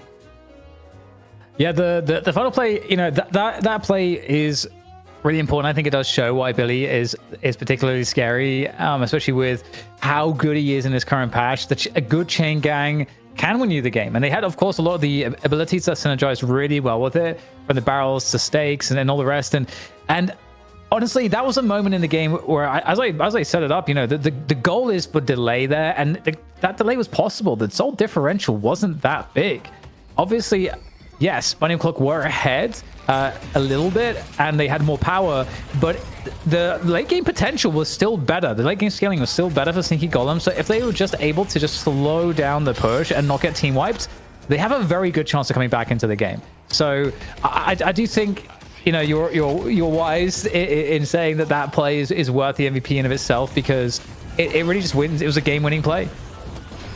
Yeah, because I think without the dive-in at that time, there's a world where, is Sneaky Golem really hurt by that rejuve? Probably. Is there a world where they, fight it out long enough that they get another chance? And look, you got Infernus, Wraith on the other team, and a Geist. You might bring it back in that situation, but, Arctic had the dagger in the heart when it was needed most, and completely just stop Sneaky Golem from having any chance of a comeback at that point. And as a result, once more, our NA Finals match is going to be Melee Creeps versus Bunny with Clock, something we saw last week, but may feel a little bit more well-earned here in this instance here, where Bunny Clock went through a perennial NA contender to do it. Yeah, it's going to be a really, really fun finals matchup. We'll have to see if Bunny with Clock's hero pool can go the distance in a best of 3 against Melee Creeps. We will be back after this break with that one. I know that's your job, ZP, but I'm doing it.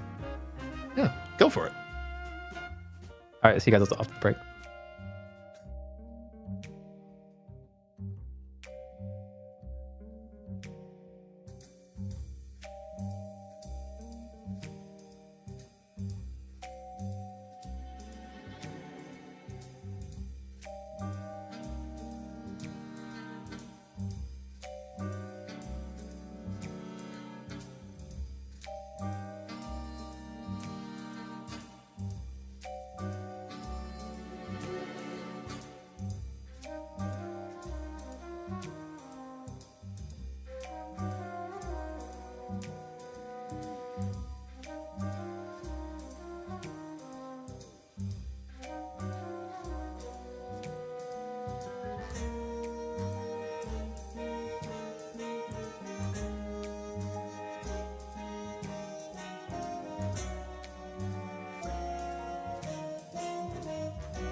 My privacy.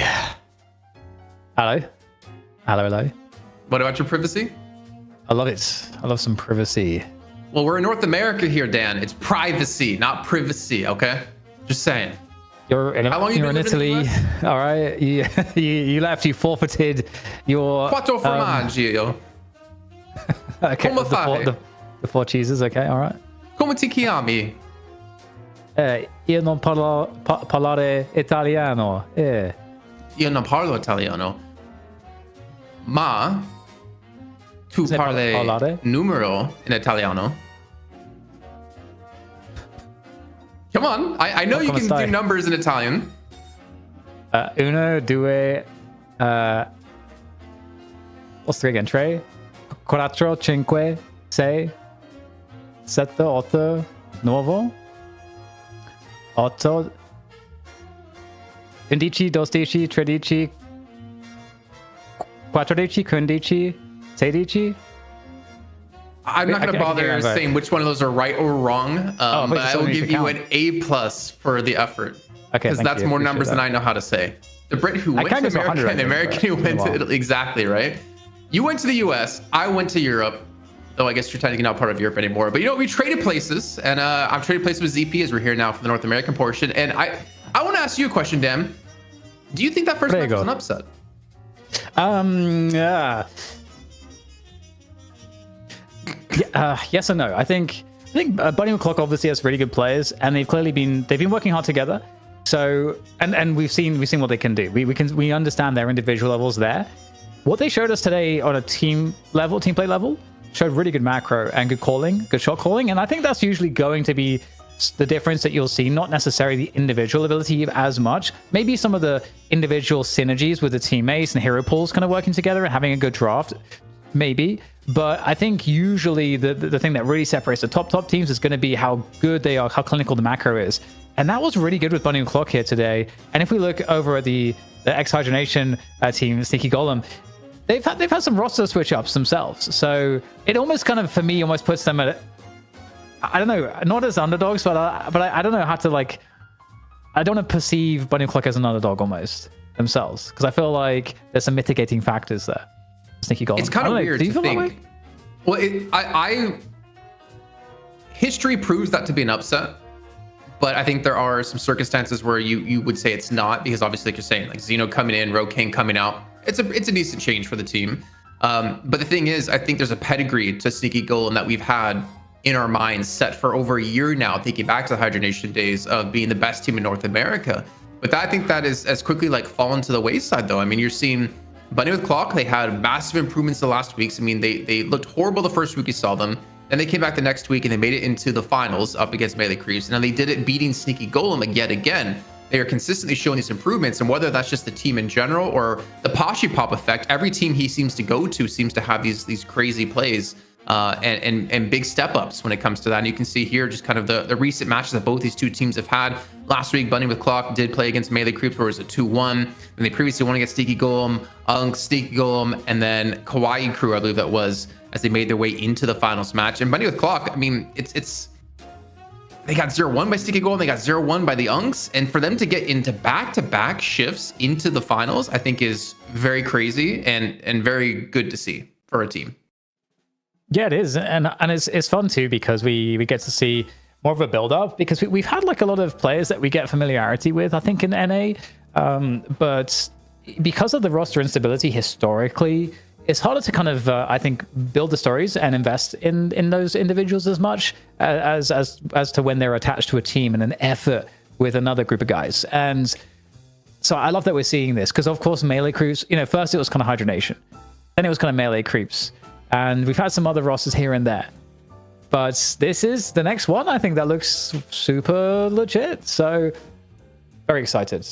Yeah, I think time will they'll tell win. for them. I think if they want to show us they're here to stay, they've got to pick up a win against Melee Creeps, who have looked oh so good these last few weeks. I mean, they did obviously win the Trolley Open we had for 5K. Then they lost to Sneaky Golem in the night shift that following week, but they've been bouncing back ever since then. And for this team, I mean, again, for Bunny with Clock, I mean, Aiden has shown some amazing things. It's also, for me, great to see Cool Cheese kind of come back into the mix, because if I remember correctly, and I believe it was kind of made public, they ended up dropping him, thinking that he wasn't going to be able to play to the level that they needed for them to be successful in North America. But for him to come back into a roster with Pop, to continue that drive and continue that grinding and improving, I think is a testament to how he is as a player, and also bringing in some like newer names here for Pop. I mean, we've seen Gibbs a couple times here or there back at Fight Night. Aiden, we never really saw until Night Shift. And then we got treated to some quality Vindicta play. And then Tanner, never seen him ever since, or ever before Bunny with Clock. And he's become a staple for their team. Like that last game on Abrams, I don't know how he survived long against Geist, up against Zeno, but he bought enough time for his team to rotate in and just do what he had to do in that situation. Yeah, and it's it was cool to see that Gibbs picked up the Drifter too, you know, and that they actually made the Drifter work there as well. And then, you know, Aiden doing Aiden things. I'm curious that with Aiden, there is the potential for there to be the biggest drop off, and I think he might get targeted in these bans, and I think that's really where Bunny Clock will have the largest challenge, because otherwise I think they really do have a great deal of versatility, like you're saying, across their roster. And I think with the new meta that's coming in, they've got good players to cover everything. And Arctic's Billy performance, that is chef's kiss, and if they can get a Billy, that is a good sign. Yeah, last note I'll say before, okay, well, we can move on to Melee Creeps, but I say this really quickly, is that it is the first week of the new patch. Not to discount or discredit BWC with that win. But I think a lot of teams out there are learning about what can really be effective in the new patch. And I think some teams might take longer than others to figure that out. But as you do move into Melee Creeps roster here, we do have a slight switch up of roster. You can see we have Dew in the place of Fishcake, who could not play this week. So Dew coming in, I mean, I think that's pound for pound just as good of a player as Fishcake, and I think it just makes them even more scary going into this game. Oh, I did a rant on this before. I need to cut in. Scout in the middle of the show said, by the way, Fishcake is available now. Fishcake had FOMO, so I thought I said something, but yeah, Scout hit me with that at the very end. NA players, guys, that's all I got for you. I hate NA. Switching up. Okay, you know what? That would have been good to know. But we do know it is the full Melee Creeps lineup now coming into this one. So this will be interesting. But I'm also that's going to make a lot more sense in terms of the hero pools and everything like that. So, you know, I think it's a good thing. And it's good too, because I think it's going to be more enjoyable to see Bunny O'Clock up against the real deal, the full roster, the full Monty. And it's going to be difficult. I mean, Ido has been, I think, well, actually, no, thinking about this now, kind of expanding on the patch mentally, Warden has to be like banned by BWC, right? There's no way we see that get picked for Melee Creeps, for John. Like, there's no way that gets through the bans through the first pick if BWC have it. There's just, it shouldn't happen. Yeah, and John's hero pool is pretty nice for this patch. I think Bebop is still obviously super strong, so if you do leave it open and you're not taking a Bebop, and it doesn't seem like teams are super interested in taking Bebop early, but like it's the value of a John Bebop is higher than the average value of a Bebop in a draft. So we'll see how Bunny Clock navigate it. You know, we get the first bans. You know, Shiv is super expected. Kelvin's completely disappeared off the face of the planet today, so that will see any the hero priority. Kelvin 0. Yeah, well, I guess it's 1. So what do you want to see banned here, Jason? Vin. Big mistake. Yeah. Okay. Like, come on. That's the most obvious choice. You got to take that away from Aiden. He's too good at it, and we've seen Vin almost be the player of the match the entire day today. Yeah. But if I'm Bunny with Clock, you got to go Warden here. But then you're giving up the Furnace. Right, and there's also Billy. There's so many high priority picks right now. And they go Billy. So you give Warden to John, and that's already. I'm not going to criticize him because like it's screw me if I do and screw me if I don't, because you still get Billy. You still get Arctic on Billy once again. But to give up Warden to Melee Creeps is really painful, I'd say. Don't you worry. There's a lot of really good picks here that I'm super curious about, because what did Bunny with Clock respond with? Because I would imagine it's got to be just as you say, you know, Warden and on top of Inferno. So maybe they don't value Warden that highly. Maybe they. Let's have Not possible. Oh my God, what are they? Okay, all right. John on Geist. They value the Spellslinger Geist. I swear. I think it makes sense. But okay, maybe it doesn't make sense. But I believe in them. Bunny O'Clock, though, they could take the water now. I don't know if they care to do it. They had the opportunity to do it last game. I don't think they did it. I don't believe it got banned. They get Drifter here. Interesting. They prioritize it that highly. Okay. So what do you get here? Do you get a Paradox in this spot? Do you want to steal the... Yeah, do you want to get a Paradox here? I don't know. Drifter Warden sounds like a pretty damn devastating combo, though. You're obviously running very frontline heavy. The fact they can't see you coming can be kind of crazy. Okay, so to be fair, ZP did talk about how NA really thinks Mina, even with this patch, has gotten even stronger, and whether or not we're going to see that happen is yet to be shown. But you also do take it away from Ido at the same point, so you kind of force Ido to go most likely over to Abrams, as you do see picked here. I thought I almost saw a world where they would have gone just locked in the Billy Abrams, because it seems like Billy Abrams is a nasty combo, and with the Mina, that fully attack side is hero pool. Mirage gets banned, makes sense. Okay, what are we looking at for this final ban here for Bunny O'Clock? What do they want to get rid of? You don't care about Bebop? I think maybe Page. Do you want to give them Page, or or do you want to chance it that they don't take Page and you get Page? What was I thinking? Oh, interesting. I don't think Pocket was gonna be picked. I think I'm just playing Abrams.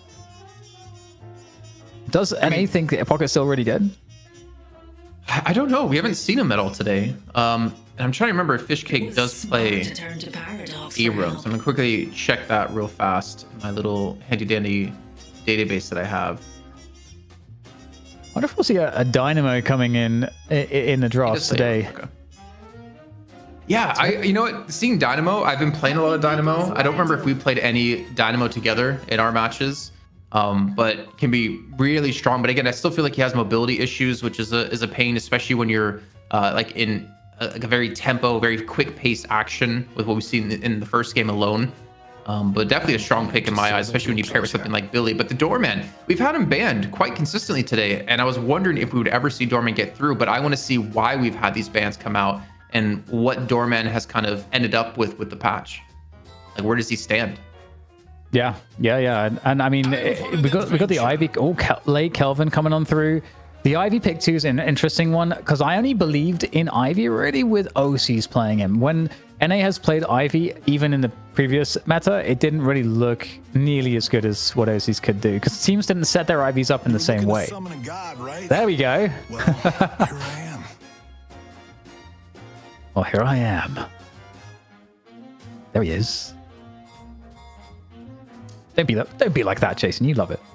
No, I'm just thinking you have Ivy Mina, who are going to be very hard to grab with your Death Slam, and they get a Warden last pick. Do you want to pull in a Warden with Last Stand? I mean, I guess you can Dome, but there's like 2 heroes you're instantly not going to be able to, or you should not be able to grab. And even potentially a third of a Doorman if you just put a quick door down to escape. Like, this is, I think, a very tough Lash game, but I'm all for it. I want to see what Lash is doing. I mean, we wanted to see a God, as we saw earlier in the Community Art Spotlight. I mean, this is a really interesting draft. I don't know quite what to make of the Bunny the Clock draft exactly, because Drifter can be great, but I feel like he's not consistent. Mina, I need to see what the NA. I need to see the NA way, because I'm not sure how to value Mina right now, because it's just not valued in the same way in Europe. I'm just thinking, Eternal Darkness from Drifter, doesn't that kind of counteract your Lash ultimate? I don't know if you cast it, if you hear the ding ding and you cast Eternal Night, it's like as soon as you possibly cut it off, can, does it cut off his vision so he can't grab anyone? That would make sense, because it does have to be line of sight based, right? It's line of sight. So if you don't have sight, yeah, I mean, if it plays out that way, that I'm assuming it does for melee creeps, I think you need to be the one forcing engagements. Like, that's what it's going to have to be, especially with the Kelvin Abrams Lash. You're going to be charging straight full force at them, but you also have like a very high sustain pick with Paradox, and you allow Infernus DMB to go just farm up as much as he possibly can in a solo lane to become that late game threat that we know he can be week in and week out. But here we go, we're about to load into our first game here, Dan. And my question to chat is, what kind of C do you like, a BWC or an MC? Let us know what you think in the chat or via predictions, because it is insanely close, probably the closest prediction we've had so far. I think it's 39,500 channel points to 36,500, a 3K difference. It's kind of close. Oh, it's going to be really fun, I think. Okay, well, here we go. We're off to the races. We'll check out these lineups on these lanes, shall we? So we've got... They're very small. The pictures are very small. So we've got Mina Drifter on the right side. They came out in the same patch together. They arrived at the same time into the game. They're on the same lane together for Bunny with Clock. Up against the Infernus Kelvin, which is definitely a nasty combo, actually. Ooh, You got the Geist Paradox here versus Doorman Warden. Doorman Warden that's nasty, actually. A cart with Binding Word can be pretty deadly. Also, really quickly, Idle Ash. So he's not going to be on the Abrams. It will, in fact, be Fish Cake. And I mean, we've already seen some amazing movement play out of Ido. But he's going to be cooking here. But with an Abrams together, I mean, I guess it's kind of squishy with the Ivy, but I don't know, they have like a decent escape. Billy has decent like backup for Ivy to help out as well. I think it's gonna be interesting, and I think this laning phase we're gonna see some high octane gameplay. I almost expect quite a few kills to come in on both sides. Actually, looking at these lanes. Yeah, it's you know, I think it's kind of like you said before, or like ZP was making the point of in terms of the. Okay, you got Poshy Pop, who in the previous game was Mirage and just was the unrelenting farmer, no matter what, was really farm focused. Then you've got Aiden, who can also be doing that on the other side of the map, and then you've got the other four that can kind of roam around when we get into that mid game, looking for picks and harass. So maybe that's how they're going to set it up. Oh. What I don't like though is I think we're seeing. We mentioned this before, I think last week, about the hero pool limitations out of Aiden, because this Vindicta. It's out of this world. It's like equivalent to John Warden or Bebop. It's equivalent to D-Mov or Hudon Viscous. Like it's equivalent to being that massive of an impact that when you see it, it is 100% a signature hero of this player. The Mina though, it's not quite there. And he has struggled in the past to have that same level of effect that he would have on Vin with other heroes. So I want to see if that's been worked on. I want to see if he's able to do that with the Mina, as ZP kind of teased before about NA still liking Mina in general. But I think for Bunny with Clock, for them to be successful, you got to look for Aiden to have a big game.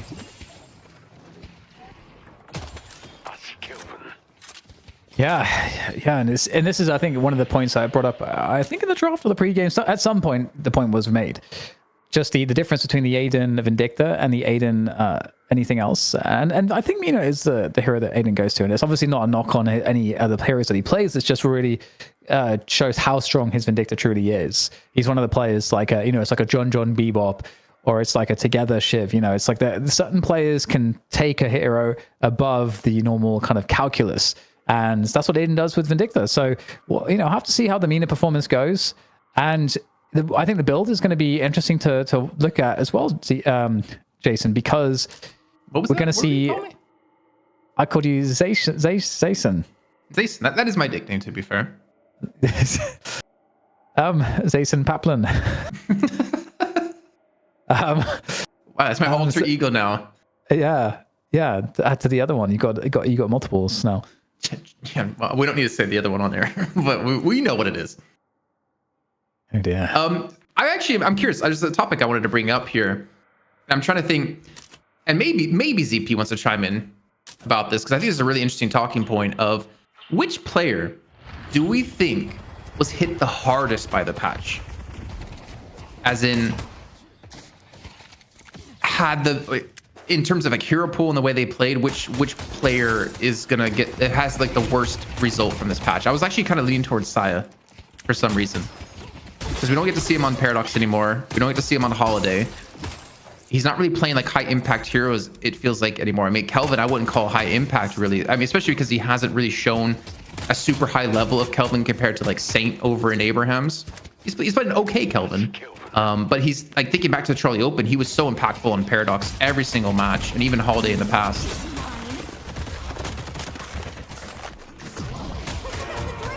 Okay, well, that's not bad. Aiden the Destroyer living up to his name. Making it look cute though. He's got the umbrella. Okay, we fell down and we're getting burned. Vampires do not like to be burnt. Hot tip. Sure. I learned that in while playing V Rising. And I'm not a big fan. It's also Silver, Garlic. Mm-hmm. Is that game good? I've wanted to try that. Yeah, pretty good. Pretty good. Ooh, get him. Okay, give him to Drifter. So he gets the buff. He gets the damage buff. That extra 4%, okay, it's important. Let your teammates who are Drifter get the finishing kills. Oh, Pasha gets parried. Arch tries to come in with a parry as well to prevent Pasha from going down, but he should be falling here. Ground strike into the grave. And Ida's going to escape, going for the Imp Spirit off the bat. Or sorry, the Extra Spirit, which will probably turn into Imp Spirit. And again, like Flog, it has damage increase. Like Lash has more pressure in lane. He has survivability, though you're not gonna see it right there as Arctic gets aggressive, really showing he's been working on his Billy. As he's being chased down now by Fishcake, but he realizes, yeah, I probably can't take this one, even though there's no blasted up anymore. But with Pasha Pop returning back to lane, he's got to let that one go.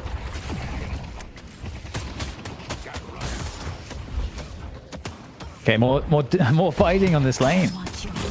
It's looking really good for the Mina Drifter combo, but this might be a turn of events that can start to make things bad. But can we get a pop? Oh, there's one pop. Do we finish it off here? And the heal comes on through for the Kelvin nade, which will deny the kill, but Aiden's looking pretty good so far, pretty comfortable in this lane. I mean, honestly, it's not... I felt like he's looking a lot more comfortable in this lane, Jason, than I feel like he has any right to look, if you know what I mean. I think they just have a lot of like pressure with him and Gibbs on the Drifter. I'm not saying I disagree. I feel like they just have so much extra pressure because they're gonna have so much damage, so much burst damage as well. You have the range harass from Aiden, you have the close range harass from Gibbs. They're already off to a strong start, and Kelvin, he takes a little bit longer to get going, to have the sustainability with heals, and First isn't necessarily one of those heroes that's gonna have a lot of sustainability. It does have escapability, but if Aiden goes like slowing Hex, I mean, you pretty much could have kills on him pretty consistently, as we do see the chain gang come in at the same time. A Death Slam, which doesn't connect onto anyone, but the charge of the Fishcake will connect. I believe that was onto 2 as a seismic impact to come in to follow up with, and things gonna go straight in on top of Arctic, but I don't know if they had the damage to finish him off. Yeah, it doesn't look like it. That cancel on the Death Slam was pretty well timed by the chain gang. And all the pressure's coming on through the Flog there to get still a little bit of health back to stay up on this one. And the skirmishing is going pretty hard here on a lot of these lanes. Yeah, I told you it's going to be like high octane, right? And I wasn't lying there with a lot of kills. A lot of action in this left-hand side and right-hand side. And funny enough, the mid lane has been the passive one. As the Baroness Hotel was used over onto John. Johnny still has his swap up, trying to go for the chase onto Cool Cheese. He did lose his teammate, though, in lane. The parry comes through, but John John's able to clean this one up again. Swap is available, and Tanner's got to respect this one. As the binding word comes in, there's the swap. Gets Tanner low, and extremely low as he gets around the corner. But now he has to play hide and go peek. Hide and go seek, hide and go peek. Kind of all works. Oh he my just tries to blast straight past John John. 18 HP. Oh. Should the Guy's Bomb go through walls like that? Question mark. I don't know. But hey, look at the Drifter. Just stacking up the buff +4 at the moment. We get one more. Looks like it might be good. There we go. +8% damage. Okay, so again, the reason I'm calling that out is because it feels like quite important for Drifter to obviously snowball, because there's a snowball potential there. There is. I think this. I mean, yeah, like the stats you get from Drifter. Honestly, I would rather see them rework what he gets from those isolated kills versus just giving him more damage in lane. Just to kind of make it more interactive, because again, it's only something you ever see in pubs. You never really see a competitive play really get to high stacks. I don't think I've ever seen it past 10. Oh, maybe like 20. Whereas, you know, Great Talonbird, you see that happen quite a few times. Oh yeah, this chase. Sai's just like, DB, come back. I'm trying to save you here. I'm trying to heal you up, bro. As he gets the Guardian down and does try to body block DMB to help him out. Okay, so that's the first Guardian down in favor of melee creeps. So previous game, Buddy O'Clock, they got that first Guardian down, and they started kind of running the advantage, and they never really let go too much. So we're going to see them up against the opposite scenario. Now, like, what's their prospect to get a Guardian down? Doesn't look good here, Jason. The only Guardian they've done any damage to is the mid Guardian. Otherwise, it kind of feels like they're not going to be able to equalize this Guardian situation anytime soon, and that is worrying, because it does give melee creeps more control of the tempo. They can start ganking more and start to maybe string all 3 Guardians before Bunny O'Clock get even one. That is a possibility. I mean, yeah, I think you bring up a good point, because it reminds me of game one of Abraham's earlier on up against Leviathan, taking those Guardians extremely quickly. It gave him that full control around the jungle. And I think if you're fighting into like a Geist, Kelvin, Lash, Paradox, Abrams, that's tough to battle against, especially if you do fall behind early on. All it takes is like a slowing Hex to shut down Aiden. I mean, at one stun, one swap, and you're looking at a kill or two that you can snowball further on. But also, you gotta look towards the cultists. Like, I think that was also something that was really cool to see of Abraham's investing cultists, early when they knew they would have the lead to continue farming with that jungle. And we see Killbot coming through with 10 gifted subs. Big thank you for that one, keeping the dream alive here at the night shift.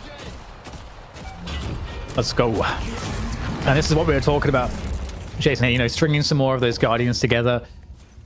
Okay, that's all 3 down now in favor of melee creeps. So the micro situation gets hard here. Now for Bunny O'Clock, they're going to be looking to take this one down though on the right side. But in comes Kelvin from the back here, knocks Nostra on top. But there might not be an escape here. We don't have Sanguine Retreat, so it's going to be a difficult escape. But it looks like they will get the Guardian. It looks like Aiden will be able to get out of there. The fighting continues here. Nice parry from Kelvin. Doesn't really matter too much though, as the kills coming onto Arctic regardless. There's a death slam as the chase down comes on top of Ido. Doorman trying to get his action in, but the escape is looking pretty solid right now for melee creeps. Yeah, Ido was just trying to survive, trying to throw them away. Jandra gets a kill into Gibbs, but all this is happening. Cool, she's just trying to escape with his life down to 100 HP. Gets stunned up on the transition. And the Geist Bomb again at a John snipes him down. That's 2 more kills coming in for melee creeps. They get a 3k lead. They also have the left, mid, and right lane Guardians all now down. And I think if you're Bunny with Clock here, this is where you have to look, where are we going to feed the farm over to? I think this is maybe one of the things about the patch that's so kind of detrimental. I guess you technically can fight with 4. But I think fighting with 4 versus 5, or instead of 5, is maybe a hindrance for you. You have to look at like who we're going to funnel farm to. And it would almost have to say it has to be Tanner, and it has to be Aiden here with the Warden and the Mina. So how do you get farmed to both of them is the question. Well, yeah, even Pop. Yeah, you have 3 players. I mean, you even have more than that. I think you have like 4 players, maybe kind of even 5 that you really want to feed over to. So I think if you're Arctic, you can't really invest in damage. You just have to invest in being a front line unless you want to allow Gibbs, or you don't allow Gibbs to get a ton of farm. Yeah, I think that's your Ivy and your Nina are probably the priorities. But it's definitely a tough situation, especially when you're behind, because you have to kind of protect those players when you're behind like this, because here comes melee creeps just putting the pressure on. The Kelvin being very irritating. They're flying floating dome, but that's gonna get taken down. Bro, parry! The flame dash comes on through to get them out of there. Kelvin looks like he's going to survive. Extra heal. Is there any help here? There goes the parry. He's available now to get meleeed here by Billy. Can Billy get the final kill? Finally, yes. And Ido's going to go down as well. Great cleanup there coming on through from Bunny with Clock. But in comes the Abrams. Oh, he's trying to get out of there. Abrams has to get out now. He's going to try to run away. Fish kick, though. Full HP Abrams looking pretty good. But the chain gang comes through. Pulls him back into the fire. And somehow he is able to get up. But I don't think he's going to get away here. I can't even speak a sentence, Jason. It all sounds like gobbledygook here. As finally the kill is going to come on through. And Bunny with Clock actually turned this one around. I thought you were saying gabagool, trying to be Italian for some reason there. How many punches did Arctic get? I mean, he's going to pay the price here. Ground strike through the window. But holy crap, he was literally beating the crap out of Sai's backside with that bat. He had to have quick meleeed at least 10, 15 times. I'm gonna have to go back and like count that up actually to see, because that should never happen. I mean, I don't think Sai was hearing it, or maybe it was just focused on keeping the target slow so they can finish off the kill. But in the end, we're getting close to a 10k lead for melee creeps as the dust has settled up to 8k now. They did lose their mid and right lane guardian, only the left one left to go, and Bunny with Clock is quickly going to finish this one off with technically 6 players on the side of the map. So there you go. Off the back of that, Jason, we see Bunny with Clock, able to get some tempo on the map. They are able to clean up the remainder of the Guardians, and they've really created that space for themselves to now sort of even the situation up. And that's really important, I think. If they were to fail to do that, I think that it just becomes too difficult for the farmers like Ivy and Mina to get the farm because the pressure is too hard to deal with. And the roam that Bunny with Clock would have is just kind of at too much of an inherent disadvantage. So I love that they managed to find an opportunity to kind of even up this game a little bit. And the question is the next move. And we have an urn coming up in 2 minutes and 10 seconds. So it's going to be a couple minutes before we probably get another big team fight. Yeah, and it's also like it's such an early urn too. So I don't know if you want to commit to a big fight there, but considering the lack of objectives and you're not going to want to push walkers this early, it's definitely going to facilitate some sort of action. Speaking of action, Arctic looking for the catch, spots out Ido, gets the ram rush, gets good connections, and again, this man, his Q key must be broken. Ooh. That is 1100 bag on top of that. I think Tanner just sniped that away from Arctic. Someone's got to buy rebuttal or something. You gotta parry this man. Dude, that's like the orb at the top of the Squid Games thing. It has all the cash in it. It's like, it's massive. Anyway, the fight continues. They managed to actually chain this into another fight. Finally. Chain gang is still up and available, but I don't know here. The focus bar on Billy's insane here, but can he get the chain gang off in time? Oh, he actually pulls in 4 players into the Nox Nostra. The combo goes crazy here for Bunny with Clock as they start to annihilate these players. Tanner with a double, and now suddenly we get Mina in on the action there as well, popping the love bites as well, and it's really big trouble here for melee creeps as they try to escape this fight here. We've got Sire in the closet trying to live, but you cannot survive here. Ido now trying to get away with the Death Slam as a defensive tool. That's not how you want it to be, but I don't know that he's getting away. Sanguine retreat. You can hear it in the background, but looks like Ido will survive. Another great turnaround for Bunny with Clock here. No, they're not done just yet. John, he's gonna have swap. You know he's gonna use it here, but he still should be paying the price. I don't know how he's gonna escape this one. Any sort of launch. Oh my god, he should never have taken an Arctic. He overcommitted to that. He should have backed away. There's no reason for you to die there. And that's like the best case scenario for John trading 1 for 1 when he should never have had the kill. Keeps things equal between the two teams as we are approaching the urn and the bridge buffs. And you can really see melee creeps are setting up for it here on the left and right hand side of the map. And looking at the clock, maybe they're giving this one up. Tanner might try to contest the left one, but Scout's going to be there. The farming continues. Really nice back-to-back team fights, and I mean, I think Arctic is playing really well on Billy. Like that chain gang came up, like got ripped right at the right perfect moment to allow the Nox Nostra to come on through. But here comes the pickup of the urn. It's going to be going to Fish Cake here for melee creeps, as you highlighted. Melee creeps were set up for this, and he's going to be getting out of there. Now, what is the play here for Bunny with Clock? They could try to go for the right walker. They could try to trade this, or they could try to contest. They're still looking to skirmish, and they're going to catch...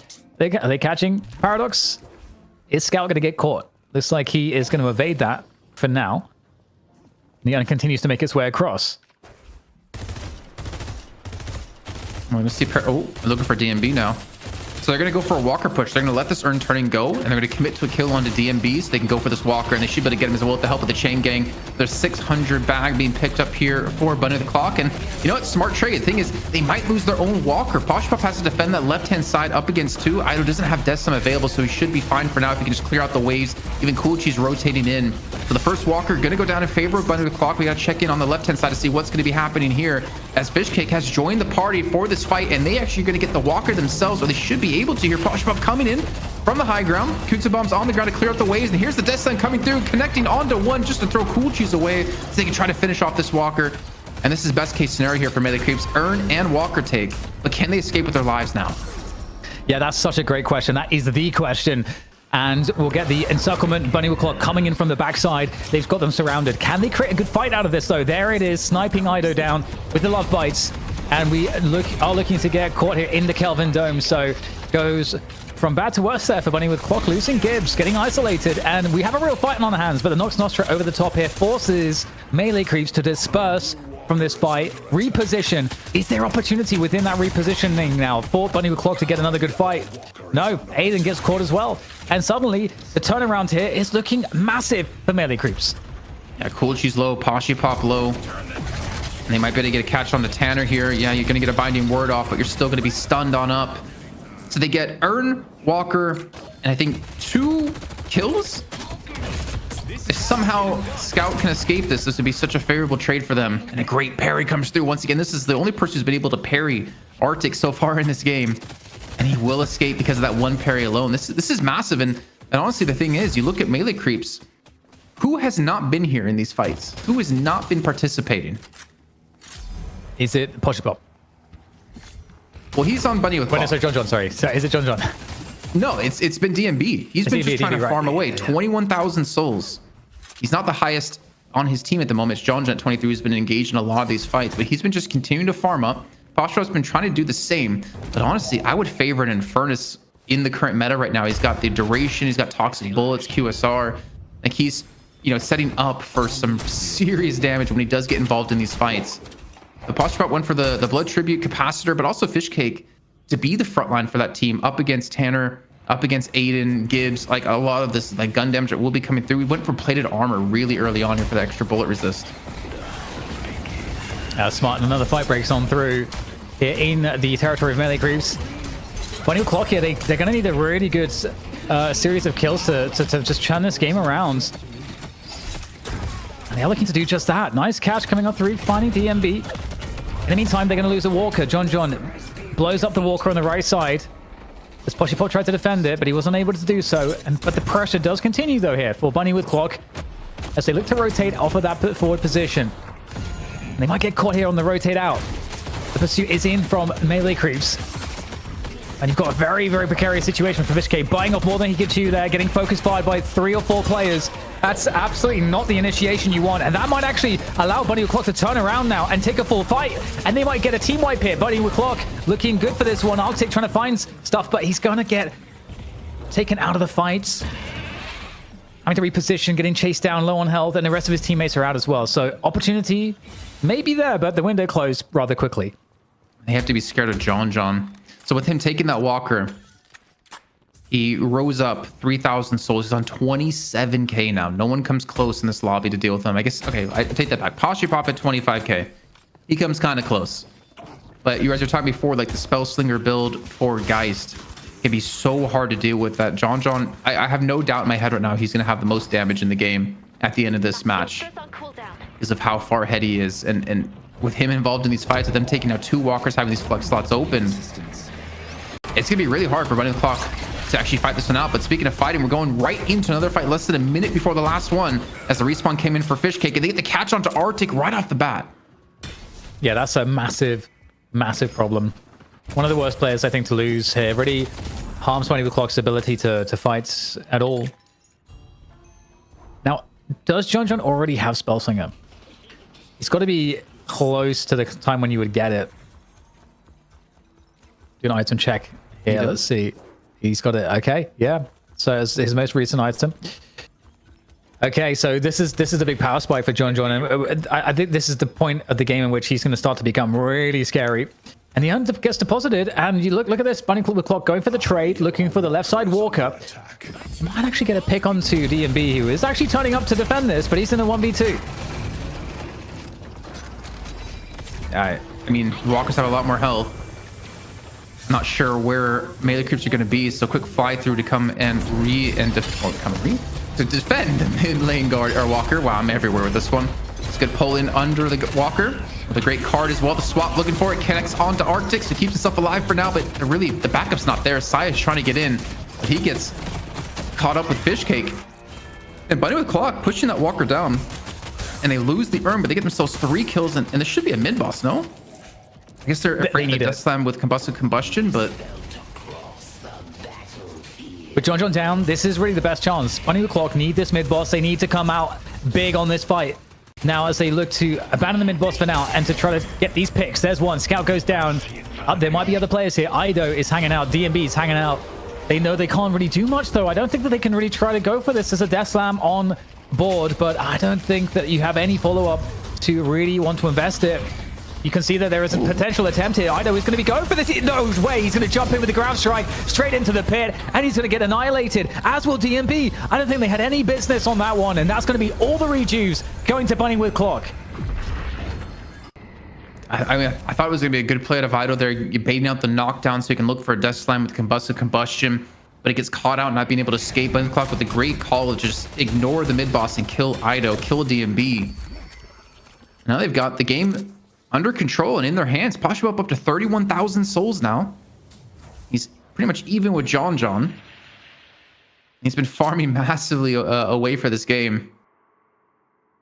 And I think DMB, I don't think he's... Can we get a quick item check? I want to see what DMB's out on his items here in terms of the sort of like what his power spike is like, or how far away it might be, the next one. Okay, so we don't have Boundless yet on DMB. We got the Tester bullets, we got the Toxic bullets, we've got... Yeah, so we don't have Boundless, Counter Spell. Yeah, so DMB is not... He's lacking some damage there that you might want at this stage. I wonder if ZP's around, if we can keep this up, because I want to talk to ZP about something, because this made me remind me of what we talked about in the EU finals. What's up? Do you notice, ZP, what I'm also seeing a major lack of in this game? So I went to get food, so I haven't been entirely caught up on this game. So enlighten I got you me there, on then. BRS. We don't have a single BRS in this game, and Bunny the Clock have a ton of bullet damage still. Yeah, it's kind of interesting. I think EU is probably ahead of it there. I mean, BRS has always been a really good item. I think one that's probably been like criminally underused to begin with. I mean, you take a look at it, it's adding a lot of damage. You're generally getting more gun damage overall. Like, they did nerf BRS by like 1% in regards to it, but still you're getting more value out of the item this patch than you were previously. So, yeah, I think BRS is probably a good shout for, yeah, you could probably use this, you know, on top of what you're already building. This has been an interesting game. I'm telling you right now, I was hyping them up. I think this one's going to go 3. I think one way or another, I think we're in for a long one here. Not that production wants to hear that, but dude, I love how close these teams are playing each other and how NA is just seemingly leveled up, at least in regards to teams being close with one another. Yeah, EU and NA have completely swapped, because it used to be total domination out of one team in NA, and EU was having a lot of close teams. And, well, it ain't that way anymore, unfortunately. Yeah, this is a very interesting game. The damage I don't think is online here for melee creeps in the way that they need it at this stage of the game. Yeah, I honestly, go ahead. I'm not a fan of Saya on Kelvin. I think they've looked their worst when he's playing Kelvin. Again, not to say he's a bad Kelvin, but I just don't think it fits his style that well. And I might even go back and look at their prior matches and actually see, have they lost like all the games when he's playing Kelvin? I'm scrolling. Yeah, I'm not sure, but I have to say, I think the Kelvin stocks definitely plummeting. They are plummeting, and it doesn't look nearly as good as it did. Okay, so we're back.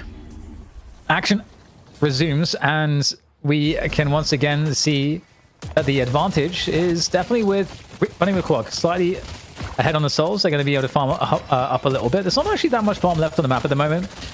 And then they will be able to then use those 2 rejuves to try to take out one of these 2 walkers in which they're currently behind. And that should really be where they start to swing the value even further ahead.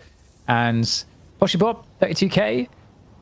I love the Blood Tribute. I think it's such a great item. Picks up Siphon Bullets as well. So he's going to get tankier, harder to deal with, and he's going to get more damage out of that as well. So becoming more of a problem. Yeah, I kind of really like the Blood Tribute. I think it massively rose through the ranks as well. I mean, I think it helps a lot with Afterburn and Toxic Bullets. I'm pretty sure it does. Helps with the debuff reduction on that, so it doesn't last as long. We see Ido here, 19k. I mean, I was hoping to see more Lash, but the Lash hasn't looked too good so far in this game. But to be fair, all he needs is one really good ultimate to win the game. You can already see like the damage he's been taking from Toxic Bullets, down to close to half HP. He's forced to get back to his base with the help of Majestic Leap, and melee creeps are completely on the back foot now, with just that recent rejuve take out of Bunny with Clock.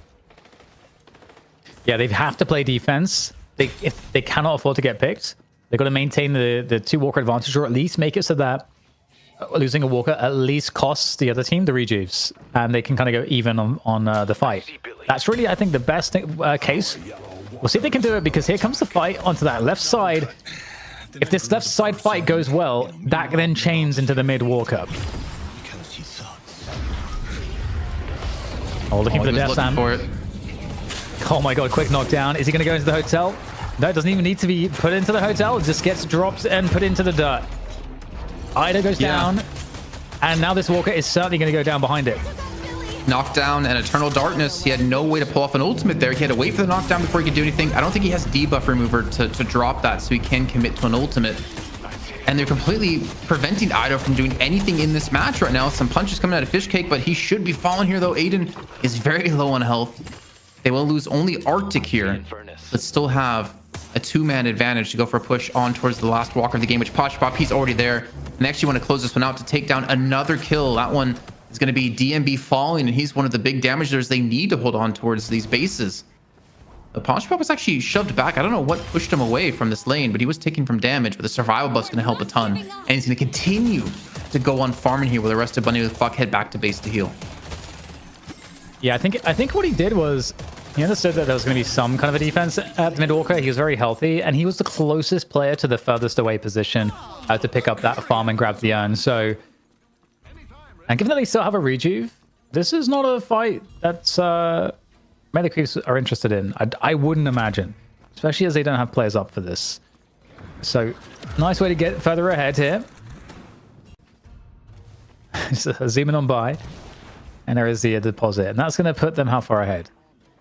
I didn't know, Dan, you're a big fan of wearing pink crowns. Pink what? Pink crowns. Crowns? Crowns, like a king's crown or a queen's crown. Oh, nice.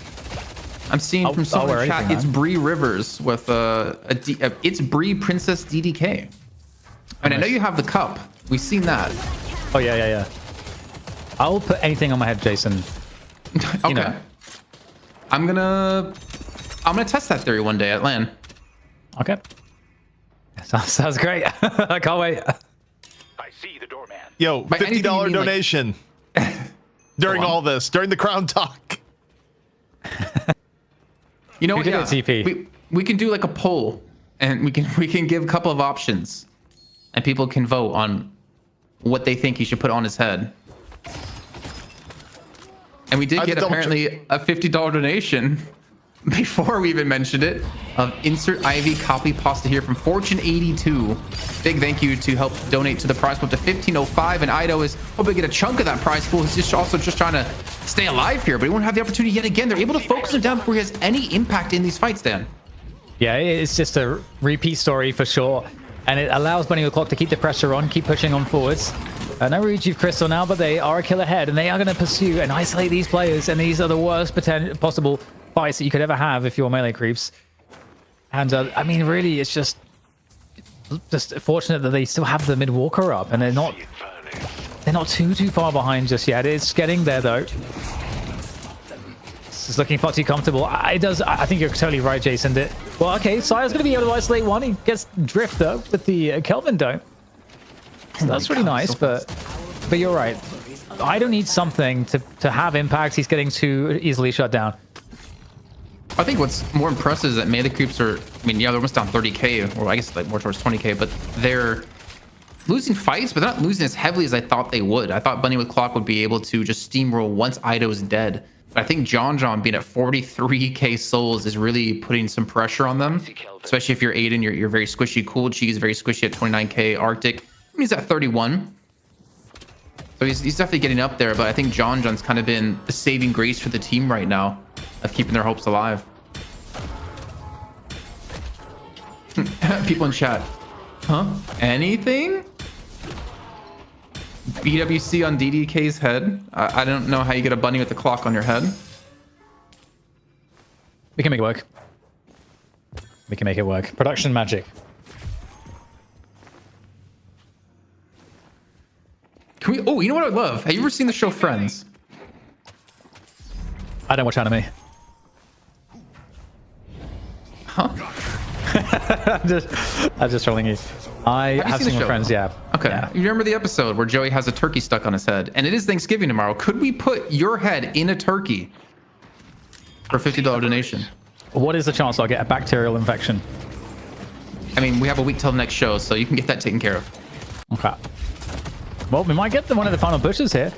from Bunny Clock. They're really trying to just make it happen on the right side. They're able to take down DMB, but there's a trade. So, man, Bunny Clock really want to end the game here, but they're kind of having trouble managing to make it happen just yet. Another fight, though, with the Nox Nostra up above is going to certainly be a great way to start working on the kind of game-winning team fight. Love Buy is coming on through, but the Kelvin Dome is doing really good work to keep Saya up here, and suddenly the tables turn, and Mina is getting absolutely blasted, and suddenly, just like that, 3 players down for Bunny with Clock. The mid-boss is up. If Melee Creeps can find more success here, they've got a mid-boss waiting for them. But if you watch the minimap in that last fight, John single-handedly kept Poshy Pop out of the fight. He kept Cool Cheese out of the fight just by pure presence alone. That is very tough because you want Poshy Pop there to help fight. You want him to clean up these kills. And yet John's presence, his aura, is holding back the most fed player on the opposing team, which is, I think, why we see the fight still be so close and actually go with Melee Creep's way. You don't have Veil Walker. If you were thinking so, Gibbs. We got mid-boss. It's happening. Is there anything to throw at this, Jason? It doesn't look like it. There's no ults, there's nothing. Oh my god, they have to give it up. Well, Poshy Pop wants to have a chance. He has Ricochet. He's got to worry about the Phantom Strike Abrams, though, who just actually forces him out. Poshy comes right back in, and again, he can do some decent damage here.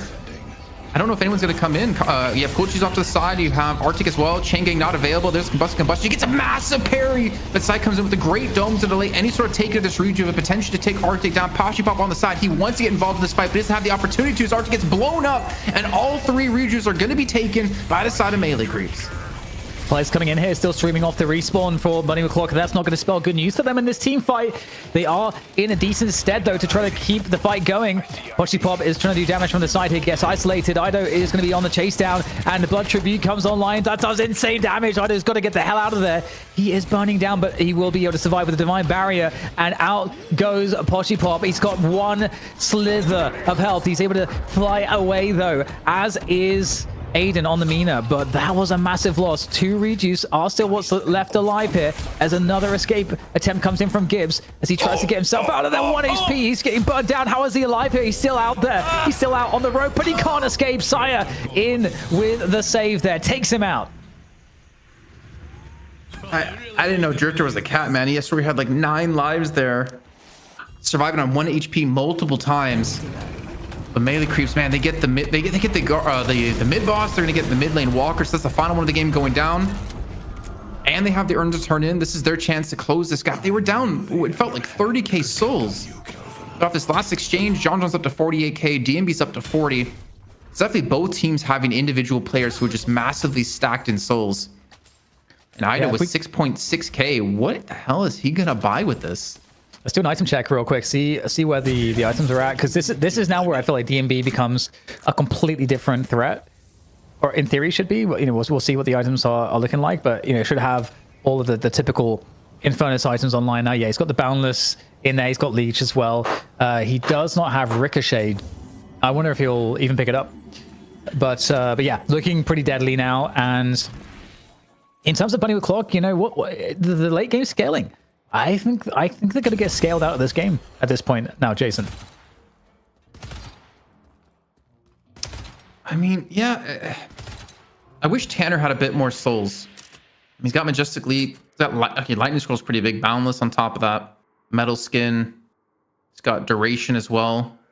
He can do some decent damage. I think he's more about doing it, obviously, as much damage as possible with his ultimate, but also some control to help out Poshy Pop and create space. I think... You know, honestly, we've been focused on like a couple of individuals, but again, I have to bring up the topic of John in these fights. He is just zoning players with just his Geist presence alone, and I really can't understate that. Because you're keeping Poshy Pop, who's at 50k souls, their most fed player out of these fights, and with Ricochet, if he gets involved in a team fight like that and he's not pressured, he's going to clean up. I still think Bunny with Clock can easily clean this matchup, especially if they keep Ido under control. I think the upside for Melee Creeps is that Sai's had some really good domes to just separate individuals from Bunny with Clock while also having a lot of teammates around him to confirm some kills, so they would have a man advantage off the back of that dome. Yeah, and he's got that Refresher online too, so he can be stringing those together. We've got Curse on Scout too, which is going to be problematic, especially on a hero like Mina that needs those Sanguine retreats. Now, I'm curious if we can get a look at Gibbs, because I'd be curious to see. He's got 17 assists and 8 kills. So I'm curious to see like what his bonus damage is up to, because Drifter can be kind of scary in some of these like crazy skirmishes where you can isolate players who try to leave a fight and just instantly take them down. And there's the ricochet, just gets bought by DMB. So we're talking about that. So yeah, you can I'll see say plus this, though. 48. Plus 48. Yeah, but he's also only at 27k souls, and he's fighting people with 52k, 45k, 38k. But if he gets them isolated, he gets some bonuses that makes him dangerous. We could. I mean, I won't deny that I've not played enough Drifter to know in this situation if he would be super effective or not. So I would have to concede that for sure. Yeah, it's definitely a concern against John and DMB. They are quite tanky. And here comes the assault. This could be the final play. With Melicre's 2 rejuice, looking really strong right now. Bro, he's got Leech. He's got Radiant Rejuvenation. He's got Plated Armor. And 5k health. Yeah, I mean, every time he hits anyone, he's going to have so much healing. The Leech, oh my god, this is going to be so hard to kill John. You need Toxic Bullets galore to deal with him. There's Ido coming in with a decent Death Slam, catching on to, I believe that was 1 or 2 players. As the pressure is coming for Melicre's looking to finish off the game here, maybe get the first stage page, but the counter push out of Bunny with Clock's going to be charging on forward. You get the initial catch on John. He's going to pop that Reju Crystal. 1 left to go here. Sai gets a decent dome off. Again, Refresher. It's not going to be online for another 5 seconds of time, so they can hold on. They can continue to make this push happen. And Bunny with Clock might not expect the second ultimate to come online right now because he hasn't refreshed it just yet. Yeah, Tanner's gone down already. Now Gibbs goes down, and they haven't got any kills in return. Health bars somewhat low here. Scout is going to get taken out. That is the final Reju Crystal. But are we going to see the game end right now? 2 players are down. They're going to be so careful. How do they manage this situation? Oh, just barely trying to escape. It's really important they don't stagger their deaths here. 2 players are down. They've got to buy as much time. They've got to jump in on top of this final push into the pit. They've got to time this perfectly. We don't have any ults online, though. I don't think they can stop the damage, and that's going to be a wrap. Melee Creeps are going to pick up the victory. What a beautiful comeback from them. A crazy back and forth affair between these 2 sides, but it is the Melee Creeps, the favorites, who pick up the dub. The stagger towards the end here, catching Aiden out again with the dome. Like Saya, I gave him some crap about, I don't think it's necessarily his best hero, which to be fair, I still don't think it's his best hero, but he did make some very good plays with the domes. You know, sometimes you don't need to dome an entire team. You don't need to dome multiple players. All it takes is just to dome a high priority target. And he was able to catch Aiden quite a few times, which is no easy feat considering it's Amina who has Sanguine retreat to stay out of the fights, to create that distance, to just use that Nox Nostra from range or the Love Bites. He had some high value domes. And I think that's the important part here to really focus on for Melee Creeps, to really get them, not necessarily back into this game, but to get them that victory here in the first match.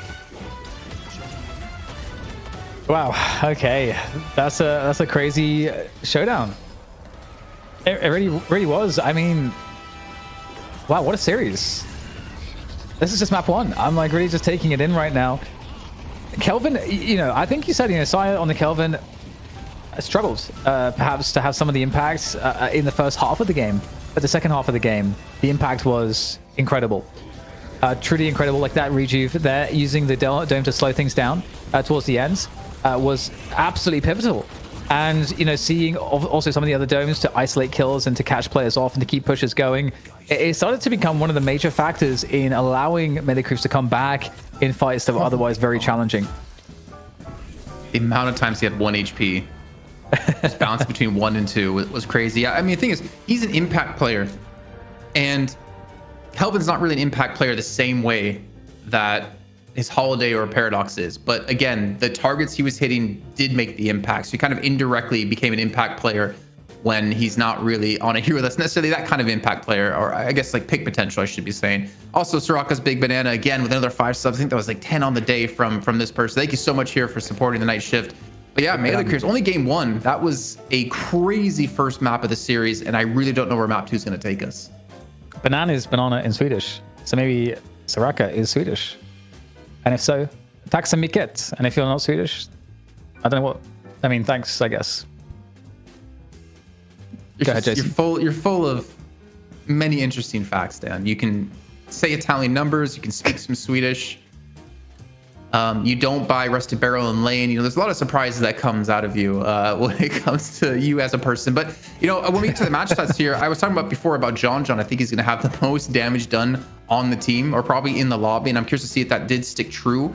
As we take a look here, it didn't actually. 50K. Posh Pop ended up pumping out 58,000. But he had Ricochet, to be fair. But then again, it is the guys who has AoE damage with the bombs. So maybe I shouldn't be too critical of that one. But still, putting out 50K damage. No one on his team really coming close. I mean, even DB at 37. I think Fishcake, also a slightly unsung hero, putting out 32K on Abrams, was definitely helpful. Yeah, it's interesting though, because while you know the stats tell a story with John's involvement, the sheer objective damage indicates the play style where John was playing solo a lot of the time, just pushing walkers by himself, which you know Geist is able to do. And Poshipop was really the only resistance most of the time, because Poshipop was the solo play on the other hand. Even despite John's performance, I don't think that this is ban worthy. I don't think you know this is like, oh, we should ban this hero. This game was so close that I don't think you go away from this really thinking like either team should make any particular adjustments. Yeah, I think his Geist has never been on the same level of impact as his Bebop or his Warden, but I still feel like he plays a very solid Geist. Again, I don't want to keep like bringing up the same like topic about the space he did create, but I mean, there was definitely a lot of these fights here where his presence alone created the space his team needed to finish off kills and to keep Poshipop away from engaging. I think that's really another one of the unsung hero moments of this match, is just John's space creation for his team. Look at the flip in the graph at the bottom. That's really cool. Yeah, it goes orange and then it goes blue and then it goes orange again. Yeah. No, I mean, it got up to over a 20K lead. I thought it approached almost 30K, or does that say 28K? Let me get really close. Is that an 8 or a 0? I think it's a 0, right? Yeah. Okay. 0 for both. Okay, confirm from production here. Thank you so much, Solomon. But I mean, they were down over 20K souls, and they're able to pull it back right before that rejuve, and you just see the snowball effect from there. I mean, it was a very swift line up for them to take the lead up of about 20K at the very end of the game, and how many objectives they got off the back of that rejuve as well. I mean, you kind of have to wonder, why would Bunny with Clock engage that one? Because remember, they went in to fight for it, and they got completely caught out. Totally. But that's just one map, Jason. That's just one match. We got another one coming up, and I don't know, you're in the host seat, so I feel like I'm leading into a throw. We can so I'm gonna fix stop that. myself. No, you're the host now. Okay, I am the host now. Okay, well, we're going to a break whilst we set up the next map. It's the second map between Bunny with Clock and Melee Crease to decide who takes the money match. Will Melee Crease make it a swift 2-0? Maybe not so swift, considering that was a lengthy game. Or will we see a third map? We'll have to find out after the break.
we here at Night Shift are hoping that you have a wonderful Thanksgiving. If you're celebrating tomorrow, no, Arby's did pay us for the spot, but you know what?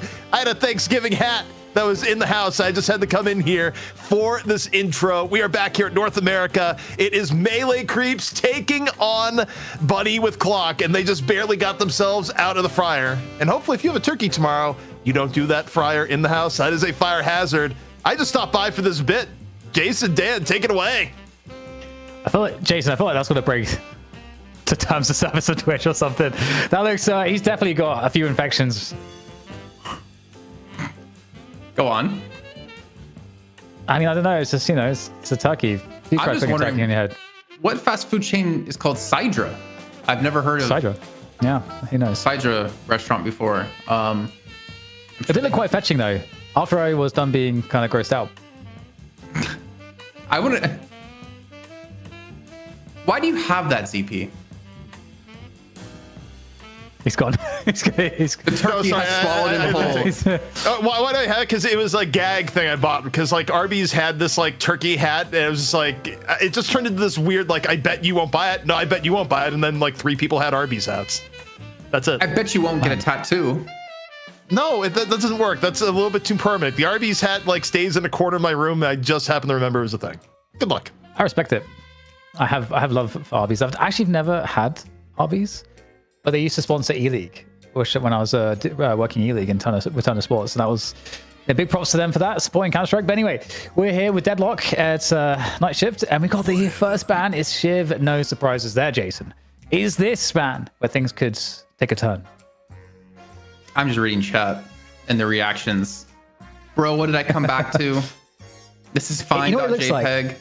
It reminds me, have you played Half-Life 2? It reminds me of like one of the head crabs on his head. That's what it looks like. That's what it reminds me of. He's got a head crab on his head. Thank God you have the meat on hand. Don't say I put anything on my head, but I wouldn't put that on my head, Jason. I do have standards. I guess that's why ZP's the GOAT then. He's willing to do anything for a laugh. For the show, yeah. Ever told you the story about ZP saying he's never been drunk before? That can't be true. We'll talk about that at some point. Maybe we can have donations. We can bring that up. If ZP's here, he knows exactly what I'm talking about. And there's a reason he never says that in public again. A, I was wrong. And B, Mitch's shoes were never the same, baby. That's all you got to know. Mitch's shoes fell out the hard way that he was wrong, for sure. We do see Vindicta being banned by Melee Creeps once again for Aiden. And Bunny with Clock taken away the Shiv for Fish Cake. But we see Billy coming through yet again with the first pick for Bunny with Clock. And Melee Creeps respawn. I think we're just running back the first draft, it seems. The problem is, Jason, is I feel like when Ida's not going to be playing Lash, I don't think we're going to run back Lash, and that will be a huge improvement for Melee Creep's roster because he got shut down pretty handily. So I think that's where we see Bunny with Clock, where they might have problems. So they need to find a way to improve their draft, and I'm curious what that might be. I feel like the Holiday, like I agreed with you. I think the Holiday wasn't the one for the final pick. I'm not sure. The Holiday? Yeah, they didn't get a Holiday last pick. Am I crazy? Bunny with Clock? Yeah. They got Warden last pick. Warden last pick. Am I thinking of a previous match? I think you're thinking of tomorrow because tomorrow was the Holiday. Maybe, yeah, I've lost it. And ZP's bringing the meats, if you know what I mean. True. Yeah, so we're getting the same picks coming through. Drifter yet again, Abrams yet again. I would hope we're not going to see the Lash being picked up another time here for Ido. But then again, what's Ido going to play? Because with Shiv being taken, excuse me, if Shiv being taken away by Fish Cake, you know what? Let's just do it. I got my own ad sponsor here. I knew we were getting paid for this. Yeah, you know what's coming. 2026, boys. We're being sponsored by fast food. Yeah, all of them at once. They were all cool. They were all cool with that. Cross promotion of different. I'm just waiting for you to bust out your drink. It just says bride. Oh yeah. I don't have it with me right now. Okay, so this has basically been identical.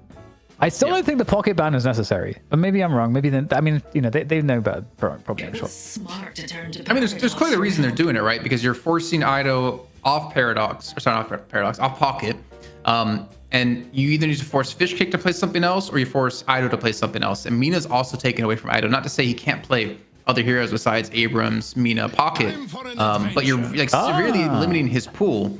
But there's the first switch up coming through with Kelvin being taken with by Bunny with Clock, and I think they kind of realized, yeah, it was very frustrating getting one person solo domed. Doorman is this is around where Doorman was picked up as well, and Ivy. So I think it was Doorman Ivy last time. So they go for the Kelvin instead, leaving open the Ivy. So what their playstyle in the last game tells us is that maybe there's like a race that they're looking for. Maybe they're looking for another M1 like an Ivy to fill out that last spot. Unless Ivy is open, maybe they just think Ivy's going to be open. Late. Had to finish the chapter I was on. Okay. So with Kelvin taken away, going for Paige here. So yeah, again, that control.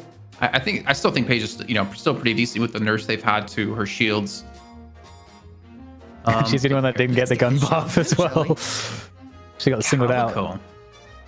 So it's Fish Cake on Calico and Idols on Abrams this game. I mean, the thing is, I feel like... Actually, I think I can even back it up. Let me look at my match stats really quickly. Because it almost felt, honestly, like melee creeps were playing 5v6.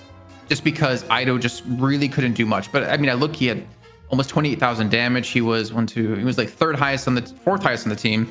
Still had 4 kills, 12 assists. Like, he still had decent amount of assists, but it just felt like there's so many times he got picked early on, which really stunted any sort of momentum that melee creeps could get going, because then they were fighting 5v6 against Bunny with Clock, and if you play Deadlock, 5v6 is an easy win whatsoever. But as you did mention, Dan, we do have Ivy coming through as the last pick for Bunny with Clock once again for Poshy Pop. So they get a decent amount of the same heroes. I mean, everything's the same except Kelvin. Yeah, I think this is actually really interesting, because I do feel like both teams improved their drafts, which obviously is the goal here. We were kind of coming into this saying we don't know what major change should happen, other than maybe the last was the only obvious one. So I like this. We get that Kelvin coming in. I'm curious about how the Kelvin interaction will go with the Doorman, because we saw that on I think it was an EU match. I think it was last week. We saw really interesting interactions with Doorman and Kelvin Dome. It was actually the Sinclair stealing the Kelvin Dome and playing with the Doorman, but they're using a door to get into the urn spot, dropping the Dome on it to get the free turn-ins. These kinds of shenanigans were really interesting. So I hope we get some of that. Someone in chat, I don't remember who it was, brought up a really good point during that last game that I didn't get to touch on, is that Bunny with Clock, they had Doorman, but how many urns did we see them run? Which is one of the things we talk about so many times with the Doorman, of like, if you pick up a Doorman, you're pretty much like confirming that you're going to be going for these urns because you get such easy and quick turn-ins. But they didn't get, I think, a single one, if I'm not mistaken. They didn't really use it to its maximum effectiveness of what we've seen other teams do. So maybe that's something we're going to see to change for the Clock here, because again, that is a lot of souls over time if you can pick those up. But one thing I do worry about, Billy Kelvin combo is going to be kind of nasty. Chain gang into a frozen shelter, that can hurt. Yeah, absolutely. If you can land that combo, it's going to be a good one. I'm looking forward to it. I think this is a much more enjoyable draft for Bunny with Clock and for melee creeps, like we said. It looks like there's a chatter that's thinking that Ido will be playing the Calico. I could definitely see that. That Fish Cakes Abrams is nice. He's nice with it. Yeah, I thought it would be the other way. But you know what? I mean, Ido's streaming, I believe, so you can always go check that out there. Let me just quickly check my handy dandy database here. Has he played? Fish Cake has played Calico 6 times, won 5, lost once. So that's kind of where my money's going to be. All right, that's fair. Yeah. Maybe the chat is wrong. Maybe. I can't believe I actually get to use my database once in a while that has like 3,000 lines in it from every single match of Fight Night, every single match of Night Shift. Are you manually entering them all? I was, until I believe his name's Jonesy, who's in our Night Shift Discord. You can always, go check that out. Go to ! Discord. He set up a site for me that I could enter the match IDs.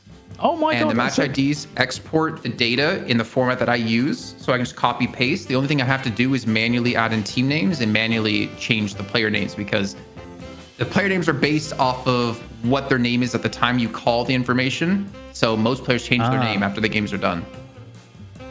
Yeah, very sick. Big help. Saves me a lot of time. I was manually entering all that data. But anyways, we're into the second game here of our NA finals match. Winner of this one will take home the money. It's a nice way to spend Thanksgiving with extra pocket change. Not to mention maybe, you can buy some nice yams or something, or a And well, I'm assuming if you don't have your turkey now, you're probably not going to have it in time before tomorrow.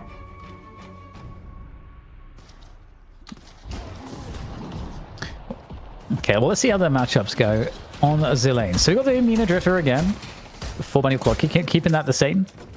Now Ivy's with Kelvin in mid, and Doorman is with Billy on the right lane. Okay, this is for Bunny with Clock. Now, what do we think of these lane matchups, Jason? Calico Paradox, I mean, it's going to be some decent poke, but you don't normally see Kelvin in the mid lane. I think that's kind of interesting. I've seen Calico there. I mean, it makes sense, right? Because you have a lot of box potential running on both sides that you can use and use Ava to the maximum potential. Also putting Saya on the page paired with John on the guy, so you got a lot of extra sustainability and survivability in that lane to make John start fairly easy up against the Billy and the Doorman. And Paige, I mean, she still does some serious work here in the beginning of the game. I finally got to get my first games on her, and I was amazed at how easy it was to actually play her, to be fair. You can't hurt me.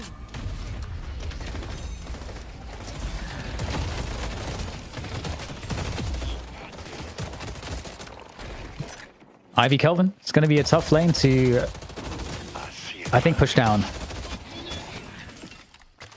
Some boxes being run at the moment. Yeah, I mean, this does really keep Posture Pop under control. See, waiting for the spawn at 2 minutes to get these minions down. Picks up monster rounds early to counter push. Look how deep. Is this a gank? That Ido's gone. So it actually is going to be Ido on the Calico. I didn't note yet. But how deep he went to the right-hand side of the map here to clean up that entire tunnel as much as he possibly could of boxes. Yeah, I started to think it was a gank for a second. So I'm like, it looks like he's so far on the map, but... the boxes do be worth.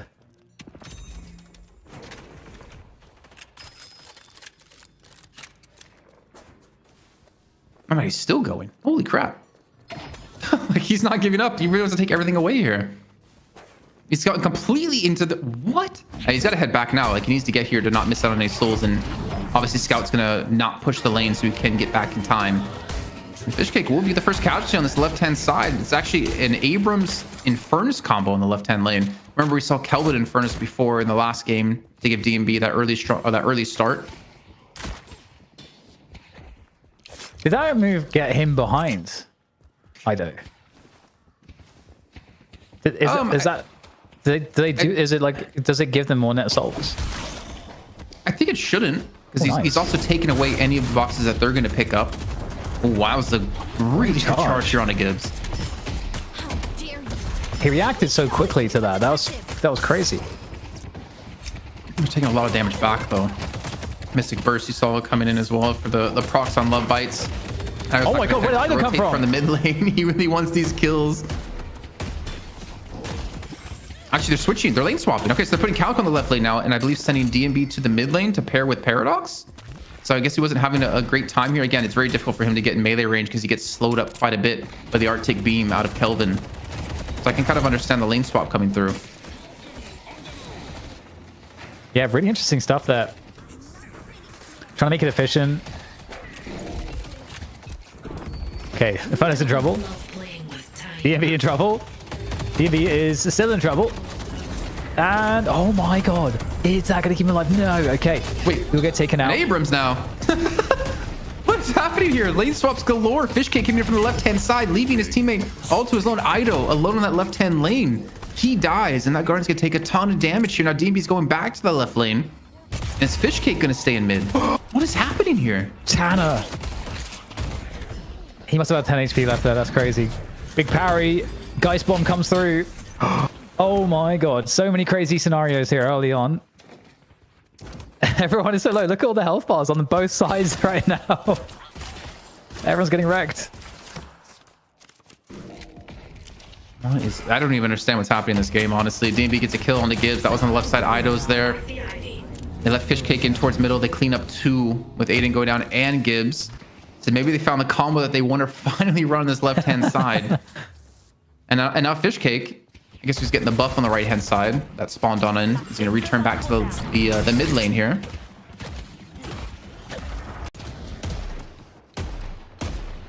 Man, he's already slapping him. Slapping Slap at the base. Go on.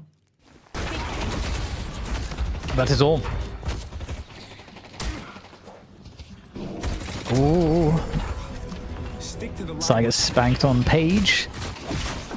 And Go on. okay, Ido's absolutely dead. We get some great connections from Gibbs. I don't even, I'm so confused in how you even cast this because there's just constant fighting in both lanes. There's been so many lane swaps coming through. We're going to see left guarding go down and mid guarding go down at relatively the same time. This can't be like the normal. This has to be something unique here to these two teams and going for plays like this. I mean, again, you did see some potentially meta setting trends out of Abraham's before, as we talked about, like the mid lane push they went for, trying to stop the wave from getting into the lane so they could rotate. As again, Size 8-pack comes in and Gibbs is caught out by another time with the charge and the punch down. Fishcake gets the kill onto him and allows Scout to escape. It's still a 2k lead though for Bunny with clock at the moment. Yeah, crazy start to the game, and you know it does also speak volumes about the calling too. Very active comms, I imagine, for both sides, trying to consistently adapt to one another to keep themselves with an edge. This story isn't over yet. So 2 Guardians aside right now, and Paige sending in an ult right here from the right side lane all the way into the mid. And is it going to be able to convert or help a conversion? Well, it doesn't keep Fishcake alive, so no is the answer. Oh, big parries coming through. They get 2 kills off of that, Dan. That was the aggression of melee creeps being completely shut down. And again, rotations coming through. This time it was Aiden to come into the mid lane to help out at a counter push. And speaking of pushes, melee creeps to get themselves the left-hand Guardian. Again, keeping the objective lead for now. Now, I almost feel like everyone's going to snowball into this right lane.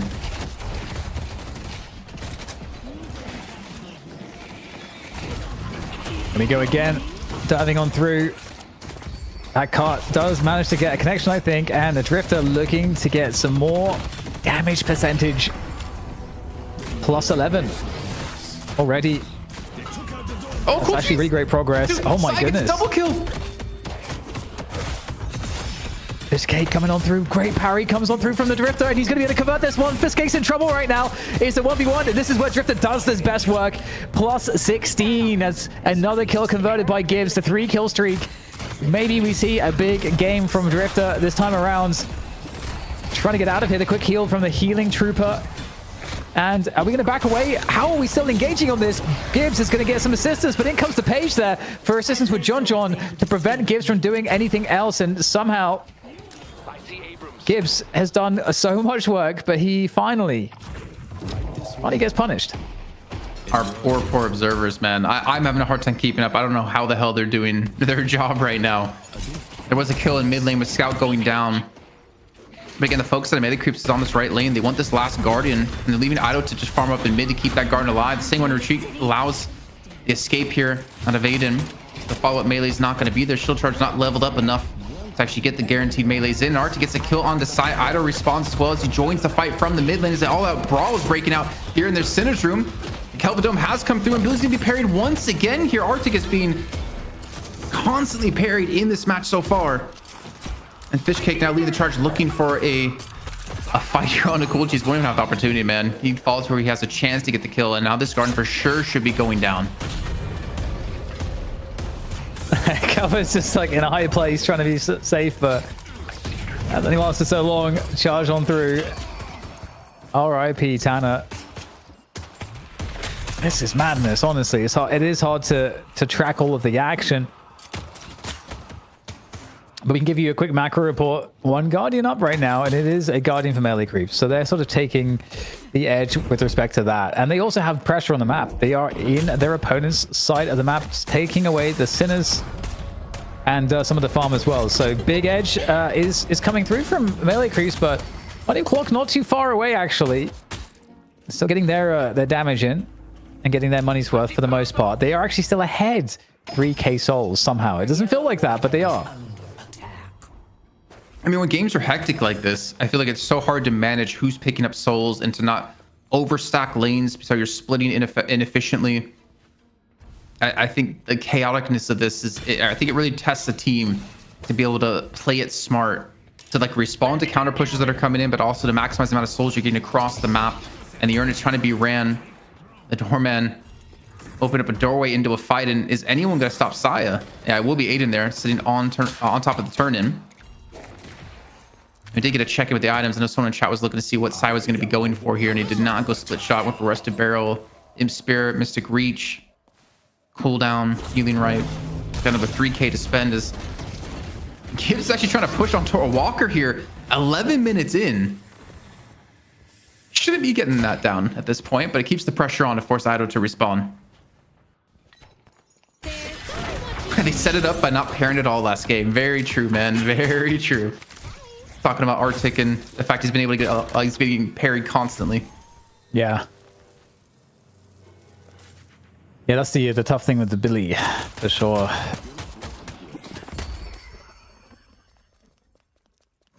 Okay, so some relative moment of peace. I'm trying to enjoy it. I'm trying to enjoy the silence.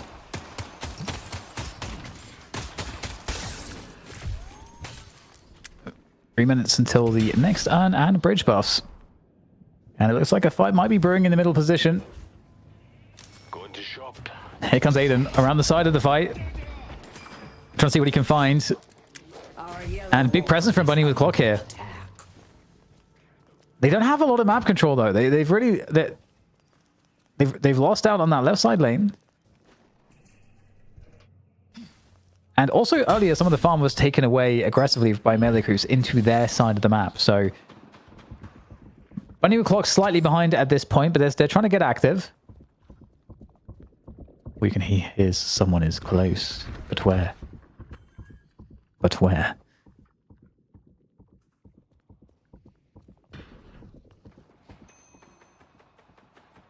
That's so creepy. I didn't want to say it. I just wanted to keep hearing the heartbeat. Yeah. How many BPM that is? I think that's about 117, if I remember correctly. 117? That doesn't seem... I don't know. I'd say like 80. I think 80. Well, you know what? I'm sure someone in production can go listen to the recording, time it out, and give us an approximation. Because that's clearly what they signed up to do here on the night shift. To tell us how many beats per minute Paige's heart was beating. But I was guaranteed load 2 would be like, you know what? I'm on it.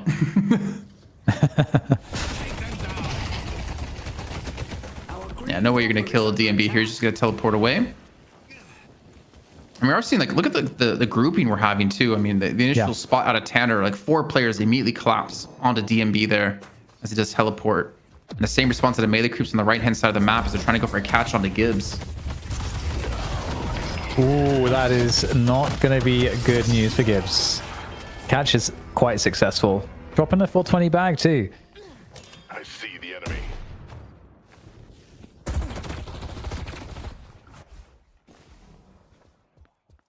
Oh.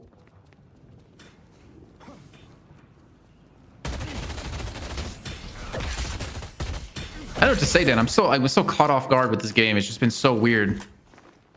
Right now it's...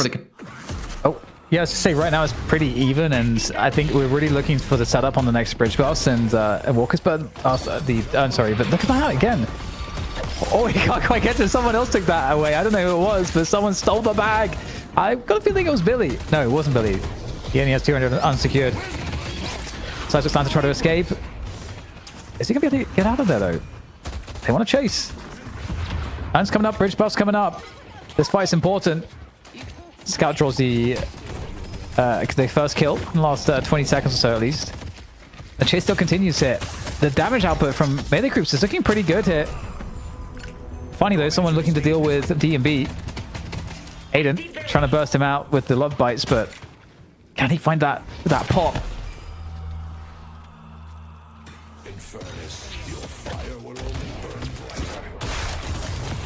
I'm trying to go in. Oh my god, Oh, Gibbs. no.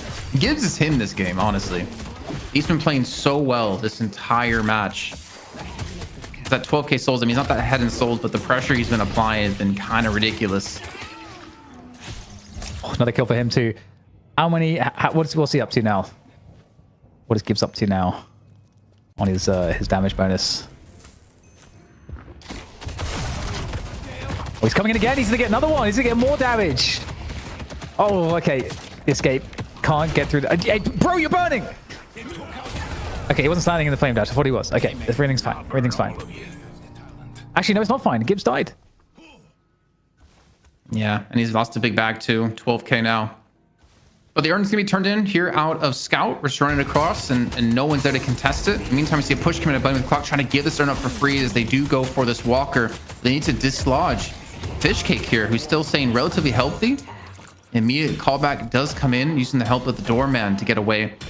Luckily for them, there was no counter push on the left-hand side, and I think Melee Groups read that one pretty damn well.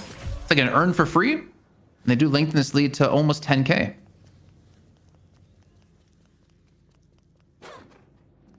Play. So once again, we settle into a slow period. And we get the ebb and flow. We get the build up and then the climax, and then we kind of go back to the build up again.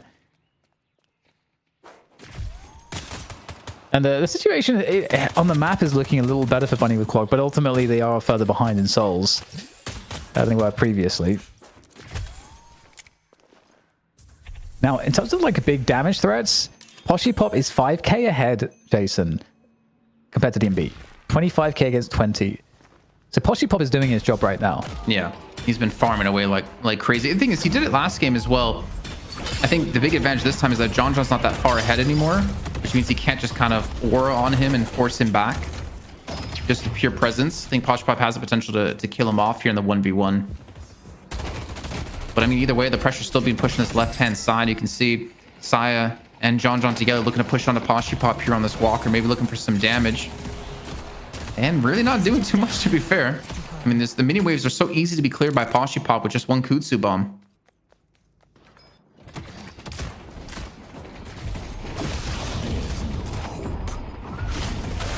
Plus 25 on the drifter there. Looking to get that extra damage in around the side. That mid fights. Ido takes down Aiden though. That's a great start there for Melee Creeps. Ooh, the doorman closes the door. As the doorman does. And looks like they're in a safe position now, Bunny with Clocks, so they can kind of control the fight. Look at Poshipop though. Ton of free walker damage. Fishcake's gonna rotate in from mine. He has airdrop, so he can easily get away from this one. Oh, he's got to pop Don't that get soon. hyperlined. Pop the airdrop. There you go. Yeah, so again, like this is kind of old school Ivy, right? You can push out a lane by yourself.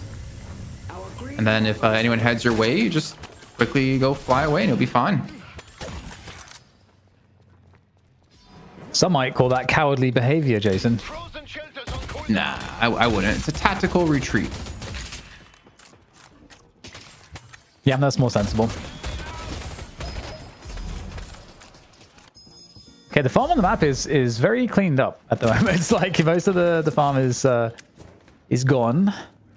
And we're minutes from the bridge buffs and the urn. So we were about to get to that more climactic point again. As both teams are going to have to start thinking about setting up for it about 30 seconds before the bridge buff. At least 30 seconds before. They've just got to start getting the position secured. I mean, with a 10k lead too, it's not really going to mean that much the longer this game goes on. So for Bunny with the Clock, I mean, you can keep dragging the game out to make that lead be insufficient. But we might see maybe a catch here, a counter push. Jig is up and Gibbs has given away his position. He's only at 16k souls. I mean, he's kind of falling behind the rest of his team a bit and falling behind his opponents. I mean, even Saya has more souls than he does because Gibbs has just been actively looking for these fights.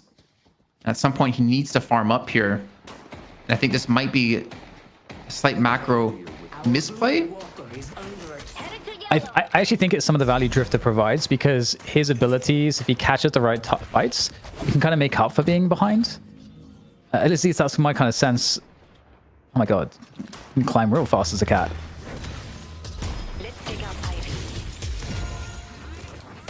Okay, buffs come up.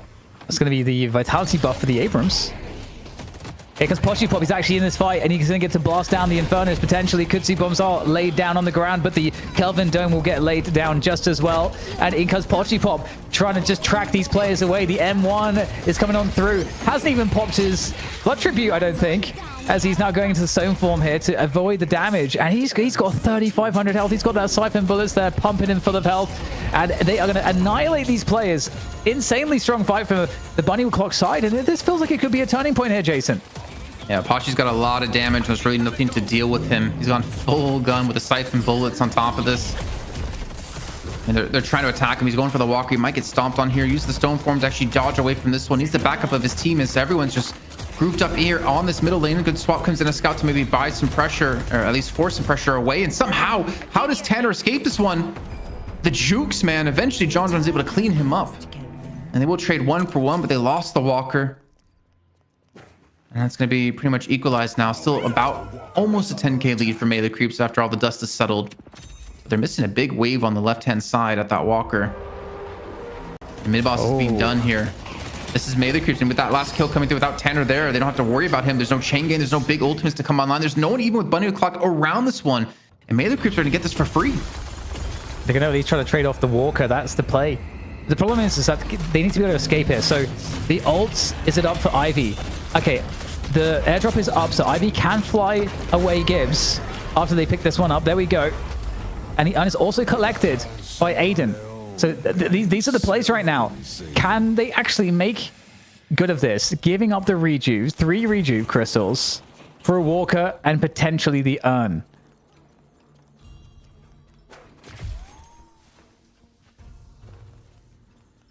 Man. I mean, this urn just going to be held in base, keeping away from any potential turning at a Melee Creeps. And I think it's obviously very smart as well, considering you don't want to give them the extra souls. You know you can't contest it because of the rejuve. You want to defend on your walkers. Use it as a way for the extra protection and, again, fighting in more of a more controlled environment. And it seems like John just don't want to give up this push on this left-hand side. He wants to get this Walker down. He's trying to split the forces. Him and Scout together, paired up against Poshy Pop. And honestly, I think Poshy can hold this. There's no way you're going to push a wave into this Walker with Kutsu Bomb, with Capacitor. This is a losing fight that you're not going to really win, but you're keeping Poshy Pop away from the main fight. So you're feeling confident to take this fight without him, or without your John. And to be fair, they've already been able to kill Cool Cheese. So this is actually a decently smart play. John low on HP, though, on the left-hand side. I think it was Aiden trying to come in with the damage and the swap. He doesn't use it just yet because he does proc the Rejuve Crystal, the first one. Oh my god, Aiden is so squishy. Yeah, John is so damn tanky. What's trying to get out of the fight, but he gets annihilated. Catches a buckshot, courtesy of Fishcake. He's looking for the perfect seismic slam. And the Walker is getting demolished here. Melee Creeps in really good position at the moment. Goodbye. Gibbs incinerated. And the urn is going to be claimed. Yeah, Bunny Clock had a good fight. They get these walkers as well, but like, look what's resulted from this. They lost mid-boss. They're now down over 20k. Their urn's going to be turned in. Like, Melee Creeps, even though they lost the battle, it looks like they're going to win the war here. And they're going to extend their lead even further on. Like, a lot of big items are going to be coming online. They have all their flex slots unlocked now, so they can buy anything they possibly could want. And I almost feel like this has been intentional, like putting John and Scout together to force Poshy Pop to defend. It takes away 34,000 souls, their most fed player by far in these fights. And I think Melee Creeps are feeling confident up with DMB at 33k souls. With just him, Ido, Fishcake, and Saya there, they can take on a 4v5 fight if they needed to. Yeah, DMB is in like DMB's ability to be power spiking at the right time in the previous map that we played was a lot worse. He is much more threatening, I think, at the right times in this particular game. So that makes a lot of sense. The breakdown that you just shared with us. So you got a fully defensive Bunny with Clock team now. They're at a almost 30k deficit. 25 minutes in. And I think damage is definitely a problem for them. at this stage. And the fact that, Ida's on Calico is actually much more in the game than on the Lash is also an added problem. Well, yeah. I mean, definitely more involved in the game here. Gonna be charging forward with Ava. John's gonna teleport on over. They're just looking for a catch, and actually it might be Gibbs to be the one they can catch out here. Has to be very careful. I mean, he's trying to come in from the backside. I think he's just trying to make sure to get his Eternal Darkness on as many players as possible. But I mean, he's at 23,000 souls. I don't think he can kill anyone. Like, there's no way. Like, DMB is just gonna shred through him. John's gonna do the same. But either way, with the Reju's now falling apart, and the creeps are backing off here, and Gibbs is just giving the information to his team where players are going. Another urn. Like, this is the perfect time. They just turned the urn, and the next one respawns back on in. And there we go. Isolated kill onto the Infernus. That's a great pick-off. What a beautiful find there from Bunny with Clock. Really well done. Eternal Darkness comes in. That allows them to now try to find even better fights as they try to pursue the offer. This has to be it. This has to be a play that gets them back into the game as they look to close down this team fight. And what are they able to find here? You got the Seismic Slam trying to get the escape on through. Fishcake is diving down into the basement, and he's going to get taken out there. So 2 quick kills. Great pick-offs found by Bunny with Clock. How else can they convert? I mean, they're going to get a walker on this right-hand side and possibly the urn. I don't know if John can escape with the urn here. Ido does turn things around, takes down Gibbs, but Gibbs is not going to be the person they want to focus on. The walker, I mean, melee creeps are sticking around for this. It's going to be going down. I feel like, I mean, they must be confident enough to go for it. As the Nox Nostra coming through. Catch out Scout. He misses the position on his dash, gets pulled away by the rescue beam, but he's just going to be barreled down on. Artie gets the kill, and melee creeps are going to be falling by the wayside. That lead they had is completely gone now. Yeah, it seems like that. So sticking around there, it seems like it could be a grave error because they're going to stagger the deaths here too. If they lose another player, that would be catastrophic, but they managed to not do so. The urn is going to get carried back off into that comeback position, and that indeed should get us really close to even. And the question also is, when we're talking about getting close to even, like, what about the soul allocation? Because for me, a really big problem has been Aiden's farm. Aiden has been pretty far behind in terms of, that's like the second major damage dealer next alongside Ivy. And the souls has been lacking. Yeah, I mean, 41k. He's like giga fed. Like Aiden's at 27k. It's not even close. I mean, you're putting all your souls in one basket technically with him.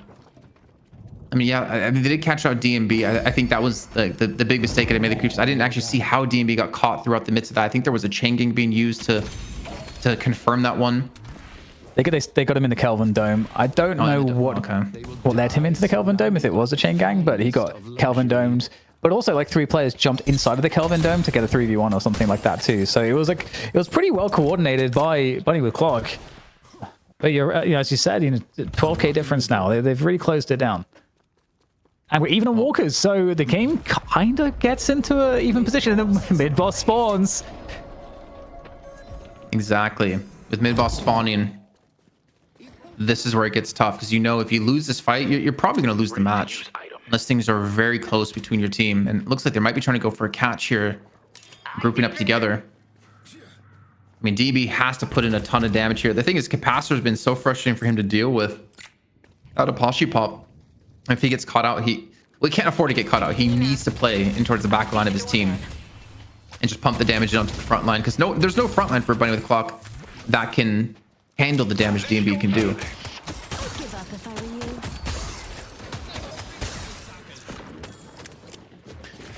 It's like Bunny with Clock are looking to close in on a fight, looking for that pick off.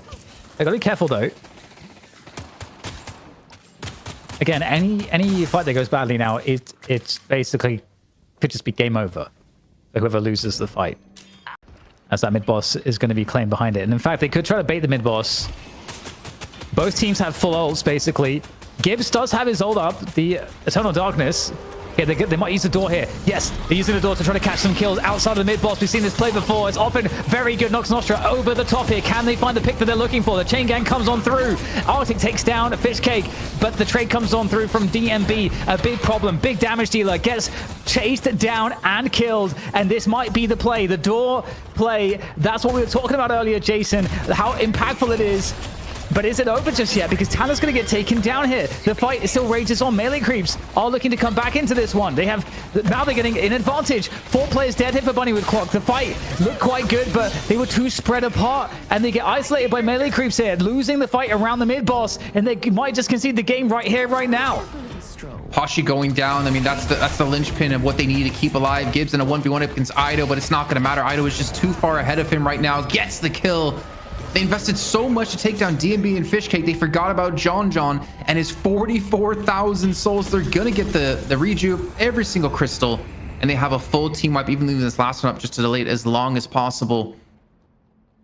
They could shove the lanes here. They should be able to get base gardens, and honestly, I guess they technically should be able to get shrines as well. Wait, how long can you leave it up like this? Does it? I actually don't know. Forever or no? But the timer doesn't start on the rejuve ticking down until the last one's taken. So our timer's gonna be a little bit off here.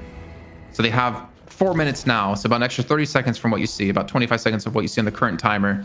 It's a long time to use these rejuves here. They get the urn turning in on top of this. So they're looking at over 30k lead. I mean, Saya has over 6,000 souls. He has 7k now.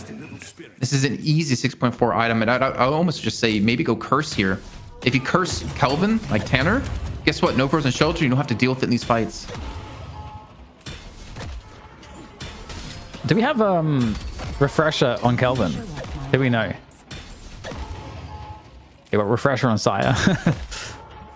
A double I mean, that's a lot of stampede. healing and a lot of control with the double ult in the fight, to be fair. Okay, there it is. Refresher for Tanner. Yeah, just gets bought. Okay, so there is, where there's a will, there's a way. Man, Scout, if he curses Tanner, it's almost over. Like, if you curse Tanner and you get on top of him and kill him, but then again, you also want to maybe save it for Poshi Pop, because you kind of make him an easy target to kill. I don't know. This is gonna be really tough. I think a lot of this comes on to Scout here and how he's gonna actually initiate this fight. If you get a swap onto Tanner with a curse and you kill him, I think you have a 1 fight and you have a 1 game. Well, they're moving into the base, looking to finish this off. The first shrine's going to get just actually evaporated, extinguished.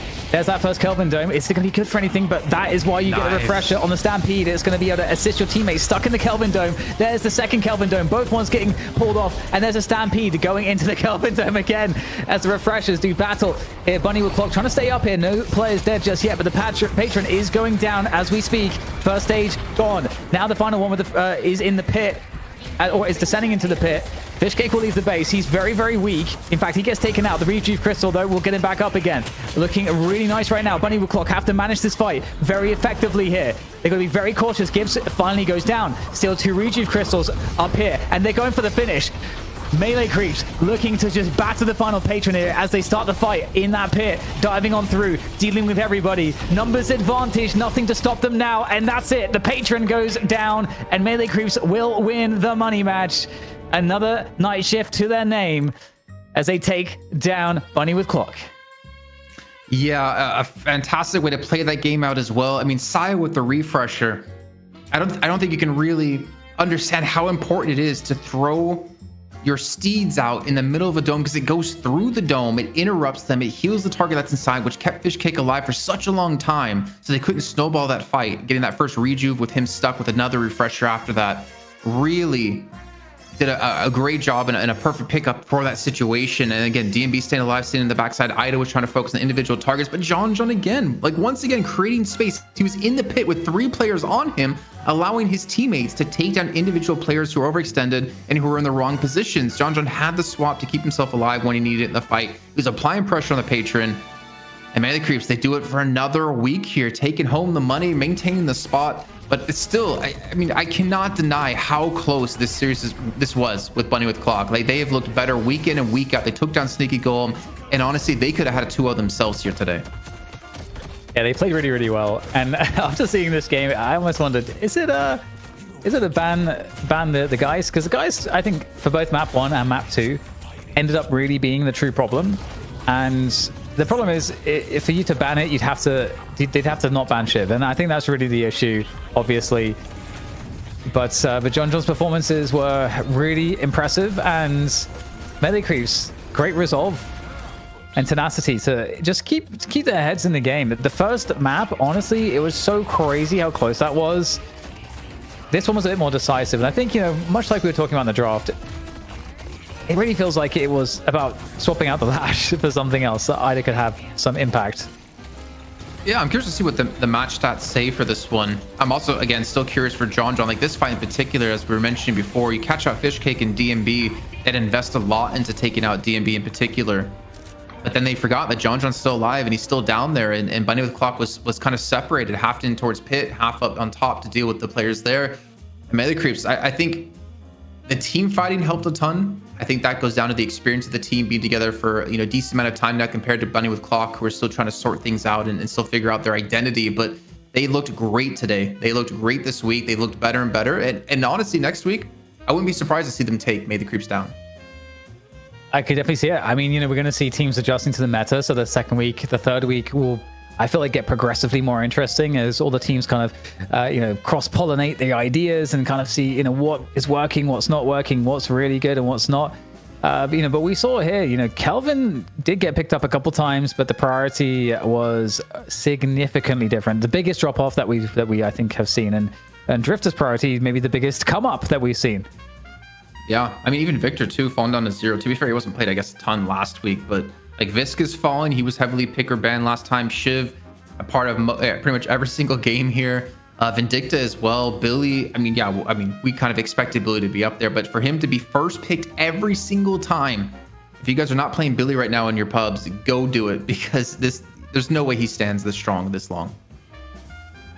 Yeah, he's truly a menace. His ability to just do consistent damage and be a threat, and just his pursuit is quite a problem. And here we go. We get the stats.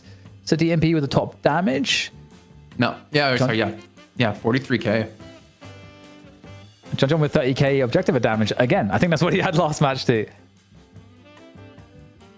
Yeah, I mean, Ido obviously having way more impact, as you mentioned before. 10 kills, 11 assists, a part of 21 out of the 36 in total.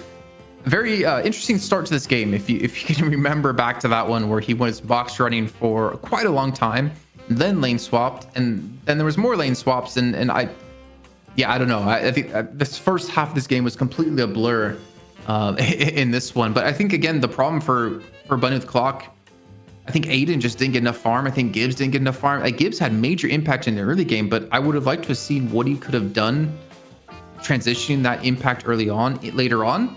But then again, you have Amina, you have a Billy, you have an Ivy, you have a lot of mouse you want to feed in particular here. So he had to be one to give up that farm, I would say, to his teammates and just look for these picks and create his own opportunities. Yeah, and I think you can kind of see how it makes sense, because the damage output is almost the top on the team, and despite the stall differential that Gibbs had, and so you can kind of see that like the Drifter does do an effective job at being the poor man on the team, but still having impact, especially with the roam. So I do think Drifter might even occupy kind of a unique place in the roster right now with that quality. Yeah. Well, it's like let's keep talking about it after we take a look at our MVP though, because I think for me this is a pretty clear choice of who it has to be. And I don't know if you agree with John. I called it for him because I think what he did on Geist, being a solid farmer, the presence he had in these fights, I think for me is the reason, is I would say the main reason they won this series. John was definitely the pillar of the team, and that they were able to just, you know, always come back to and kind of keep them in the running. And, you know, that's going to be a Geist. You know, the potential is there. We talked about how Geist kit allows her to do pretty much everything at all parts of the game. She offers a lot of value, whether it's for being defensive with, you know, good wave clearing and just being tanky and annoying and you can't get close to her when she has the ult on, or whether it's being like really aggressive, especially getting to that late game with a spell slinger where it's kind of impossible to kill her, insane amounts of health, and then she can just swap you, you know, and then she can life leech you, and then she can regen off of her bombs and get, you know, leech later as well and regen off of everything. So she becomes ridiculous. So the fact is, if you do have a Geist, and if you are prioritizing the Geist in the way that his team was, you do need to have performances like this. But John is immaculate as always. He is so reliable. Yeah, and I think, again, for him as a player, it's shown his growth, because he was strictly just a ward and bebop player, but he showed in the meta previously that he can pick up Holiday and play her as a gun hero. He can pick up Geist when they need it. He's been able to pick up a couple of different heroes in very important moments. Is this an interview? I don't know what this is. Who's this? Who's in this box? There's a ghost. And they're gone. They're out of here. There's a ghost. Past Halloween doesn't make I sense. just want to see how long you would stare at the camera before we said anything. So I believe we are going to have an interview. I think it was preparation to make sure this person's camera's working, and I can see them already in the green room as well down there. I don't know if I'm allowed to interview him because I feel like he's just going to glaze me the whole time. Oh, I know who it is then. Who is it? Is it Pochi Pop? No, what they lost. I don't. We want to do a loser interview. That's just mean. But he is Poshy Pop, and Jason Calvin is his favorite caster. I get, that's what I was going with there. But this is still. Can we get maybe the match sets up one more time? Because I want to take a look at a couple of things. Still back on that while we do set up the interview. BRS, Bullet Resist Shredder. Again, an item we saw very heavily over in EU. Not seen any of it. I see one for Fish Cake when it comes to them. Maybe that just pairs in with the no shred of like a Vindicta is the reason. But you do have so many easy ways to apply it. Like Capacitor applies, if I'm not mistaken, the proc of it, not the on use. And you do still have some decent damage coming through. You can see here, I mean, at the start of the day from EU, we had, I think as our number 1 item, BRS, and now it's not even in top 10 anymore. Yeah, there you go. Can we look at this with just NA and with just EU, or do we have to look at the whole for Shift 16? Because that would be an interesting case if we can look at it individually and kind of compare the two regions. We can do it. It'll just take a second. So we'll meant to keep note. This was the entire night of what we had. So Enduring Speed getting a massive increase. Enchanter's Emblem getting a big increase from last. Kinetic Dash as well coming up. Monster rounds. I mean, I think that's kind of expected with monster rounds in particular because of how the lanes work. You need to be able to counter pressure and not be shoved under your own Guardian where you could lose out a lot of farm and eventually your Guardian. But nothing else that really stands out in terms of like big changes from previous weeks, at least in these items.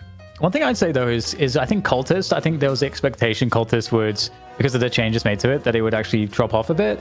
But maybe it's become more relevant because it's harder to farm onto jungle.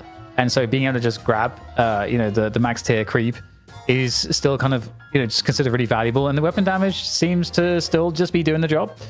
So that's actually quite interesting. Okay. Well, whenever we're ready, I'm down to take a look at an individual region. And then eventually both, just to kind of do a comparison. We'll do that after seeing our pretty faces, I guess. I'll do it. Okay, so actually, I'm here. We're ready for interview, and we'll go back to that after this. So we do have someone. Now, normally we interview players on the show. Hello. But we have someone else coming in to chat with us. Yodi, you're always in Twitch streams. You're always over in Discord, spam whenever Melee Creeps are playing. I want you to describe to us, what is your role within Melee Creeps before we do ask you some questions? Yeah, of course. And I want to start off by saying thank you for having me here. So I'm Yodi. I'm kind of the manager of the back end that works with Melee Creeps. I kind of try to book all their scrims, just try to, help out with the team with whatever they need. They need something from me, whether it's information, scrim information.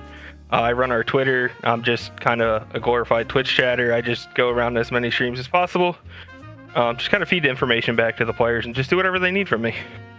And making me jealous about how I can't grow a beard like that. Like, don't forget about that. So, I mean, again, we talk about like players, we talk about how things have gone for them, but maybe let's talk on the different aspect when it comes to a team. I mean, you've been with Melee Creeps, I feel like from the beginning. How has it been like? How'd you get into that role, first of all? And how has it been like working with the multiple different rosters Melee Creeps has had inevitably over the course of their career? Yeah, so I've been, actually, I think it's just about a year now with Melee Creeps. So I was actually managing with another team. That team just disbanded. And I saw Melee Creeps, they didn't have a manager since I was booking scrims, and I, saw that they didn't have anyone. So I was like, hey, hit up AVG, said, can I be your manager? And they were like, yeah, sure. So then I ran with Melee Creeps, met a bunch of great people from just obviously always being intertwined with the players, whether it's this team, the other, the other teams in NA, even EU teams. And I just kind of got involved with them, and that's really how I do it and how I tell other people to get it. I have a background in esports. I used to compete in Call of Duty and then Apex. So I kind of know what it's like to be a player, and then I just try to involve myself of doing what I could do to make their lives easier from when I was a player. Nice. Are you looking to Are you looking to kind of be here early with Deadlock because you know everybody and you'll be able to kind of like scale this into when things get a bit more serious? Or are you just kind of doing it for fun and just to help out your bros? Yeah, so I mean, hopefully long term, when this game, I should say, not even if, when this game gets to be as big as it does, I hope that I can go with the guys. But I've always said, whether it was this iteration of the game team or any of the other ones, that ultimately I'm here for you guys. And if your journey to go pro is held back by me, don't let it hold back. I have a full-time job outside of this, so I help with what I can when I can. And when I was 16 playing esports, I wish there was someone in my shoes that kind of helped guide, and make my career or what I did into something. So I just kind of want to kind of give back to esports for what it did to me. Awesome. I'm gonna ask the easy question here. What the hell is that on your wall? So outside of esports, I cosplay. So that's Fish Stick from Fortnite. I have a Cypher hat. If I really move out of the way, Reinhardt? you'll see my 6-foot Reinhardt cosplay. Wow. When I wear it, I'm 8 Nice. foot. But it's just my God. prop wall I have. Have you worn that at a BlizzCon before? The Reinhardt Not at a outfit? BlizzCon, no. Okay. I took it to an anime convention up in Chicago. Me and my whole friend group. My girlfriend did Mercy. I did Reinhardt. We had a whole group of 6 or 7 of us. Okay, so 8 foot, so just a couple inches shorter than me. So what's the kind of vibe within the team? Because obviously you've been through them in, like I mentioned before, many iterations. Has there been times Melee Creeps have almost called it quits? Kind of talk to us about how the team's adapted over the months. Yeah, I mean, really, the emotions have been extremely high. This is obviously closed beta, so many people may not think the emotions are really there right now, but we're kind of especially the first iteration when people didn't really have that. Hydra Nation was winning everything, and we were just kind of a band of friends, is a way to put it. Friendship really did carry us through a lot. When it was AVG, Pashi, Cool Cheese, we were all very, very close knitted, and we still are today. Those friendships carry over. That's how esports go. Teams split. And then, when the team did split and John and Saya were playing with the Baroness and looking for players, it really did seem like MLC was going to be gone from that point. But Saya and John wanted to stick together and rebuild. They said, hey, you want to just stay with us? And I was like, hey, I'm here. I'm in it. I didn't really want to leave to another team. And they were like, cool, we're keeping you. And, the vibes are really good right now. Winning always makes it easier, but even when things get hard, we have a good group of guys that are very, very positive and want to get better, and that's kind of what why we might be on top right now. Not even we might, it looks like we are, and it comes from both that positivity mentality and just wanting to really get better. I have one more quick question before I let Dan ask. I remember the first time I talked to the Melee Creeps guys. I was in their Discord server chatting to them in voice, and he said, you guys are all still friends. Do they all still play Roblox together? So actually, before the new patch came out, obviously a lot of people were kind of having their downtime of Deadlock. So they started playing Minecraft. I'm not involved with it, but there has been 12-hour days of just nonstop Minecraft in there that they've all been playing, even more than Deadlock. Even when the patch came out, I think day 1 and day 2 was nonstop Minecraft. So some of them were grinding the patch, some of them were grinding Minecraft, and then, we locked it back in, and just goes to show that we learned quick. I have to, so Dan, for context, Dan, when I joined them in Discord, they were streaming in the server, and they were doing a workout game in Roblox. And then when you work out, you make money, and then with the money you buy stimulants to help you lift more. It was very, yeah. It was very weird to watch. But you know what? If you guys are all friends in the day and you enjoy playing together, any game is going to be fun. Dan, any final questions for Yodi? He's the biggest troublemaker. I have to say, honestly, that my time managing the guys they made my life so easy. Really a lot of social media can kind of get players in trouble, and we see it all the time. And I was kind of like, hey, I'm here to build your guys' profitability with partnerships and stuff like that. So just listen to me. I'm 26 going on 27 in a couple of months. I'm an older person in esports. I know about it, and none of them, whether it's the older iterations and new iterations, I haven't had any people that I've had to warn. So I'm very, very thankful for the guys respecting me and what I'm doing, and respecting the scene and themselves in a way. I like you so much, Yodi, but I have to say I hate you for that comment. 26, almost 27. I'm getting old. Do you know how old Dan and I are? I know, guys. But let's be real. People call us the unks in the scene. We can't escape it. I don't know. There's a decade between us. I don't know if we're in the same level of description here. But Yodi, thank you so much, man. We appreciate you being here. Thank you guys. Any final words from you? I mean, you guys can check us out. You know, we have a bunch of people that stream. We have Ido, Scout streams, John, Saya. We have a Discord. I know no one's ever advertised that we have a Discord. I can send anyone an invite if they want, but just hit me up. I'm always open to help anyone, whether it's finding things in Deadlock, but I'm very open to Deadlock, so I'm always free. And just congratulations to our boys. They're really putting in the work, and I'm glad it's, you know, showing, and we get to be on top. And obviously, shout out to all my former players. You know, I really appreciate you guys always giving me the opportunity as well. I have to say before you go, I think there's a lot of people who want to join you on this Minecraft server. So you might have to make a Melee Creeps Minecraft server, because there's a lot of people who want to be playing. So just saying, team bonding, private information from Ido. But thank you so much, Yodi, for joining us, and congratulations once again. And I do on have your team winning. just to make you upset, Jason. I went and put it on real quick for you, the T-shirt. I usually like when you don't wear a shirt, but I do respect the Melee Creep shirt, so that's fair. But yeah, go celebrate the boys. You guys, everyone have a happy holiday, and thanks everyone for in the scene for supporting us as well. It means a lot. There you go. Some good final words from Yodi and Dan. Yeah, maybe we need to do some like caster team building and do some Roblox or some Minecraft together. Though I feel like one of us will sabotage the server no matter what we play. I prefer to stoke division, Jason. In the ranks of Night Shift? I feel like the show's better if there's tension. If we hate each other? They were like secretly just hate each other. You know, I think maybe the thing is, it sounds counterintuitive, but trust me, it works. I'm gonna wait till you do the boxes in Minecraft, and then when you log off, I'm gonna go in and just completely redo all the boxes so you don't know where anything is. You're like, you part gaslit, part like, I can't believe someone would do this. Yeah, that's how it's gonna be. I guess CCP's on the same wavelength, Jason. You gotta get on this. Okay. I don't know where to go from here. I would probably just to piss you off, I would be the nice guy and get along with everyone, which is completely not how I am in real life. But I think we do have, I think we can quickly, you know, we'll save it for another time. We don't need to look at the items and the difference between the regions. We could do that in the next week's Night Shift, so you guys have more incentive to tune in for this one. I don't know why I'm hosting now. I don't know how I just took over from doing it, but I'm gonna do it anyways. Graveyard Shift coming up after the show is gonna be with AVG. I just hope he's not gonna be sad. Maybe we can bribe him some Roblox to get him back happy and in the mood after their loss today up against BWC. But Dan, any, I guess, final thoughts from you from today? Another great week of Deadlock. The new patch actually looks pretty good. I think it was fun to see how the game has changed, and I'm just looking forward to seeing how the meta will continue to change. Thank you to all of the supporters of the show. You know, apparently we've got a big patch coming in December, a big content patch that people are talking about. So hopefully that's going to be, you know, bring some more interest as well. But just thank you for all your support. We'll see you on the next show. Okay, well, from production, from all of our talent, and from all the players to all of you viewers out there, thank you guys so much for tuning in. Remember, the Graveyard Shift is happening right after the show. If you want to be involved with it, make sure you're a Twitch sub, a YouTube member, a Patreon supporter, link your accounts in Discord, and you can watch it live with AVG and even ask your questions towards them.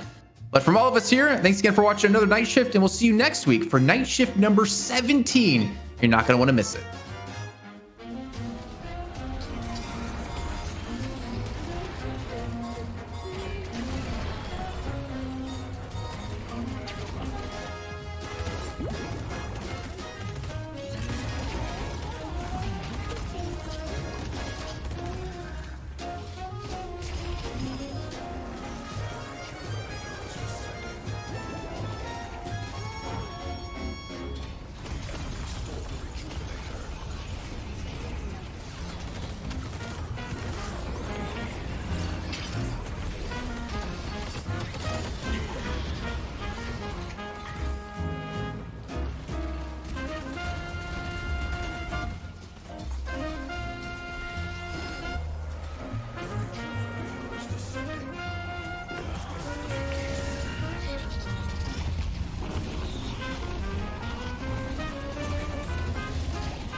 Bye.